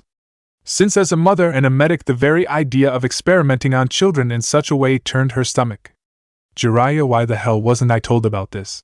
said Tsunade angrily, since the idea of Orochimaru desecrating her grandfather's grave and using his DNA to experiment and murder innocent children made her furious. "I am sorry, Tsunade, but you had left the village long ago and the whole event was classified top secret. I only know because Sensei told, since he knew I was trying to track down Orochimaru, and he believed that I needed to know exactly what Orochimaru had done in the village." "And who exactly is the child that survived Orochimaru experiments and gained my grandfather's Mokuton abilities?" asked Swanda. "The kid's name is Tenzo. He's 20 now and proven himself to be quite a ninja since he graduated out of the academy at age 6 and made Chunin a few months later. He's even one of Konoha's top ANBU and is one of Sensei's most trusted operatives," replied Jiraiya. "And how skilled is he in using Mokuton?" asked Tsunade, although she was impressed with Tenzo's skill if what Jiraiya said was true. "According to Sensei, he completely mastered the Mokuton jutsus that he learned from your grandfather's scrolls in the Senju clan library, although cannot use the Mokuton techniques to its full potential, hence his full power pales in comparison to that of your grandfather. But despite that, he can help Naruto greatly in training in how to use it, and possibly Naruto will be able to surpass him and use Mokuton to the same level as your grandfather could. Which it would be very likely, since he is a pure-blooded Senju and the directed descendant of the Shodaime Hokage. Hence why he would be so valuable to certain people," finished Jiraiya. After Jiraiya's explanation, Tsunade just sighed, although she did not like the fact that her sensei went and took scrolls belonging to her grandfather from her clan's secret library. She understood why he did it, and knew he would not abuse that privilege and return the scrolls back to the library. She then looked over at her son as he played with Tonton without a care in the world. She wanted nothing more than for Naruto to have a long, peaceful, and quiet life where he could grow up happy, as well as have a family one day when he was older and live with them happily without having to worry about enemies attacking them or going through the hardship that he would as a shinobi. But Tsunade knew that would never happen, and now with his Mokuton powers his life now just got a whole lot harder now. But regardless, she would help her son no matter what the cost to her and make sure that he becomes strong enough to defend himself and those he care about, and she would make sure that he would live a long and as happy a life as possible. "I hope I can count on your help when training Jiraiya, because he's going to need all the help he can get," said Swanda. "Of course I do whatever I can, since I swore to Minato that I would train the boy when the time came," answered Jiraiya. "I will help too, Swanda-sensei, and even though I might not be as much help to him as you both, but I will help Naruto in any way I can." spoke Shizen. Thank you, Shizen, I knew I could count on you, said Tsunade. So when should we start? Asked Jiraiya.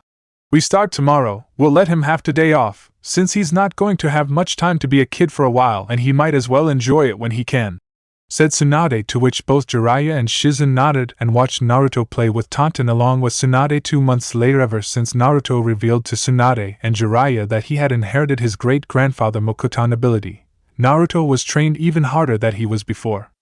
Tsunade helped him with his chakra control exercises. Not that he needed much help since he had inherited her natural flawless chakra control, where he was now walking on water and was balancing small tin objects like a dull kunai on the tips of his fingers.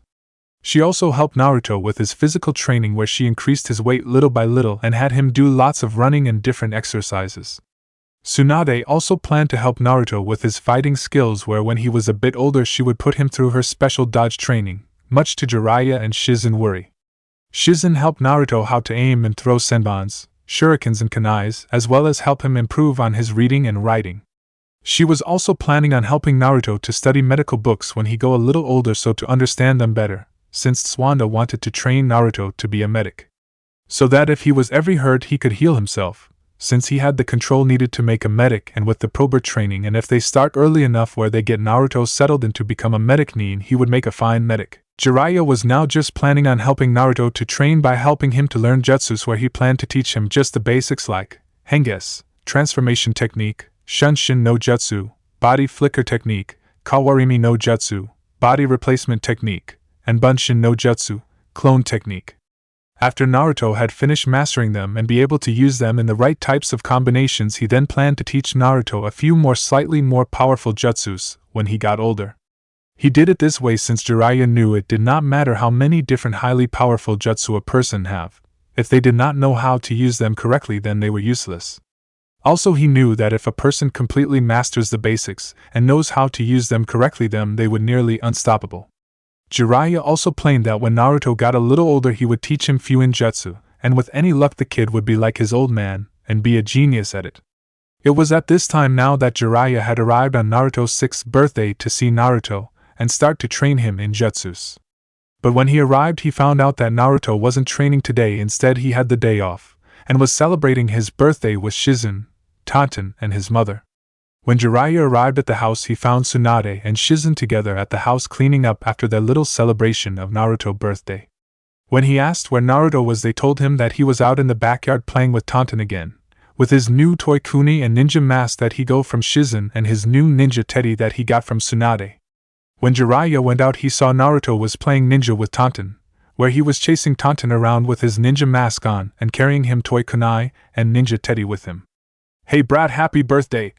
cried Jiraiya, getting Naruto attention. When Naruto heard him he turned to see Jiraiya weaving and smiling at him. He took off his mask and ran over to Jiraiya, as Naruto was wearing a small white short-sleeved shirt with a spiral design on its front and wore blue shorts. Naruto had also changed a bit from in the last 2 months. He had grown a little bigger, and his whisker birthmarks that he had gotten when the Kyuubi was sealed into him were gone. Jiraiya theorized that when Naruto's awakened his Mokutan bloodline, his bloodline negated the physical effects that the Kyuubi had on his body, since the Mokutan power did suppress Biju chakra. "Oh hey Ero-sennin!" This of course caused Jiraiya to face fault down onto the ground, but he quickly got up and started to yell at Naruto. "Damn it brat, I told you not to call me that!" cried the Toad Hermit. "But why it true and it's fun," giggled Naruto, while Jiraiya just mumbled about youngest today showing no respect to their elders.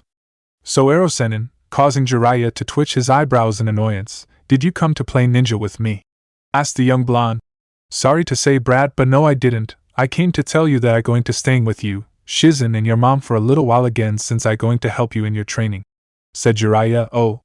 And what are you going to be training me in, Ero-sennin?" asked the boy, since Naruto did not mind doing training since he found it fun. "I going to be training you in jutsu," said Jiraiya, which caused the young boy to start shouting in excitement since he had wanted to learn cool new jutsus, but his mother wouldn't teach him any. "So what are you going to teach me?" "Ha, ha, ha. Is it going to be some super cool water jutsu like great Uncle Tobirama? Or a jutsu that will let grow big gigantic trees like great grandfather Hashirama? Or some super cool fire jutsus like Kachan told me Hiruzuno Jizen can do?" asked Noro excitedly while he was jumping up and down. Sorry brat, but you're nowhere near ready for those kind of jutsus. I'm going to teach you how to do Henges, Shunshin no Jutsu, Kawarimi no Jutsu and Bunshin no Jutsu. When you fully master those and can use them in the right types of combinations, I will teach you some more, said Jiraiya, whined Naruto since he had wanted to learn loads of cool jutsus. Now I was going to teach you how to do Shunshin no Jutsu, but since it's your birthday we're going to leave that till tomorrow since your mom told me that you have the day off today, said Jiraiya. Oakawariaki, said Naruto since he was still down about not learning any super cool jutsus.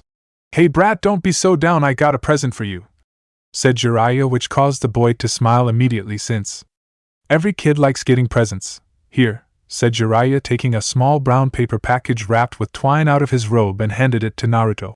Thanks Ero-senin, said the boy, taking the package and ignored the grumbling from Jiraiya about youngest today. Now enjoy brat, I see you later. I have to met some who helping me with my research for my next book, said Jiraiya as he giggled perversely. Research? What that, and can I come? Asked Naruto since he did not understand and though it might be fun. Sorry brat, you can't grow up stuff, maybe next time when you're older, said Jiraiya quickly since even he had morals when it comes to taking little kids with him on his research. Besides, he knew that if did something like that, Tsunade would beat him within an inch of his life and have her slug summon Katsuyu melt off his balls with her acid. Okay, replied Naruto as we went off to open his present.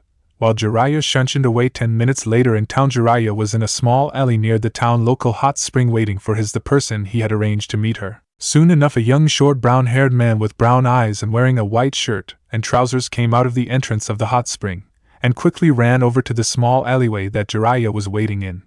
So did you get them? Asked Jiraiya eagerly. Yeah, I got them, but I nearly caught a few times when I was taking the photos, said the man, holding up over 3 dozen photos of different young girls and women in the hot spring, wearing nothing but towels or nothing at all. The young man who took the photos was a towel boy who worked in the hot springs collecting the towels of the women after they had finished in the hot springs and gotten dressed. Jiraiya had met the boy when he was in the town on his way to Tsunade House and quickly learned that the young man was a fan of his books, and he also learned that he worked in the local hot springs. So naturally Jiraiya made a deal with the young man where in return for a little payoff, the boy would take photos of all the different young and attractive ladies who went into the hot spring for Jiraiya. Jiraiya quickly grabbed the photos and started to look through them. He then began to grin perversely, and developed a large nosebleed and began to drool a little. The young man coughed loudly to get Jiraiya's attention away from the photos and onto him. I believe Jiraiya-sama, you owe me something, since I held up my end of the deal, spoke the young man. You're right, I do, said Jiraiya as he then quickly took out another small brown paper package wrapped with twine and handed it to the young man, who took it eagerly and began to quickly rip open the package. Pleasure doing business with you, said Jiraiya as he began to walk away and look back at the photos, thinking about all the different types of inspiration these photos would give him. But before he could fully walk away, he was stopped by a sudden cry from the young man. Is this some kind of joke? Cried the young man angrily. What are you talking about? Asked Jiraiya as he turned back to the man. I mean, this isn't what we agreed upon, said the man, holding up a book to Jiraiya. Face the book read. The Tale of the Utterly Gutsy Shinobi. Wait a minute, this is the book I gave Naruto for his birthday. But if this is it, then that means the book I gave Naruto was oh dear sweet Kami no, thought Jiraiya in his mind as he realized what he had done, and quickly snatched the book from the man and ran with a speed that would make Guy look slow even without his weights. All the while ignoring the angry cries of the young man about noting giving him what they had agreed upon. Several minutes later at Tsunade home, as this was happening, Tsunade was sitting down and was about to get ready for a nice nap, while Shizen was finishing cleaning up in the kitchen and Tantan was lying down next to the chair she was sitting on. But before she could fully settle down, she suddenly heard a cry.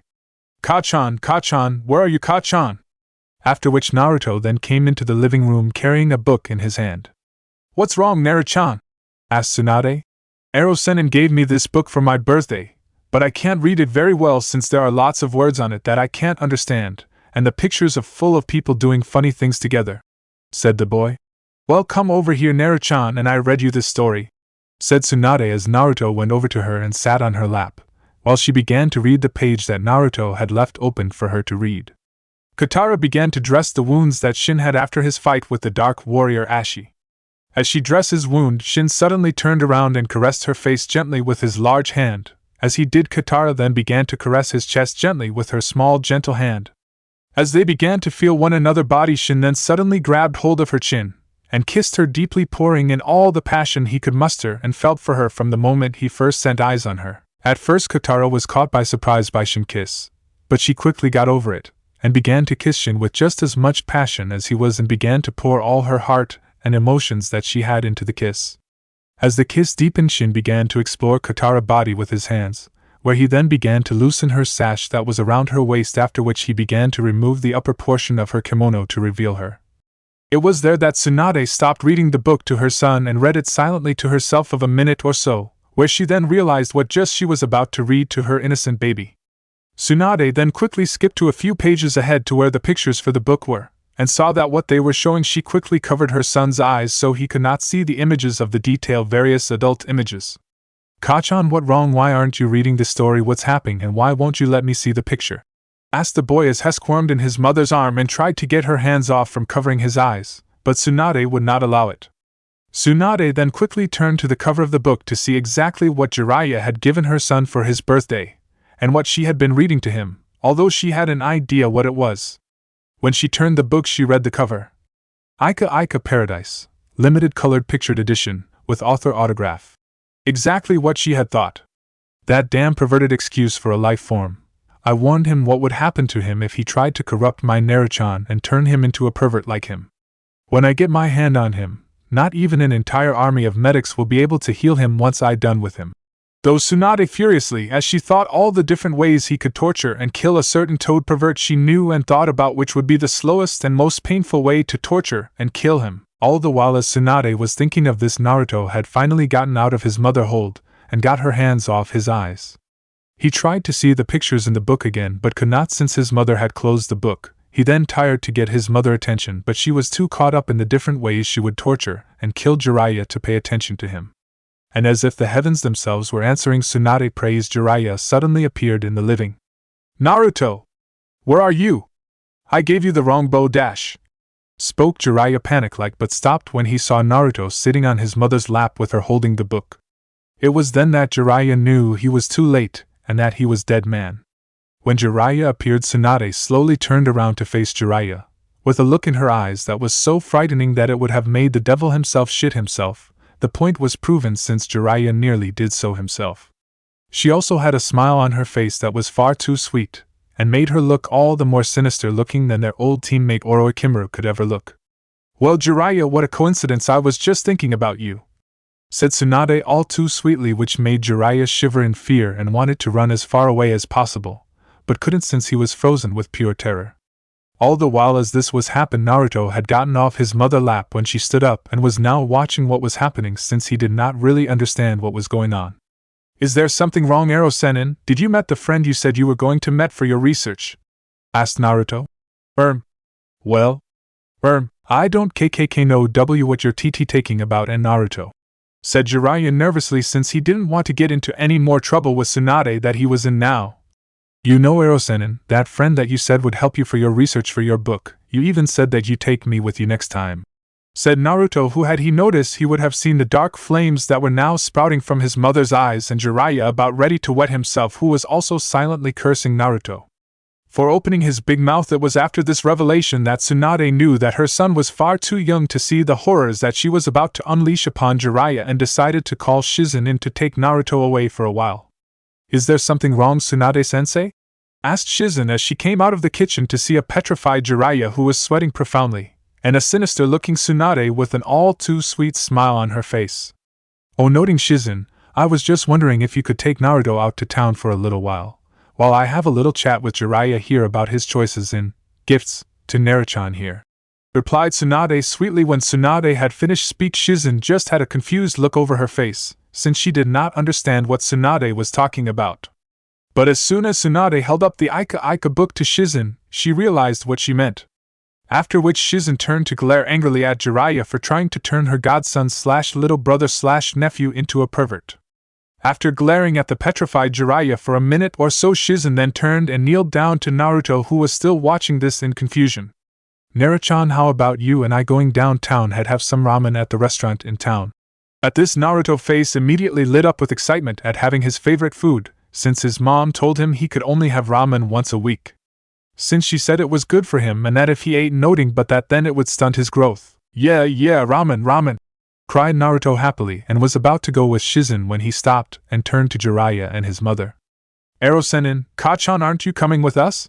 Asked the boy. Jiraiya, deciding that this was his best and only chance of escape, quickly came out of his petrified state.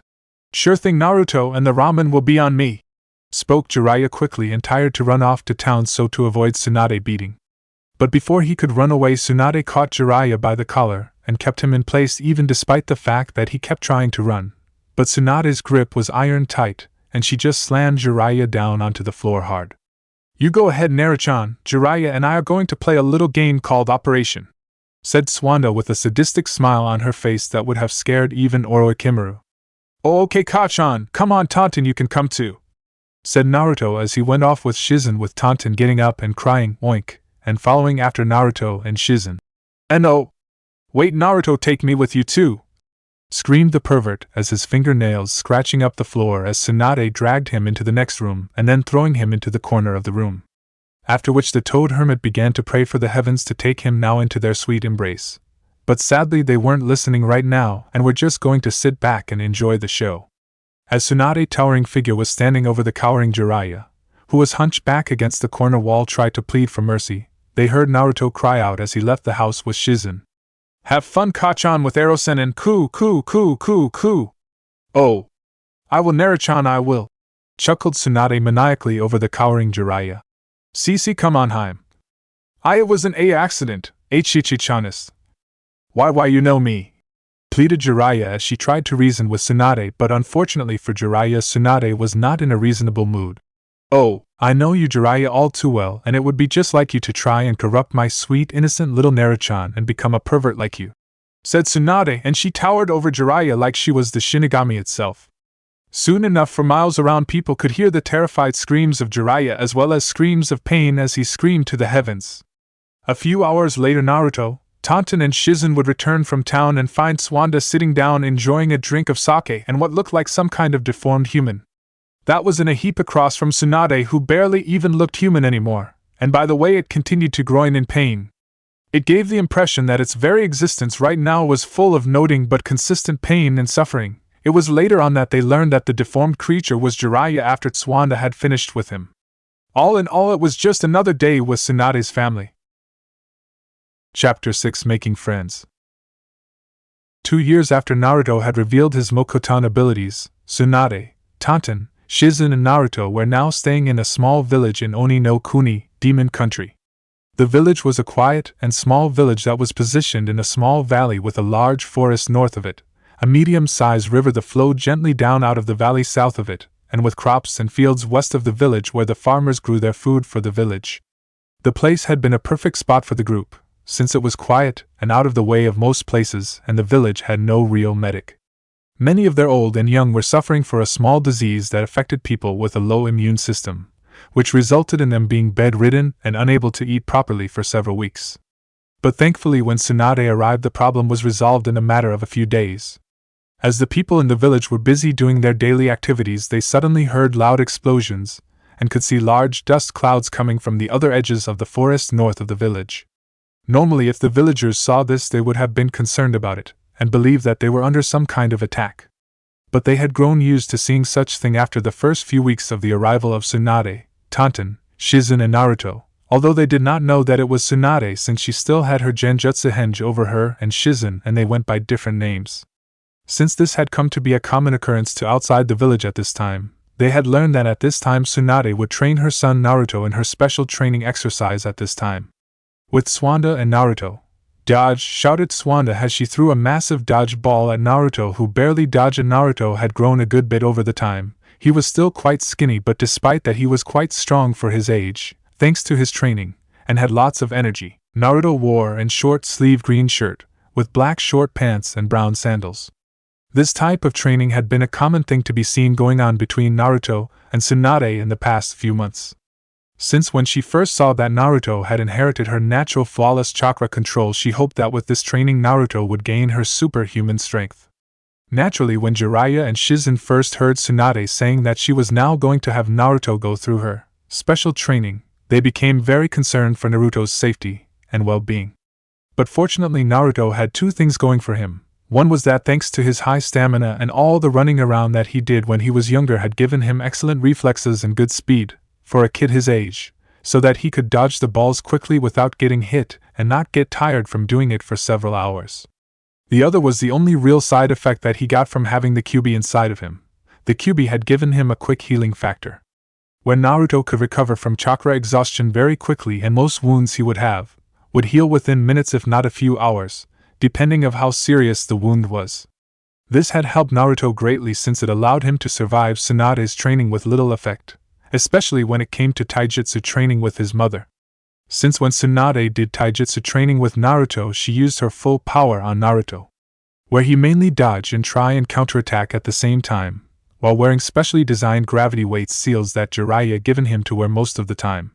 Needless to say Naruto usually returned home with broken bones of a lot of bruises, but regardless of them the training was working, since Naruto's speed was increasing dramatically, and his taijutsu style was improved as well. Tsunade even stated that the way he was going Naruto would soon have a firm grasp of her superhuman strength, even though it would still be a couple of more years before he could ever be able to use it to the same level as she could. For several hours Tsunade threw and threw hundreds of dodge balls at her son, where the dodge balls would often explode by the sheer power of the thrown, when it hit the ground or a tree. After a while of this Naruto was starting to get tired of always dodging and decided to strike back.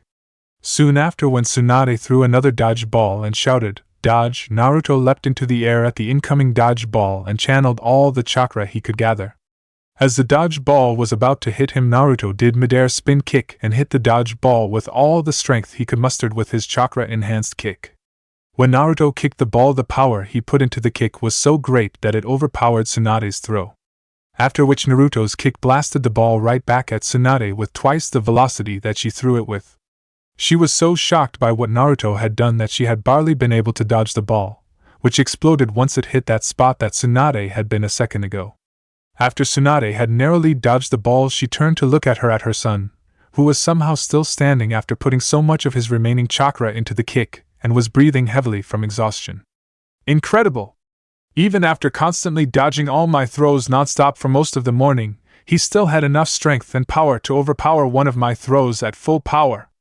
I knew he was slowly getting better at being able to use my strength, but still, I never thought he'd have enough control over it to be able to block it and hit it back at me with twice of much force as what I threw at him. Not to mention he's still able to stand up after putting so much power into that kick, after doing something like he should be dead on his feet and unconscious on the ground. Thought Tsunade in shock but quickly got over it and a large smirk appeared on her face. But then again he is, my son after all. Alright Naruto, that enough for today. Spoke Tsunade, after which she then started to seal away the large bag that held the remaining dodge balls. But, pant, Kachan, pant, I can see. Pant. Still key. Pant. Keep going. Pant. Said Naruto tiredly. That may be true Naruto, but remember what I said about pushing yourself too far. Now come over here so I can heal you. Said Tsunade, where her son was too tried to argue and went over to her to be healed. After a little while, Naruto was fully healed and was itching to start training some more, but his mother wouldn't allow it. But Kachan, why can't I? Since you said the more I train the stronger I get, and I want to get as strong as you, Erosanin and the Yondaime. Said Naruto. Naruto knew a lot about the Yondaime thanks to all the stories that Jiraiya told him about, although Tsunade didn't really like it, since she was still angry at Minato for turning their son into a Jinchuriki. But Naruto was still unaware of the fact that the Yondaime was his father, since both Tsunade and Jiraiya had decided not to tell Naruto until he was ready, in case he accidentally blurted it out to someone. Whenever Naruto asked about his father, the subject was always changed. Naruto also didn't know about the Kyuubi being sealed into him either, since like with the knowledge of his father it was decided to keep secret for the same reason. Yes Naruto, that true, but if we kept training you'd be too tried to do your studies with Shizen, replied Tsunade.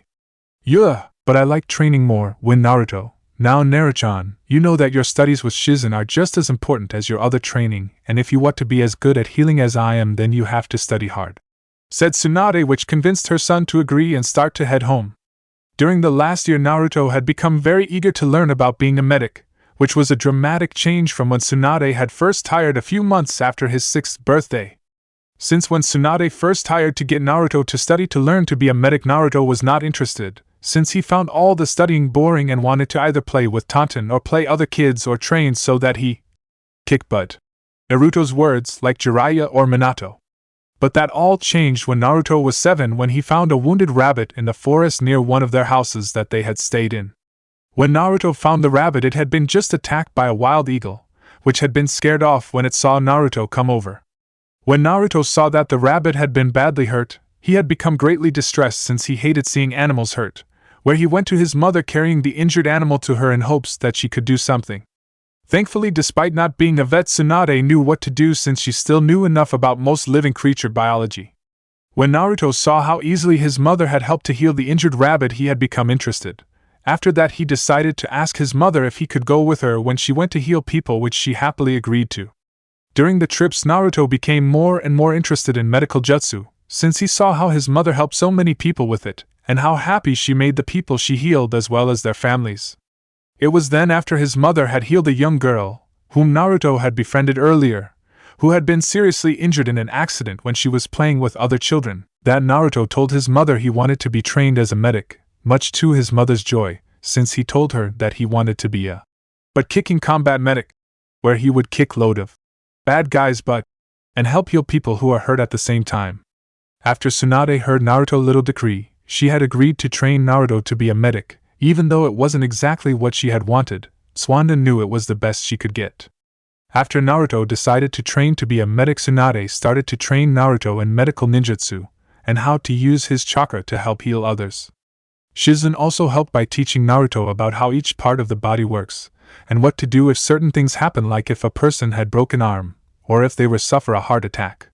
It had been difficult at first, since Naruto found it difficult to try and remember the names of the different organs or bones, and what they do for the body.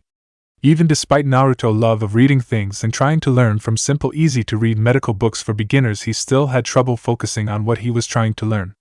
But Shizen had found a unique way to help teach Naruto.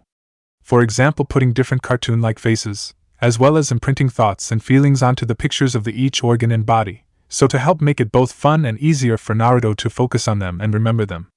She also made up different rhymes or little songs to help Naruto remember the names of the body parts, and what they were connected to and do, as well as what to do if with certain injuries happened. Tsunade had naturally been skeptical at first when Shizen had suggested it, but when Shizen applied her idea to help teach Naruto, Tsunade soon saw that the teaching method was working perfectly, since Naruto improved greatly in his medical nin training. Tsunade herself praised Shizen for her teaching skills. She even stated that Shizen had a gift in helping to teach children and helping them learn. This of course caused the young women to blush bright red at her sensei praise, since it was not too often that Tsunade would praise someone. But even despite Naruto growing progress in his medical training, he was still a long way from being able to heal people properly, even with just simple injuries or illnesses. Also, Naruto was now learning about Fuinjutsu, sealing techniques, from Jiraiya, where he was teaching Naruto how to seal simple things into scrolls like a kunai. After which, when he returned, Jiraiya would then start to teach him other slightly more advanced sealing techniques.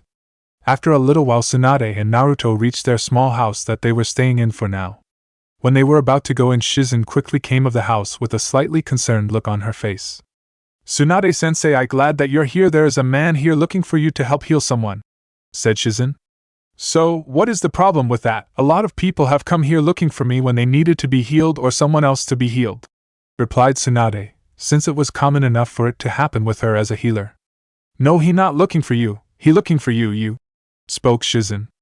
At this, Tsunade suddenly understood what Shizen meant and narrowed her eyes, since the only people that would know where she, meaning the real her, Tsunade the Slug Princess, was, where Jiraiya and the Sandaime. "Naruchan, you and Shizen stay out here and practice throwing your Saban needles, while I go inside and talk to the person inside, okay?" said Tsunade as she turned around to Naruto with a smile on her face as if there was nothing wrong. "Okay, Ka-chan, come on, Ne-chan," said Naruto as he pulled the end of Shizen Koso's robe to get to come along with him. Since he didn't think anything was wrong, since a lot of people came back to ask his mother to heal them or some else. After a quick nod of understanding to Tsunade, Shizen then went with Naruto. Inside Swanda House, when Tsunade entered the room, she saw a young man with brown hair and glasses wearing an official uniform of a guardsman of Oni no Kuni, as well as carrying a pack of arrows and a bow on his back. Greetings Tsunade-sama, it is an honor to meet you in person, said the young man as he bowed down on the floor. I afraid you're mistaken since I not heard my name is Yukumo, replied Tsunade. There is no mistake Tsunade-sama, so you can remove your disguise, replied the man. Tsunade narrowed her eyes, after which she then changed her form, from a short red-haired woman with blue eyes, to her usual form. So who are you and how did you know where I was staying and that I was in disguise? Asked Swanda, as she was on guard in case the man was some sort of assassin or kidnapper. My name is Tatuho and I am one of the personal bodyguards of the High Priestess Lady Miroku, ruler and protector of Oni no Kuni, spoke the man named Tatuho. The High Priestess? Asked Tsunade in surprise. Hi, and she is in great need of your help, Tsunade-sama, said Tatuho, and he bowed down to her again. Lady Miroku is gravely ill, due to an assassination attempt on her life by an assassin from a rival country who had hoped to kill her to disrupt the leader of our country. Fortunately, Lady Miroku was able to foresee the attack and warn us about it, where we were able to capture him, but unfortunately the assassin had a backup plan and had poisoned her food. The best doctors in our land have tried to help her, but all have failed. She had even recently went into a coma due to the poison. You are our only hope she has of surviving. Please, Tsunade-sama, I beg you save Lady Miroku, said Tatuho, still keeping his head on the ground. Before I say anything, I want you to answer a question for me, spoke Tsunade without showing any emotion. How did you find out that I was here and that I was in disguise? Asked Tsunade, since she needed to know who they knew she was here. Before Lady Miroku went into her coma, she had one last vision, where she saw you in disguise in this village with your student and a young blonde boy who she believed was your son, spoke Tatuho. At this, Swanda frowned and went into deep thought and said nothing. After several minutes of silence, Tsunade spoke up again. Very well, I will help heal the High Priestess, but on one condition. Name it, Tsunade-sama, and it will be done, I swear it, spoke Tatuho as he stood up. Before I tell you, I want to know, other than yourself and the High Priestess, does anyone else know about the vision that she had about my son and me? Asked Tsunade. No. Lady Miroku only told me of her vision about you and your son, replied Tatuho. Good, then my condition is simple, that both you and the High Priestess swear not to reveal the fact that I have a son to anyone until the day it is officially known to other countries. Since I have many enemies out in the world that would come after my son just to get to me, and until the day he is either strong enough to defend himself or has enough protection, no one can know that he even exists. Is that clear? Said Tsunade forcefully, since she would allow no harm to come to her son. Of course, Tsunade-sama, I understand perfectly, and I swear no one will learn the existence of your son from me, and I'm certain Lady Miroku will agree as well, replied Tatuho. Good, because should you or the High Priestess ever break your oath and leak the information about my son to others, and it puts him in danger, I swear there will be no place on this earth that you can hide from me. Is that clear? Threatened Tsunade in a deadly tone as she flooded the room with her killing intent, making Tatuho freeze in fear and cause a cold sweat to run down his back. Ha-hi. Tsunade-sama, you understand P perfectly, said Tatuho fearfully, as he had never been so scared in his entire life. Good, then we will leave in 1 hour, spoke Swanda as she stood up to go and talk to Shizen. When Tsunade left, Tatuho slouched down and let out a large sigh as the killing intent died out. Truly, there is nothing more dangerous in this world than a mother protecting its child. Though Tatuho, as he shivered slightly in fear as the memory of Tsunade killing intent was still fresh in his mind. 3 days later, after about 3 days of traveling, Tsunade and the group soon arrived at the estate for the High Priestess of the Demon Country. When they arrived at the main gate, Tsunade had her special genjutsu activated on both her and Shizen so to make sure that no one would know it was her. The excuse as to why she was here was based sort on the truth, where Tatuho had told the guards that she was a healer from a far-off village that was said to be highly skilled in poisons and could help the High Priestess. When Tsunade entered the room, she had Tatuho dismiss all the servants and other healers in the room so that she could begin her work without being bothered. When all the servants and the other healers were gone, Tsunade cancelled the henge over her and Shizen and began to diagnose the High Priestess. After a few minutes, Tsunade finished her diagnoses on High Priestess and turned to Tatuho, who remained in the room. I'm afraid that the toxin that the High Priestess has been poisoned with was a highly toxic and highly dangerous one, that even some of the most skilled healers would have difficulty treating, spoke Tsunade. What exactly is the poison, Tsunade-sama, and what does it do? Asked Tatuho. The poison came from a very rare and highly toxic mushroom called the black spotted mushroom. It can be made into a powder, gas or liquid form, where it can be breathed in, injected or digested through food. Once the poison is in the body, it destroys the cells, causing the body and the organs to fail and slowly killing the person over time. The effects typically include a nagging cough and other undetectable but common symptoms. It is very hard to detect and even harder to cure, said Tsunade grimly. See, can you treat it, Tsunade-sama? Asked Tsutoho worriedly. Yes, I can, by extracting the poison from her body, but it will be difficult, replied Tsunade. Whatever you need, Tsunade-sama, please tell me and I shall get it, spoke Tsutoho. I need you to get several large bowls of hot water and bring them here, ordered Tsunade as she was going into her healer mode, where she got Shizen and Naruto to help her get everything needed to help the High Priestess. Soon enough, Tsutoho had servants bring over 24 bowls of hot water to the door, where he then brought them into the room. Tsunade then had him and Shizen help restrain the High Priestess when she extracted the poison from the High Priestess' body. Once Shizen and Tsutoho had restrained the High Priestess and were holding onto her, to make sure that she stayed still, Tsuade then used her Chakura no Mezu, chakra scalpel, to make an incision into the one of the affected parts of the High Priestess' body, after which she used her Seiken Chushitsu no Jutsu, delicate illness extraction technique, where she extracted the toxin from the High Priestess' body. It was a slow process, and was quite painfully for the High Priestess, for even though she was unconscious, her body struggles in pain. Naruto also did his part to help by changing the water each time for his mother, as she slowly extracted the poison from the High Priestess' body. After about an hour or so of slow and painful extraction, Tsunade had finally extracted the last of the poison out of the High Priestess' body. It's done, virtually all the poison is out of her body now, sighed Tsunade as she wiped the sweat off her brow. Then will Lady Miroku recover? Asked Tsutoho hopefully. She should, once I have used some of the extracted poison to help make a medicine that will take care of the remainder of the poison in her body, and help her body recover more quickly. I will also stay for a while here to make sure that the High Priestess does not suffer any relapses or something else happens, since she is in a fragile state right now. Thank you, Tsunade-sama. I cannot thank you enough. We are forever in your debt, said Tsutoho as he was kneeling on the floor with his head down in gratitude to Tsunade. To which Tsunade just nodded. Tsutoho, do you have a greenhouse area and a medial area I can use so to make the medicine for the High Priestess? Asked Tsunade. Yes, we do. I shall have a servant lead you there immediately. Kachan, can I help too? Asked Naruto, who wanted to help as well. Thank you, Naruchan, but you can't because it's very hard to do and you're not ready yet. Why don't you go with Tonton out to the garden and play? Said Tsunade. Groaned Naruto, since he wanted to help, plus he didn't have anyone really to play with. Sure, he had Tonton, and he liked playing with her. It was just that he would have liked to play with other kids his own age, since it was hard for him to make and keep friends, since he was always moving from place to place with his mother, Nei-chan, and Tonton. Naruto-san, if you like, maybe you can play with Lady Miroku, daughter Cheyenne, since I was about to go to her and tell her that her mother will be okay, since she has been very worried about her. I'm sure that Cheyenne would love to have someone her own age to play with, since she does not have many friends to play with as well, said Tsutoho kindly as he knelt down to Naruto.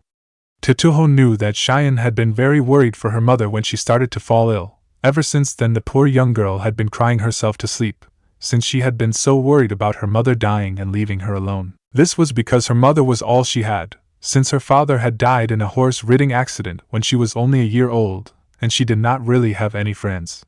Since, like her mother, she had the power to see into the future, but since she was so young she could not control it, and would often see people's deaths. This caused people to fear her, especially other children, since they thought that if they went near here they would die, hence they would run away from her. He hoped that once he brought the good news about her mother and Naruto to play with her, it would brighten the girl up. He only hoped that Naruto would not be scared away from Cheyenne, since the girl was desperately lonely and badly needed a friend. When they left the room, Tsutoho had 2 guards placed inside the High Priestess room and 2 outside the room, to make sure no more assassins would try to get in. After which he then called a servant over and ordered him to show Tsunade and Shizen, who had their henges back on, where the medical area and the greenhouse area was. After that, Tsutoho then lead Naruto and Tonton, who was following Naruto, to where Cheyenne room was and tell her the good news about her mother. Cheyenne bedroom. Currently in her bedroom, the young daughter of the High Priestess Cheyenne was in the corner of her bedroom. She was sitting down on the floor with her legs held tightly against her chest and her head against her legs. Her eyes were puffy red from crying for most of the time, since she was worried for her mother, and was afraid that she would die and leave her all alone. Cheyenne was wearing a long yellow and gold robe-like coat with red baggy pants and a plain white shirt. She also wore her long blonde hair down and had a round glass-like charm that would ring like a tiny bell hung on the left-hand side of her head. As she sat quietly in her little corner, she heard a knock on her door. "Go away! I told all of you to just leave me alone!" cried Cheyenne, since she did not want to talk to anyone. "Cheyenne-san, it is me, Tsuhoho. I have news about your mother. May I please enter?" spoke Tsuhoho. "Oka-san?" said Cheyenne, after which she let Tsuhoho in. Did okay Oka-san dash, said Cheyenne as she tried to say the word she dreaded but found she could not. "No, she did not, Cheyenne-san," said Tsuhoho, since he knew what the girl was thinking. "She is actually much better now. I was able to make contact with a healer that lived in one of the outer villages and had her come here to heal your mother. Thanks to her, she was able to heal your mother, and is now working on a medicine that will help her mother get better." Why you mean Oka-san isn't going to die?" asked Cheyenne as she dared to hope. Tsuhoho just nodded to her that it was true, where Cheyenne then ran over to Tsuhoho and hugged him tightly and started to cry again, but this time with tears of joy. After a few minutes, Cheyenne finally stopped crying and looked up at Tsuhoho and spoke. "See, can I see Oka-san?" "I'm afraid not, Cheyenne-san, since your mother is still in a coma, but I'm sure she will awaken up very soon, and once she does and has regained some of her strength you can see her, I promise," said Tsuhoho, to which Cheyenne just nodded. "Also, Cheyenne-san, I have something else to tell you," said Tsuhoho, which caused the girl to look at him curiously. "The healer I brought has a son named Naruto. He is about your age, and like you, he doesn't really have that many friends, since he moves around a lot with his mother. Also, since his mother is staying here for a while, I thought you and him could meet and become friends, since he doesn't really have anyone to play with either." At this, Cheyenne began to get worried, since she was afraid that, like the other children she tired to play with, he would run away and call her freak like all the others. But won't he just run away like all the others?" said Cheyenne. At this, a sad look appeared over Tsuhoho, since he felt for the poor girl, since she was very lonely and just wanted a friend, and he hoped that Naruto would be that friend for her. "I do not think he will, Cheyenne-san, since he seems to be a very kind young boy, and I'm sure he just wants to be your friend, if you let him." After a bit of convincing, Tsuhoho was finally able to get Cheyenne to agree to at least talk to Naruto, as long as Tsuhoho was here with her. After which Tsuhoho then opened the door and brought Naruto in, who was accompanied by Tonton. "Hi," greeted Naruto when he saw Cheyenne, who was hiding behind Tsuhoho shyly. When Naruto greeted her, Cheyenne did not speak, and she just hid behind Tsuhoho for fear of being rejected by Naruto like all the other children she had tired to befriend. Seeing at how nervous and shy Cheyenne was, Naruto decided to go over to her, where he went around to Tsuhoho so that he could face her. "Hello Cheyenne, my name is Naruto. Would you like to play with me, since there aren't really any other kids around, and since my Ka-chan is going to be here for a little while, it'd be nice that I had someone else to play with," said Naruto. At first Cheyenne said nothing, but after a few minutes Cheyenne suddenly spoke. "Didu. Why you really want to play with me?" "Yeah. You're not afraid of me?" asked Cheyenne, where she began to hope that she might actually have a friend. "Why would I be? It's just that other kids run away from me, and call me freak because I can see things that they can't. Then those kids are all idiots if they say that. My Ka-chan told me that no matter how different we are or what we can do, no one should be treated unfairly and no one should be alone. So you really want to be my friend?" asked Cheyenne, to which Naruto just nodded and held out his hand, which Cheyenne nervously took hold of. "Oink!" cried Tonton. This caused Cheyenne and Naruto to take notice of her. "Oh, sorry Tonton, I forgot to introduce you. Cheyenne, this is Tonton, my family pet Big, and my friend," introduced Naruto. "Hello Tonton," said Cheyenne, as she kneeled down and started to pet Tonton on the head and scratched behind her ear, which the small Big enjoyed very much. "Hey, do you want to go play tag with Tonton and me?" asked Naruto. "Sure," said Cheyenne, after which Naruto then grabbed a hold of Cheyenne, where they and Tonton ran off outside. As the two children and the pig ran off, Tsuhoho could not help but smile, since it was the first time that he saw Cheyenne smile in a very long time. He was also happy to see that she finally had a friend that was not scared of her. Outside in the estate garden for the next hour or two, Cheyenne, Naruto, and Tonton played together happily, where they played games like tag, hide and seek, other such games. After that, Cheyenne showed Naruto around the estate. She even brought Naruto to a hidden part of the garden where her mother and she would plant flowers. "This is where Oka-san and I go sometimes to plant flowers," said Cheyenne to Naruto as they looked around the different flowers. As Naruto looked around, he saw a dying flower bush near the end of the flower patch. What wrong with that? Asked Naruto as he pointed to the dying flower bush. When Cheyenne saw what Naruto was pointing at, she could not but blush and look down at shame. That was a rose bush that I tried to grow by myself, since most of the flower her were grown by Okasan and the rest were grown by me with Okasan help. I told her I wanted to do one by myself, but it was harder than I thought it would be with Okasan help. No matter what I tried, it wouldn't grow right and started to die, said Cheyenne sadly and embarrassed. If you like, I can help, offered Naruto. What say you do? Asked Cheyenne. Well, there is a special trick that I learned and could do that might help. But you have to promise that you won't tell anyone, not even your Ka-chan or Tsuchiho-san, okay? Said Naruto. Okay. I promise, pinky swear, said Naruto holding out his pinky finger. Pinky swear, repeated Cheyenne as she locked her pinky finger with Naruto's. Okay then, said Naruto as he went over to the dying bush where he grabbed hold of the main trunk part of the bush and started to channel chakra into the rose bush. At first Cheyenne was confused as to why Naruto was grabbing a hold of the rose bush. But before she could ask him, she saw the rose bush beginning to grow bigger and bigger. It then started to sprout leaves, and then rose flowers, and right before Cheyenne the rose bush became fully bloomed. How did you do that? Asked Cheyenne in awe when Naruto had gotten up and dusted off his pants. It's a special power that I have, it's called Mokutan, would release, it's a Kekkai Genkai bloodline. It's kind of like your powers. Cheyenne told Naruto about her powers. Said Naruto. What exactly can you do with it? Asked Cheyenne. Well, like you saw, I can make trees and plants grow. My great-grandfather had the same ability. Although he could only grow trees, I can also help grow plants.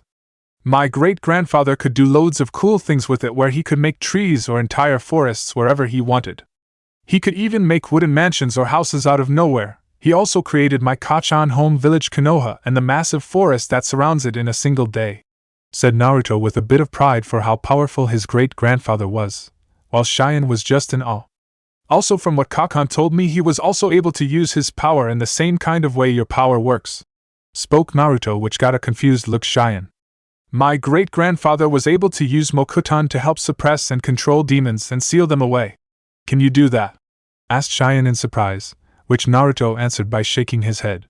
No, or at least not yet, since I'm nowhere near what my great-grandfather can do, since I can't grow big giant tree out of nowhere like he could. The best I can do is being able to grow trees and flowers out of seeds that I buy and grown them in the different ways and shapes I want them to.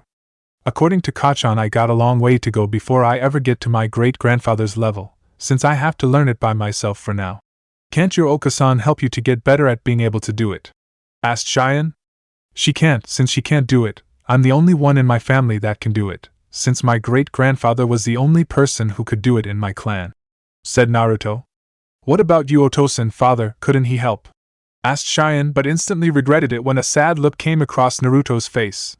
I don't have a token, another less formal way to say father, or at least not now. He died just when I was born, from what Kachan told me. She doesn't talk about it much, since every time I ask she gets this angry look on her face and changes the subject. Sighed Naruto. Sorry, said Cheyenne sadly. It's okay, I never knew him and I'd probably find out about him later on, so there's no problem, said Naruto as he put on a happy face. So are there any other things you can do? Asked Cheyenne, so to change the subject. Yeah, there are some other things I can do, but I can't say, since I could get in a lot of trouble with Kachan if I did. Hell, I get in a lot already if she found out I told you about me being able to do Mokutan. Why is that? Asked Cheyenne. Kachan told me that there are a lot of bad people out there that would like to take me away because of me being able to do Mokutan. This is because I'm the first one to be able to do it since my great-grandfather. If those people found out, they come after me and take me away from my family. They would then make me use my powers to do a lot of bad things for them, since thanks to my great-grandfather power, he was able to become one of the strongest ninjas around, and since I have the same power, those bad people would think I could be just as powerful as he was, hence they would want me under their control. That is why I have to keep my power secret from everyone until I'm strong enough. Can you really become as strong as your great-grandfather? Asked Cheyenne. One day maybe, since Kachan and Shizen Nachan are training me as well as Erosanin, my perverted uncle. The last comment got a confused look from Cheyenne until Naruto explained how Jiraiya would peek on women when in the hot spring. This of course caused Cheyenne to scowl, finding what Jiraiya did disgusting. Besides, it's my dream one to become stronger than my hero the Yondaime Hokage who defeated the Kyuubi by himself. It also my dream to become a great healer like Kachan and become a Konoha ninja like the rest of my family were, as well as become Hokage like my great-grandfather, my great-great-uncle and like the Yondaime. Spoke Naruto. Well, I think you can do, said Cheyenne, which caused Naruto to smile and blush slightly.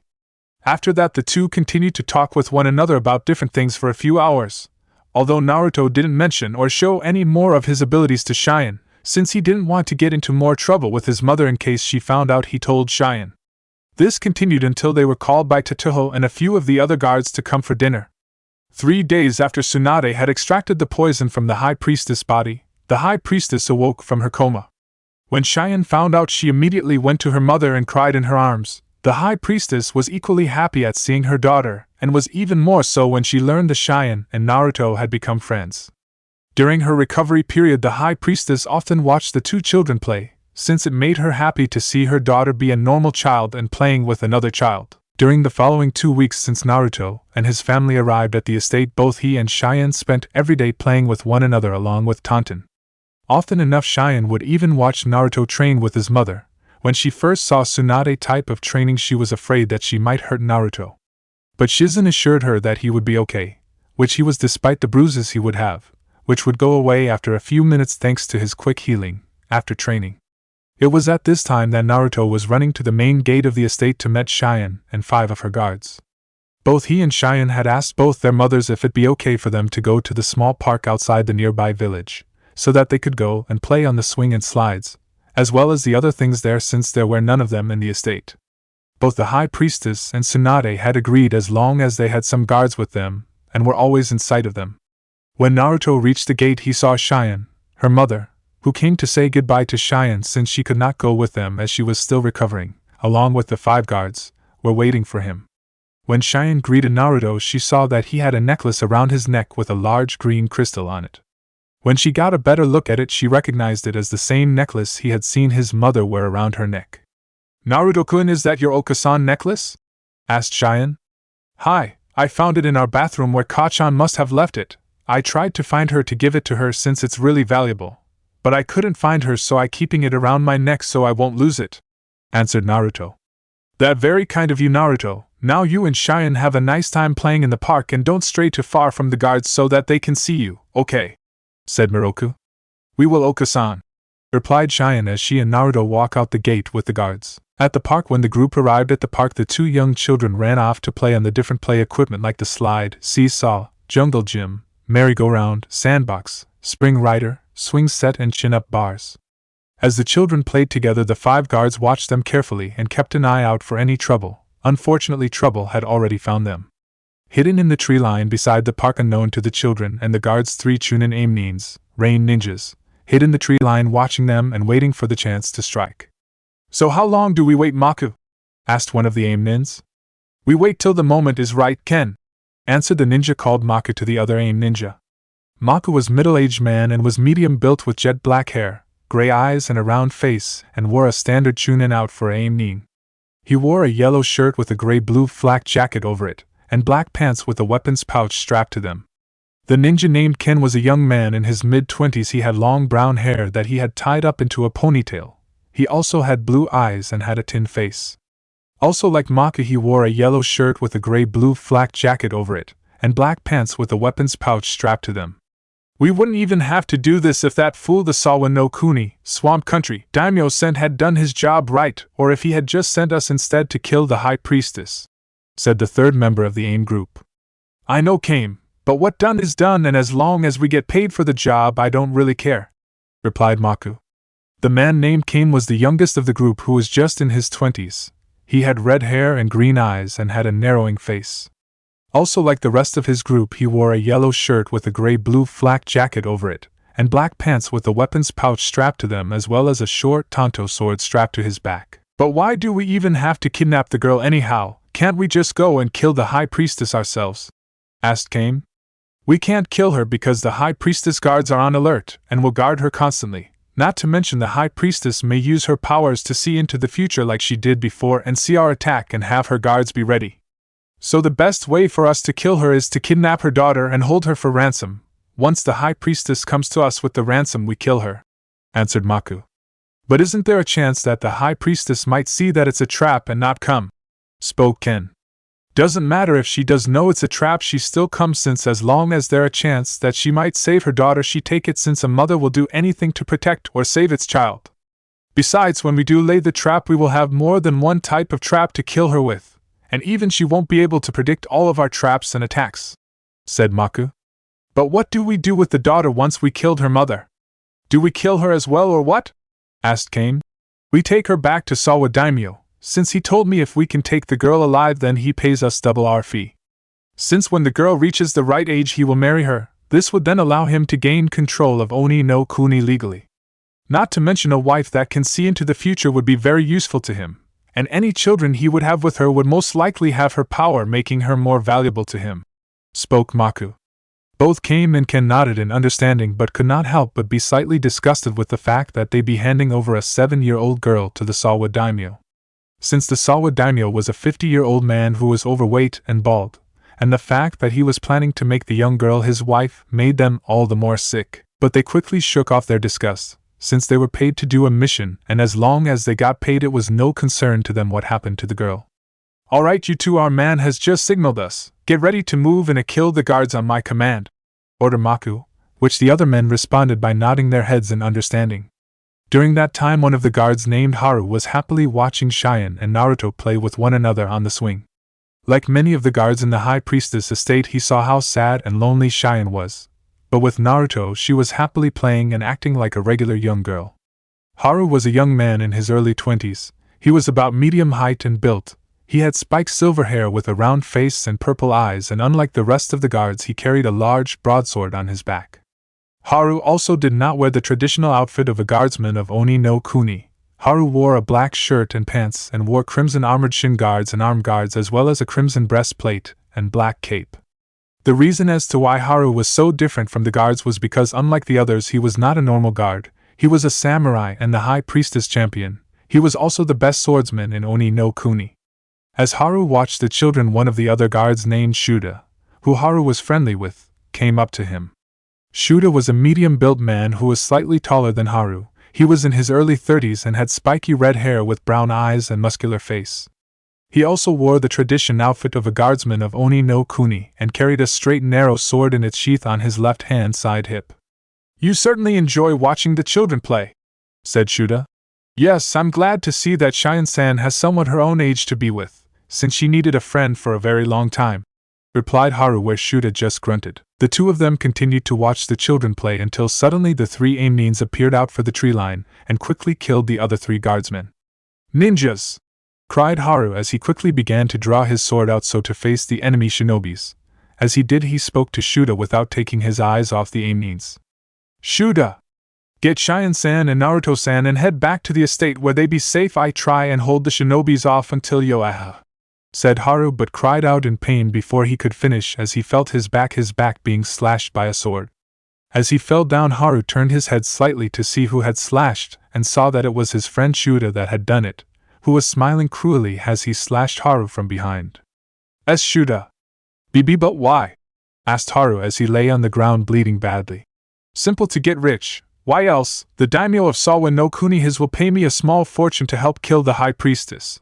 And once I help bring him the High Priestess spoiled brat, he pay me double what I get for helping to kill the High Priestess." "You traitor," growled Haru as he wanted nothing more than to slice the man in 2 with his sword. "Huh! Like I care what you think of me, you be long dead by that time," sneered Shuda as he was about to finish Haru off, but before he could, the Amnin named Kane came up to him. "The brats are gone." "What?" roared Shuda. "They must have ran off into the forest as we were killing the other guards. We can't find them anywhere." "You idiots, can't you do anything right? They're just kids, how hard can it be? We have to find them quickly before the High Priestess find out that's something wrong, and send out the whole guard after us," shouted Shuda as he started to hie into the forest. "What about him?" asked Kane, pointing at Haru, who was still lying on the ground bleeding from his wound. "Leave him with that wound, he will be dead in a few minutes from the blood loose," answered Shuda as he continued into the forest. Unfortunately, Shuda had underestimated Haru, since when he and the Amnins had gone off into the forest after Naruto and Cheyenne Haru lifted himself up through sheer willpower and started to walk back to the High Priestess estate as quickly as he could and get help. As he did, he prayed that the children could keep themselves hidden from Shuda and the Amnines until help came. 20 minutes later, at the High Priestess estate, currently sitting on the porch of her private room, the High Priestess Miroku was sitting down on a chair and relaxing a little with Tatuho, who was also standing next to her. The High Priestess was taking it easy, since even though she was out of the woods in terms of the poison, her body was still weak and needed to recover. As the High Priestess was relaxing, she suddenly two female heard voices loudly as if arguing, and before she could have Tatuho investigate what was happening, Tsunade and Shizen, in the true form, since the High Priestess knew who she was and agreed to Tsunade's condition, along with Taunton, burst into her room, where Tsunade started to look around while Shizen tried to calm her seany-eye down. "I know I had it, Shizen, I just don't remember where I put it," said Tsunade angrily as she tore the room apart as she looked around. After seeing this, the High Priestess spoke up to try to help solve whatever problem there was with Tsunade before she destroyed her room. "Is there a problem, Tsunade-sama? Perhaps I can help?" asked Miroku politely, since she did owe the women her life after all. As Tsunade continued to look around, Shizen decided to speak up. "Forgive our intrusion, High Priestess, it is just that my sensei has lost a very valuable heirloom belonging to her grandfather, and cannot remember where she put it. Would the item you are looking for perhaps be a necklace with a green crystal on it?" asked the High Priestess. "You saw it?" asked Tsunade in surprise as she stopped looking around the room. "Yes, I did. I saw your son Naruto had it around his neck when he met Cheyenne and the guards when they were going to the park outside the estate. He had told me that the necklace was valuable and belonged to your grandfather. He had also told me that he found it in your bathroom and had looked for you to give it back, but couldn't find you, so he decided to wear it around his neck to keep it safe." When Tsunade heard this, the deep dark feeling she had been having in the pit in her stomach, ever since she realized she lost her necklace, grew. Tsunade prayed that nothing would happen to her son, but unfortunately her accursed bad luck followed true as always as a panicked guard came rushing into the room. "Lady Miroku! We have an emergency!" cried the guard. "What happened?" "My lady, we just found Harudano at the main gate and he was badly wounded. He told us before he passed out from his wounds that one of the guards named Shuda attacked him right when he and the other guards were attacked by enemy shinobis. He also told us that all the other guards were killed by the enemy shinobis, and also said that Shuda and the shinobis were hired by the daimyo of Sawa to kill you and kidnapped your daughter. Also, he told us that the shinobis and Shuda went after your daughter and her young friend who had ran away into the forest when they were attacked." The moment the guard had finished speaking, Swanda raced right past the man, who saw nothing but a yellow blur, with Shizen and Taunton hot on her heels. "Tatuho! I want you to gather as many men as you can and have them meet me at the gate in 5 minutes, ordered the High Priestess. "But my lady, you have not yet fully recovered from the poison," spoke Tatuho. "I do not care, this is my daughter's life and I will not lose her," grounded the High Priestess angrily. "Of course, my lady," said Tatuho as he and the other guard ran out the room to gather as many guards as they could. "Please be safe, Cheyenne," though Miroku as she left the room to meet he guards at the main gate. At the same time as the High Priestess was giving orders out to her guards, Tsunade was racing out the gate with Shizen and Taunton to where Naruto and Cheyenne were last. "Please be alright, Naruchan, please be alright," though Tsunade worriedly, while also thinking, "If any of those bastards have touched so much as a hair my baby boy, they will wish they had never been born. Hold on, Naruto and Cheyenne, we're coming, just hold on," though Shizen as she did her best to keep up with her sensei. Naruto and Cheyenne, as the mothers of the two children, moved out to save their children. The said children were running for their lives deeper and deeper into the forest, trying to keep one step ahead of their pursuers. Pant. "Did we lose them, Naruto-kun?" asked Cheyenne as they hid behind a tree so that Cheyenne could catch her breath. "I don't think so, since the guys that are after us are ninjas, so I don't think we can lose them that easily," replied Naruto. "But why are they us? What do they want?" asked Cheyenne. "I don't think they're after us, I think they are after you," answered Naruto. "But why? Think about it, Cheyenne-chan, your Ka-chan is the ruler of this country, you're practically a princess. That means they want to kidnap you and hold you for ransom, or someone hired them to kill you for some reason. Then what do? We have to keep running and find some place to hide until our Ka-chans realize that something has happened. But that still could be hours since we weren't due back till later on," replied Cheyenne worriedly. "I know, but we have no choice," said Naruto angrily, since he knew he stood no chance against the ninjas, since they were all older and more experienced than he was. Not only that, but he also had to protect Cheyenne as well, which made it all the harder if he had to fight. "I don't see them anywhere," cried one of the ninjas nearby. "Well, keep looking, they have to be nearby," cried the leader of the ninja group. "Come on, Cheyenne, we got to keep moving or they find us," said Naruto as he pulled along. The two children quickly crawled through some bushes and moved as quickly and as quietly as possible away from the Amnines. After a few minutes, Naruto came to a stop and looked back to see if any of the Amnines were following them or were close by, but thankfully none of them were around. "Cheyenne-chan, I have an idea. If you hide here in the bushes, I can use a jutsu to turn into you, and then I can lead them away from you when they follow me." "No!" cried Cheyenne as tears started to spill from her eyes. "If you do that, then they could hurt you or worse, kill you for doing that." "But Cheyenne-chan, they won't. They are after you, not me, and they won't. I'm pretty good at keeping away and hiding from people, so don't worry about me." "No! There has to be another way. We can still keep running and hiding from them together. I won't let you get hurt because of me." "But this is the best way. I help protect Cheyenne-chan," pleaded Naruto. "I don't care, and if you try and do that, Naruto, I will go out there and let them catch me. I won't let you get hurt because of me," spoke Cheyenne stubbornly. "Fine then, if that is the case, then we just have T-dash," said Naruto before he quickly disappeared and reappeared behind Cheyenne, and gave her a chop at the back of the neck and knocking her out.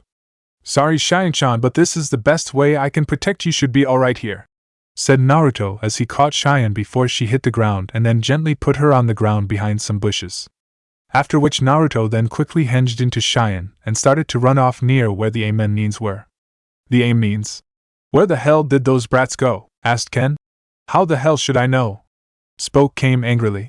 "The two of you shut up and keep looking. If we don't find them soon, then the High Priestess will send her men here to look and find out what happened, in which case she will send her entire royal guard as well as her samurai after us and we be finished," spoke Maku.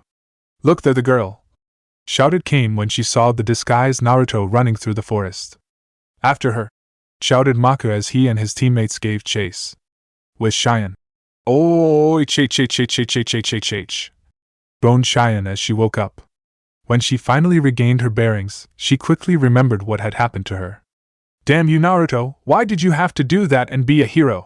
grumbled Cheyenne. "If anything happens to you, I never forgive." She then quickly got up and started to try and retrace her steps to try and get out of the forest to go and get help. But unfortunately, as she tried to remember, she soon realized that she was lost. "What am I going to do? I'm lost, and if I don't get help soon, those ninjas may kill Naruto," thought Cheyenne worriedly, and she tried to find something familiar that would help her get out of the forest. But unfortunately, all the trees looked the same and didn't know which way they had come from. As Cheyenne was trying to gain her bearings in the forest, she did not notice the figure coming behind her until it was too late. With Naruto and the Amnines, as the disguised Naruto ran through the forest, he turned his head slightly to see if the Amnines were following him. When he turned, he saw two of them, and before he could wonder on the whereabouts of the third, he suddenly found himself being grabbed by the third Amnine Kame. "Got you, you little brat!" smirked Kame, which ended quickly when he found himself holding a log with exploding notes on it, and before he could throw it away, it exploded right in his face. Fortunately for Kame, the explosive notes that Naruto had used were low-grade ones, so the explosion did not kill him, but it did give him a few burns on his face and parts of his body that hurt like hell. "Kawarimi no Jutsu, body replacement technique," thought the other two AIM shinobis in surprise. "How the hell did that brat do that? She shouldn't have any shinobi training," spoke Ken hotly. "Well, seemingly she does," replied Maku angrily. "Damn that fool Shuda, he never told us that the girl had shinobi training. This makes things all the harder." As the two Amnines were talking, they suddenly heard some movement in the bushes and turned to their right and saw Cheyenne running quickly from them. Maku quickly threw several kunai at the disguised Naruto, which he easily dodged, but unfortunately the kunai were never meant to hit him. Since the kunais had ninja wire tied to them so that when the disguised Naruto dodged them, Maku pulled the kunai back so that the ninja wire would wrap around him, but as soon as Cheyenne was tied up in the ninja wire, she suddenly buffed out of existence. Kage Bunshin, Shadow Clone 1. Though Maku in surprise before he had to move away to dodge a few dozen kunai. When the disguised Naruto saw that he had missed, he quickly moved out of his hiding spot since he had given his position away when he threw the kunais. But just as he did, he was suddenly grabbed by a strong pair of arms and found himself facing the Amnine Ken, who in turn believed he was looking at Cheyenne. "I have you now, you annoying brat!" said Ken. You think? Smirked the disguised Naruto as he threw a pepper bomb into Ken's eyes, blinding him. My eyes! You damn brat! Screamed Ken as he dropped hold of the disguised Naruto, and roared in pain as he held his hands in pain. After being let go by Ken, the disguised Naruto quickly tried to run away again but was stopped when several shurikens were thrown in front of him, and caused him to stop. After which Maku appeared in front of Naruto. Alright kid, that far enough, you caused us enough trouble as it is, so why don't do a smart thing and come quietly with us, and you won't be hurt, said Maku. Let's not, smirked the disguised Naruto and throw a smoke bomb in front of himself, which covered both him and Maku and the area around them. After a few seconds the disguised Naruto quickly ran out of the smoke-filled area and ran as quickly as he could. But as he ran he quickly found his legs being kicked away from underneath him and causing him to fall forward. But luckily Naruto was able to keep his wit about him, and as he fell forward he threw his body forward which caused him to flip forward and land on his feet. But as soon as he regained his footing Naruto found a kunai blade against his throat with Maku standing behind him and holding the kunai in a reverse grip. Nice try kid, but I'm a seasoned chunin from Amigakure and a little kid like you doesn't stand a chance against someone like me. Although I give this, you're pretty skilled for a kid your age and you put up a good fight, you might have made a pretty good ninja one day. Thanks, but I'm not done just yet, replied the disguised Naruto, and before Maku could even ask what Naruto was talking about, he suddenly felt several tiny explosions on his legs. The tiny explosions on Maku's legs were caused by exploding pouches that Naruto had secretly hooked onto Maku's leg during the smoke screen and had activated them right when Maku had caught him. Thankfully the exploding pouches had distracted Maku enough to make him move away from Naruto, which gave Naruto the chance to quickly turn around and channel his chakra into his fist, where he then punched Maku in the stomach, where thanks to his training with his mother, Naruto sent Maku 20 feet away and right through 2 trees. Impossible! How on earth did a mere child gain such incredible strength? Who on earth has been training her? Though Maku as he lay on top of the ruined remains of the trees he went through, since he couldn't move as his whole body was in pain. He knew that he had broken at least 8 ribs from smashing through the trees as well as from Naruto's punch. After punching Maku, Naruto began to pant slightly since he was still not used to using his mother's superhuman strength. After a minute or so after gaining his breath Naruto decided to start running again, and get a head start away from the Amnines before they could reorganize themselves and start chasing him again. As Naruto was about to start to run, a sixth sense that he had developed from, and the training he had done with his mother told him to move away. Which he thankfully did, since if he had not then he would have had his back slashed from Kame, who looked furious beyond words and seemed to beyond all reason, which was most likely due to the burns on his face that disfigured his face slightly. Damn you, you cursed brat, I kill you for what you done to me! Roared Kame as he continued to slash at the disguised Naruto trying to kill him, completely forgetting the fact that his mission was to capture Cheyenne and bring her in alive and unharmed. Damn that fool Kame, he going to ruin everything! Growled Maku as he lifted himself slowly up since he still was in a great deal of pain, and saw Kame slashing at Cheyenne with his sword, who was dodging each slash.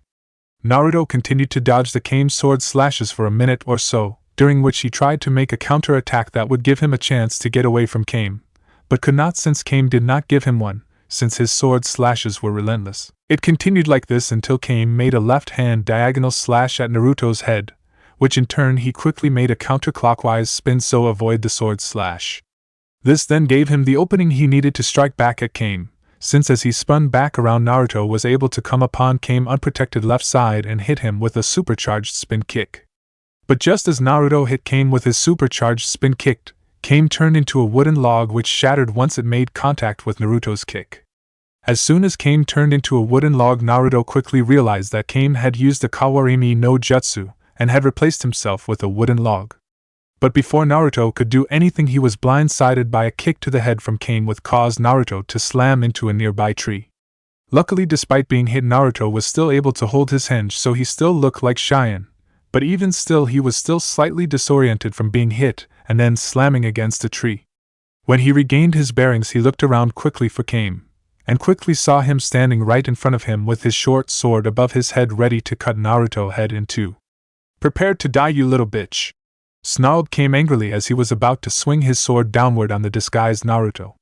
As Kame swung his sword down, Naruto could not help but try and put his hand up in front of himself to try and stop the blade, even though he knew they couldn't, and closed his eye tight as he saw the blade coming while shouting out, "No!" And at the very moment that Naruto shouted out, "No!" a large wooden spike came out of the ground right in front of Naruto and impaled came right through the chest, lifting him in the air slightly so that he was slightly above Naruto. When Naruto didn't feel the sword slicing through him, he opened his eyes to see what had happened. When he did, he quickly regretted it, since right in front of him was the impaled cane with blood coming out of his chest and dripping down that wooden spike. He also saw the dying cane staring right at him with a look of complete shock and horror at what had happened to him. Blood was even coming out of his mouth and landing on Naruto's face, but after a few seconds the life quickly left his eyes and he died. When Naruto saw this, he was completely frozen in horror at what had happened in front of him and did not understand what had happened. WWWWH, what happened to him? Where did that wooden spike come from? Did I do that with my Mokuton powers? BB, but how did I do it? I didn't mean to summon it, and do that to him, I just wanted to stop him, thought Naruto frighteningly, since he did not want to kill the man, plus he did not know how he even did it. Naruto was not the only person that was completely stunned what he had just done, both Ken and Maku were equally stunned. Impossible, a mere child killed Kame. And how the hell did that child summon that wooden spike? Thought Ken in disbelief. Mokuton, thought Maku as he quickly recognized the special ability of the Shodaime Hokage which he had read about. How on earth can a child with no shinobi blood or link to Konoha have the power of its founder? It's not possible. As the two shinobis continued to stare at the disguised Naruto, who was still frozen from the shock at what he had done, in disbelief. Shuda appeared carrying a struggling Cheyenne over his shoulder. What the hell is going on here? Cried Shuda when he saw the scene in front of him. Why the hell are you fools chasing after this imposter when I have High Priestess' daughter here? What? But how can that be when we've been fighting her here? Spoke Ken as he pointed to the disguised Naruto, who was now getting over his shock at what he had done. Then she must be a fake, said Maku, as he suddenly realized that they had been fooled. Cheyenne! Cried Naruto when he got over his shock and saw his friends being held by Shuda. Let her go! Cried Naruto as he stood and glared angrily at Shuda, who just smirked. Who's going to make me you? Ha! I'd like to see you try, kid. You also might as well get rid of the disguise, we know you're the fake, sneered Shuda as he looked down at him. Realizing that the charade was up, Naruto realized his henge to reveal his true self. Just as I thought, you're the Cheyenne little playmate, the healer's son. Naruto-kun, run away before they capture you, cried Cheyenne as she struggled against Shuda hold on her. No, I won't leave and abandon you, Cheyenne-chan, answered Naruto as he glared angrily at Shuda. How sweet, you care about your little friend, but you should off listen to her, boy, or just run away earlier, you might have lived then. But since you didn't, and because you have caused us so much trouble, you will have to die, sneered Shuda. Shuda! Don't underestimate the boy, he more dangerous than he looks. Look at what he did to Kame, warned Maku. All that shows me is that you shinobis are not as strong as you have everyone else believe, considering that you were defeated a mere 8-year-old. I finish him off so that we can finally get out of here. We wasted enough time as it is, said Shuda as he drew his sword with his one free arm. Knowing that he did not have much time, and could not make a direct attack against Shuda without risk hurting Cheyenne, Naruto decided to try a jutsu that he had been working on for the past few months. The jutsu was one he had created himself but had no real luck at being able to use it, but he knew this was his only shot at saving Cheyenne and stopping Shuda. Please let this work, please let this work, pleaded Naruto in his mind as he did 3 hand signs and slammed both his hands on the ground and channeled his chakra into the ground and cried out, Mokuton, Mokushiku, would release, wooden tentacles. After which dozens of wooden tentacles from the tree nearby came out of the ground, started to wrap around Shuda's body, forcing him to let go of Cheyenne and dropping his sword and then pulling him to one of the trees behind him. Mokuton! He did it again, he really can use the Mokuton power of the Shodaime Hokage. Though a stunned Maku. WWWH, what the hell, what's going on? Shouted Shuda as struggled against the wooden tentacles that pulled his to the tree behind him, and wrapped themselves around his body, and once he was against the tree.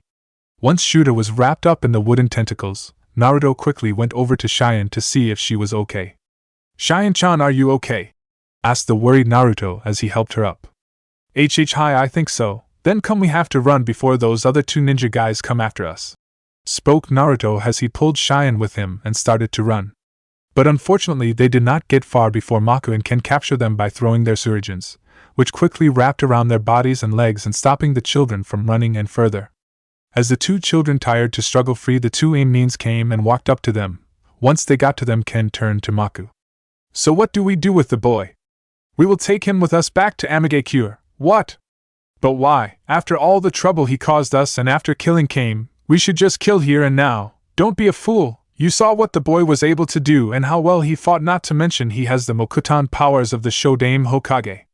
If we bring him back to Aim and present him to Hanzo-sama, we will be heroes, since we would have brought him a child with the powers of Mokutan. Plus, considering how strong he is now, imagine how strong he would be once he was properly trained by Hanzo-sama, and if we got him to be loyal to our village, he could help Aim become the 6th great shinobi power. Not to mention he could start up a clan full of Mokutan users and Aim helping it to become as great as Konoha, just like the Senju clan did for them. Spoke Mako with earnest. After hearing this, Ken could not help but agree with Mako, since the boy could be the key to Aim gaining untold amount of power and glory. Not to mention if you combined his power with their leader Hanzo, then Aim would become powerful enough to challenge even Konoha. After that, both the Aim ninjas agreed that once they brought Cheyenne to the Sawa Daimyo, they would bring Naruto back to Aim with them. But just when the two Amnins were about to pick up the two struggled children, Mako saw something heading towards them at the corner of his eye and quickly shouted, "Move," to Ken, where they jumped away. As soon as they had moved, they saw that the object that was about to hit them was a massive tree that was thrown at them. When the tree flew past them and the children, it crashed into several more trees nearby and destroyed them completely. What hell? Though both Amnins, when they saw that the object was a tree. Once the tree crashed into the other trees, the two Amnins started to look around as to who or what had thrown that tree at them. When they started to look around, they quickly saw who had thrown the tree, since the person had appeared right next to the two tied-up children. When they saw who the person was, their faces quickly went ghost white and both of them took several steps back in fear. For right before them was none other than Senju Tsunade, the Slug Princess and one of the Densetsu no Sannin, legendary 3 ninja. But what scared the Amnins the most was that she looked furious beyond words. But if the Amnin thought they were in trouble before, what Naruto said next made them wish they had never laid eyes on Naruto. Ka-chan. Once they heard Naruto utter those words, the two ninjas knew they were dead men. Tsunade of the Sannin had a child, though Ken in surprise and in fear, since he knew what would most likely happen to him now. The boy is the son of Tsunade. No wonder the boy is so strong and has Mokutan powers of the Shodaime Hokage. He's his descendant. No matter what, we need to get back to Aim fast and report this to Hanzo-sama immediately. Though Mako. But just as he had finished thinking that, he made eye contact with the vengeful-looking Tsunade and nearly shitted himself from the murder look in her eyes. He then knew that the chances of them escaping, let alone surviving, were very, very slim. As Tsunade glared at the two terrified Amnins, Shizen quickly appeared behind her with her Senbon needles out and ready. Right next to her was also Taunton, who looked ready to fight as well. Shizen! Take Naruto and Cheyenne away from here. They don't need to see what I about to do to these bastards. Spoke Tsunade without taking her eyes off the two Nins. Hi, Tsunade-sensei, replied Shizen as she quickly picked up the two tied-up children and ran off to somewhere safe with Taunton following behind her. As Shizen ran off carrying the children to safety, Tsunade then focused her full attention of the two Amnins. You bastards made 2 mistakes today. The first was that you bastards took the job that the daimyo of Sawa no Kuni hired for, and the second was, you threatened and attacked my son, spoke Tsunade as he roared the last part, and released a massive amount of killing intent that practically made the Amnins shit themselves. After which Tsunade then leaped forward into the air and quickly came falling down to the ground, doing a falling axe kick while crying out, Sutenkyaku, painful sky leg. After which she landed right between the two Amnins and created a gigantic crater. Both Ken and Mako barely jumped out of the way of the massive attack, but had several large cuts from the debris of the attack. Her strength is monstrous. How can she even be human? It's no wonder she and her former comrades were able to survive battling against Hanzo-sama with power like that. Though Ken in both awe and fear of the sight of Tsunade's superhuman strength. Should we have to get out of here now and fast? We don't stand a chance against one of the Sannin, especially one that is a mother. Thought Maka, as he knew that a mother protecting its offspring was dangerous enough. But the fact that Tsunade was both a mother and a Kage-level shinobi made her 10 times more dangerous than she usually was, and the worst type of person anyone would want to face against. Ken! We have to get away from here now, we're no match for her. shouted Mako to his comrade, who nodded and was about to run, but before he could, Tsunade appeared right of him and delivered a massive uppercut, breaking his jaw and sending him flying into the air. After which, before Ken could even register what had happened to him, Tsunade appeared again over him in midair and delivered another massive falling axe kick, hurtling him down to the ground and creating a massive crater and killing him, as well as breaking every bone in his body at the same time. Once Mako saw what happened to Ken, he tried to run but was stopped by some Saban needles hitting him in the back of both his legs and causing him to fall forward to the ground. When he turned around to pull the needles out, he was just able to see Tsunade falling towards him from the air with her fist smashing down into him. Once her fist connected with Mako, his body exploded from the sheer power of her strength, where Tsunade was then left in the middle of yet another massive crater, but this time covered in the blood of one of the aim neens. After dealing with the two remaining aim neens, Tsunade turned and looked over to the impaled Kane. Once she saw that he was impaled with a wooden spear, she quickly realized what must have happened, after which a new surge of rage came over her, and she began to wish that she could bring the aim neens back to life just so that she could kill them again, but this time slower and more painful for what they forced her innocent son to do. After she had disposed of the aim neens' bodies and stripped them of anything useful, Tsunade then turned again to the struggling Shuda, who was trying, but failing, to get out of the wooden binds. As he struggled, he saw the blood-covered Tsunade heading towards him. As she slowly walked over to him, he could feel a potent killer intent coming from her, as well as see a dark, menacing aura surrounding her. This made her seem like she was some goddess of death, which was made more believable to Shuda due to the fact that she was covered in blood and he had seen her butcher Ken and Mako with frightening ease. As she came up to him, a pungent stench could be smelled coming from him and a large wet spot seen between his legs. Once Tsunade reached Shuda, she grabbed him by the neck and forcefully pulled him out of the wooden binds and held him up with a vice-like grip around his neck.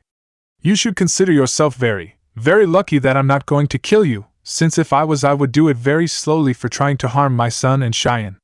But since I need you right now, I'm going to let you live for now, since I want you to tell me what the daimyo of Sawa wanted you to do, and if you have better no lie to me. Because I know if you do, and if you try, I will turn you inside out and throw you into a vat of salt. Are we clear?" spoke Tsunade, to which Shuda just nodded and started to spill his guts to Tsunade. A half-hour later, after Shizen had taken the children with her, she ran off to a clearing a bit away from where she and Tsunade had found the children.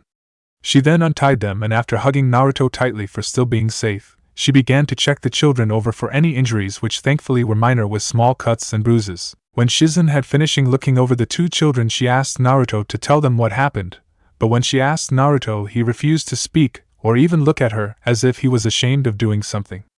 Seeing this, Shizen grew concerned and tried to get Naruto to speak, but he wouldn't say a word. Shizen then asked Cheyenne to tell her what had happened. At first Cheyenne was unsure if she should tell what had happened, but when Shizen pleaded her, and she saw the concerned look on her face, Cheyenne decided to tell Shizen. Cheyenne then began to tell Shizen everything that happened about how the guards were ambushed, and how they were chased by the aim neens, as well as when Naruto knocked her out and disguised himself as her, and then how she was captured and how she was brought to where Naruto was fighting the aim neens, and how he defended her until Tsunade had arrived. When Shizen heard Cheyenne's side of the story, she could not help but feel a mixture of emotions after hearing the story. Although she was extremely proud of her godson/little brother/nephew for protecting his friend and being so brave. She was even amazed that Naruto was able to hold off 3 fully trained chunins by himself, and was able to create and use a Mokutan jutsu that he himself created by himself without any help. But still, she was extremely angry at him for putting himself in harm's way, by acting as a decoy for the aim neens to following him where he could have been killed. But Shizen held off her anger, since she still did not have the whole picture as to what had happened, since she still did not yet know what fully happened in the fight between Naruto and the aim neens, since Cheyenne was not there to see it.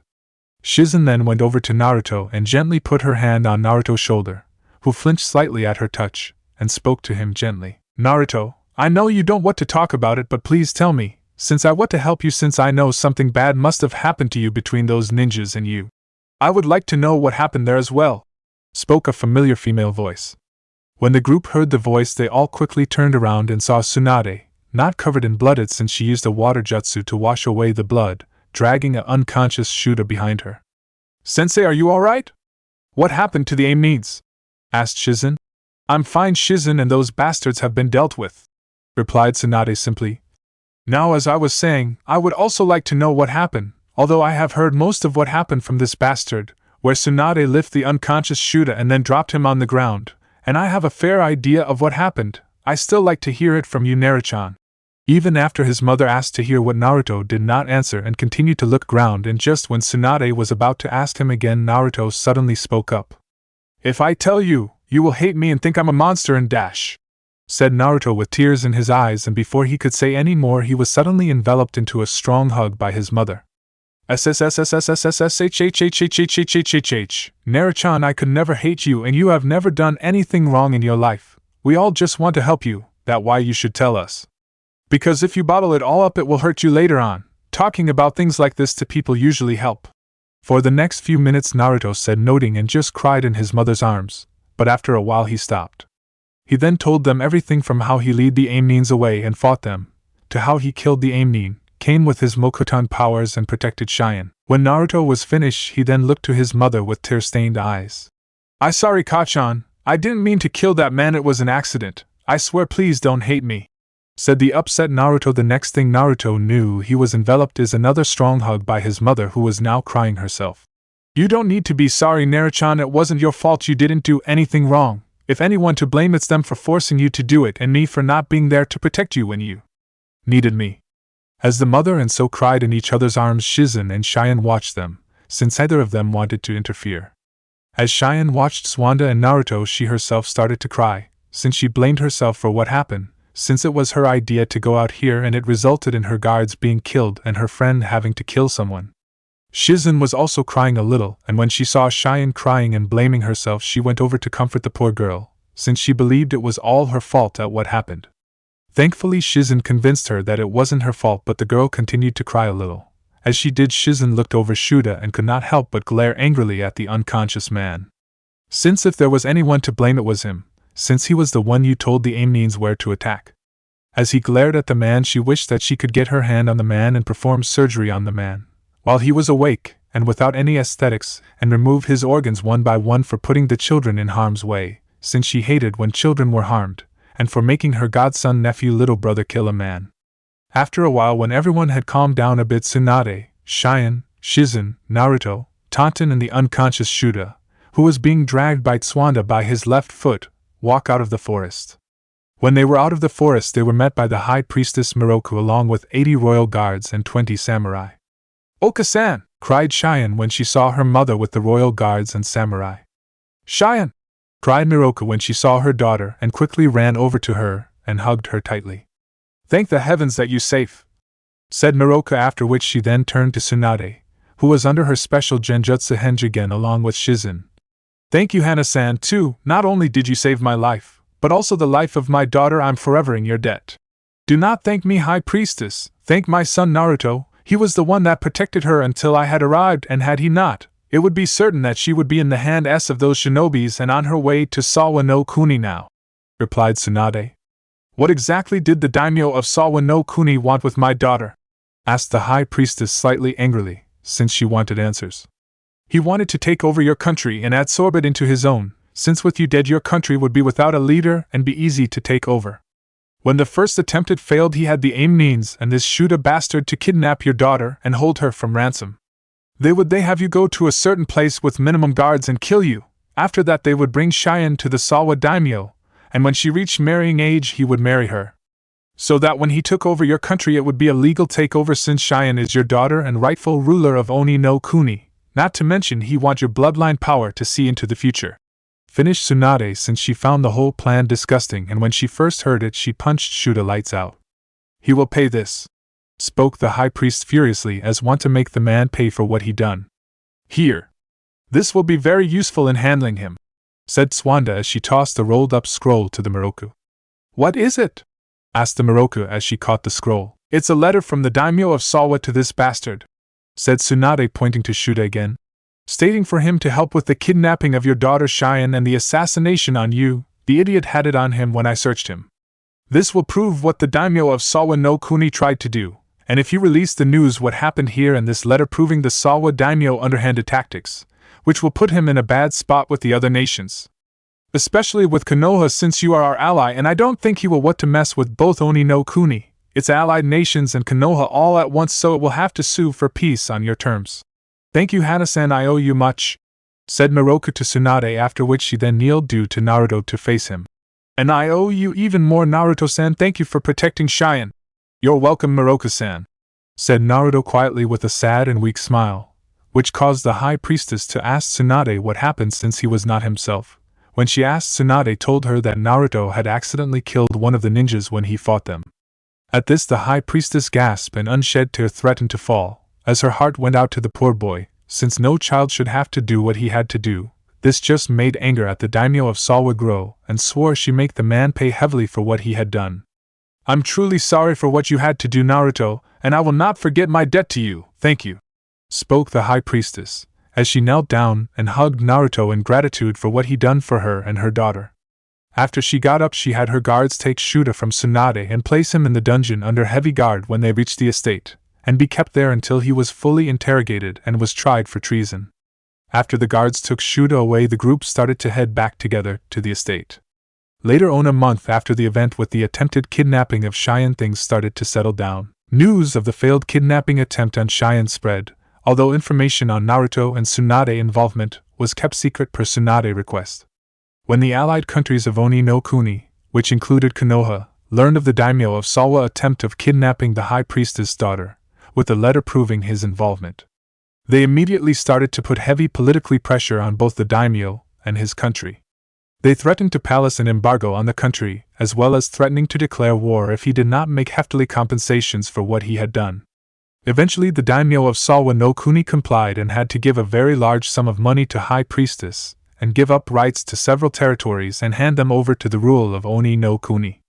During that time, Naruto, Tsunade, Shizen and Tonton continued to stay in the estate to monitor the High Priestess' health until she fully recovered, as well as to help Naruto deal with what had happened.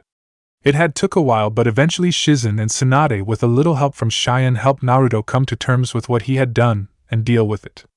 Afterward, Tsunade even let Naruto keep her necklace since she had a feeling that it would be useful to Naruto later on in his life. Once Naruto had come to terms with it, Tsunade decided that it was time for them to start moving again. Must you leave? You are all more than welcome here, and both Oni no Kuni and myself owes all of you much, spoke High Priestess Miroku. Indeed, we can never thank you enough, spoke Haru, who had recovered from his wounds. Yes, considering what happened earlier, if we stay we might draw attention on ourselves, which is something that we wish to avoid, as we have told you, so I think it would best if we leave, replied Tsunade. Very well then, but know that you are all more than welcome to come back again, for you are all honored heroes here, and when the time is right everyone in Oni no Kuni will know of it, said the High Priestess. Thank you, we shall return one day, replied Shizen as she bowed slightly. We look forward to that day, since we can then honor both you Tsunade-sama and you Naruto-sama properly for saving both Cheyenne-san and Lady Miroku, spoke Totsuho as he bowed respectfully to them. I going to miss you, Naruto-kun, you were my best friend, said Cheyenne sadly as tears began to fall down her eyes since she was losing her only real friend.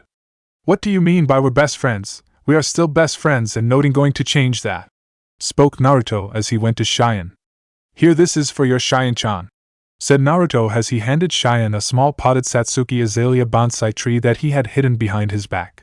This is something for you so that you can remember me by. It's a Satsuki azalea bonsai tree that are not that many, since they are hard and slow to grow, but it was no problem for me.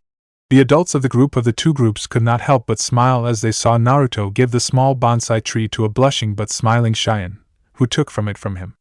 It beautiful, thank you Naruto-kun, said Cheyenne as she then did something that surprised everyone, especially Naruto. She gave him a soft but gentle kiss on his left cheek.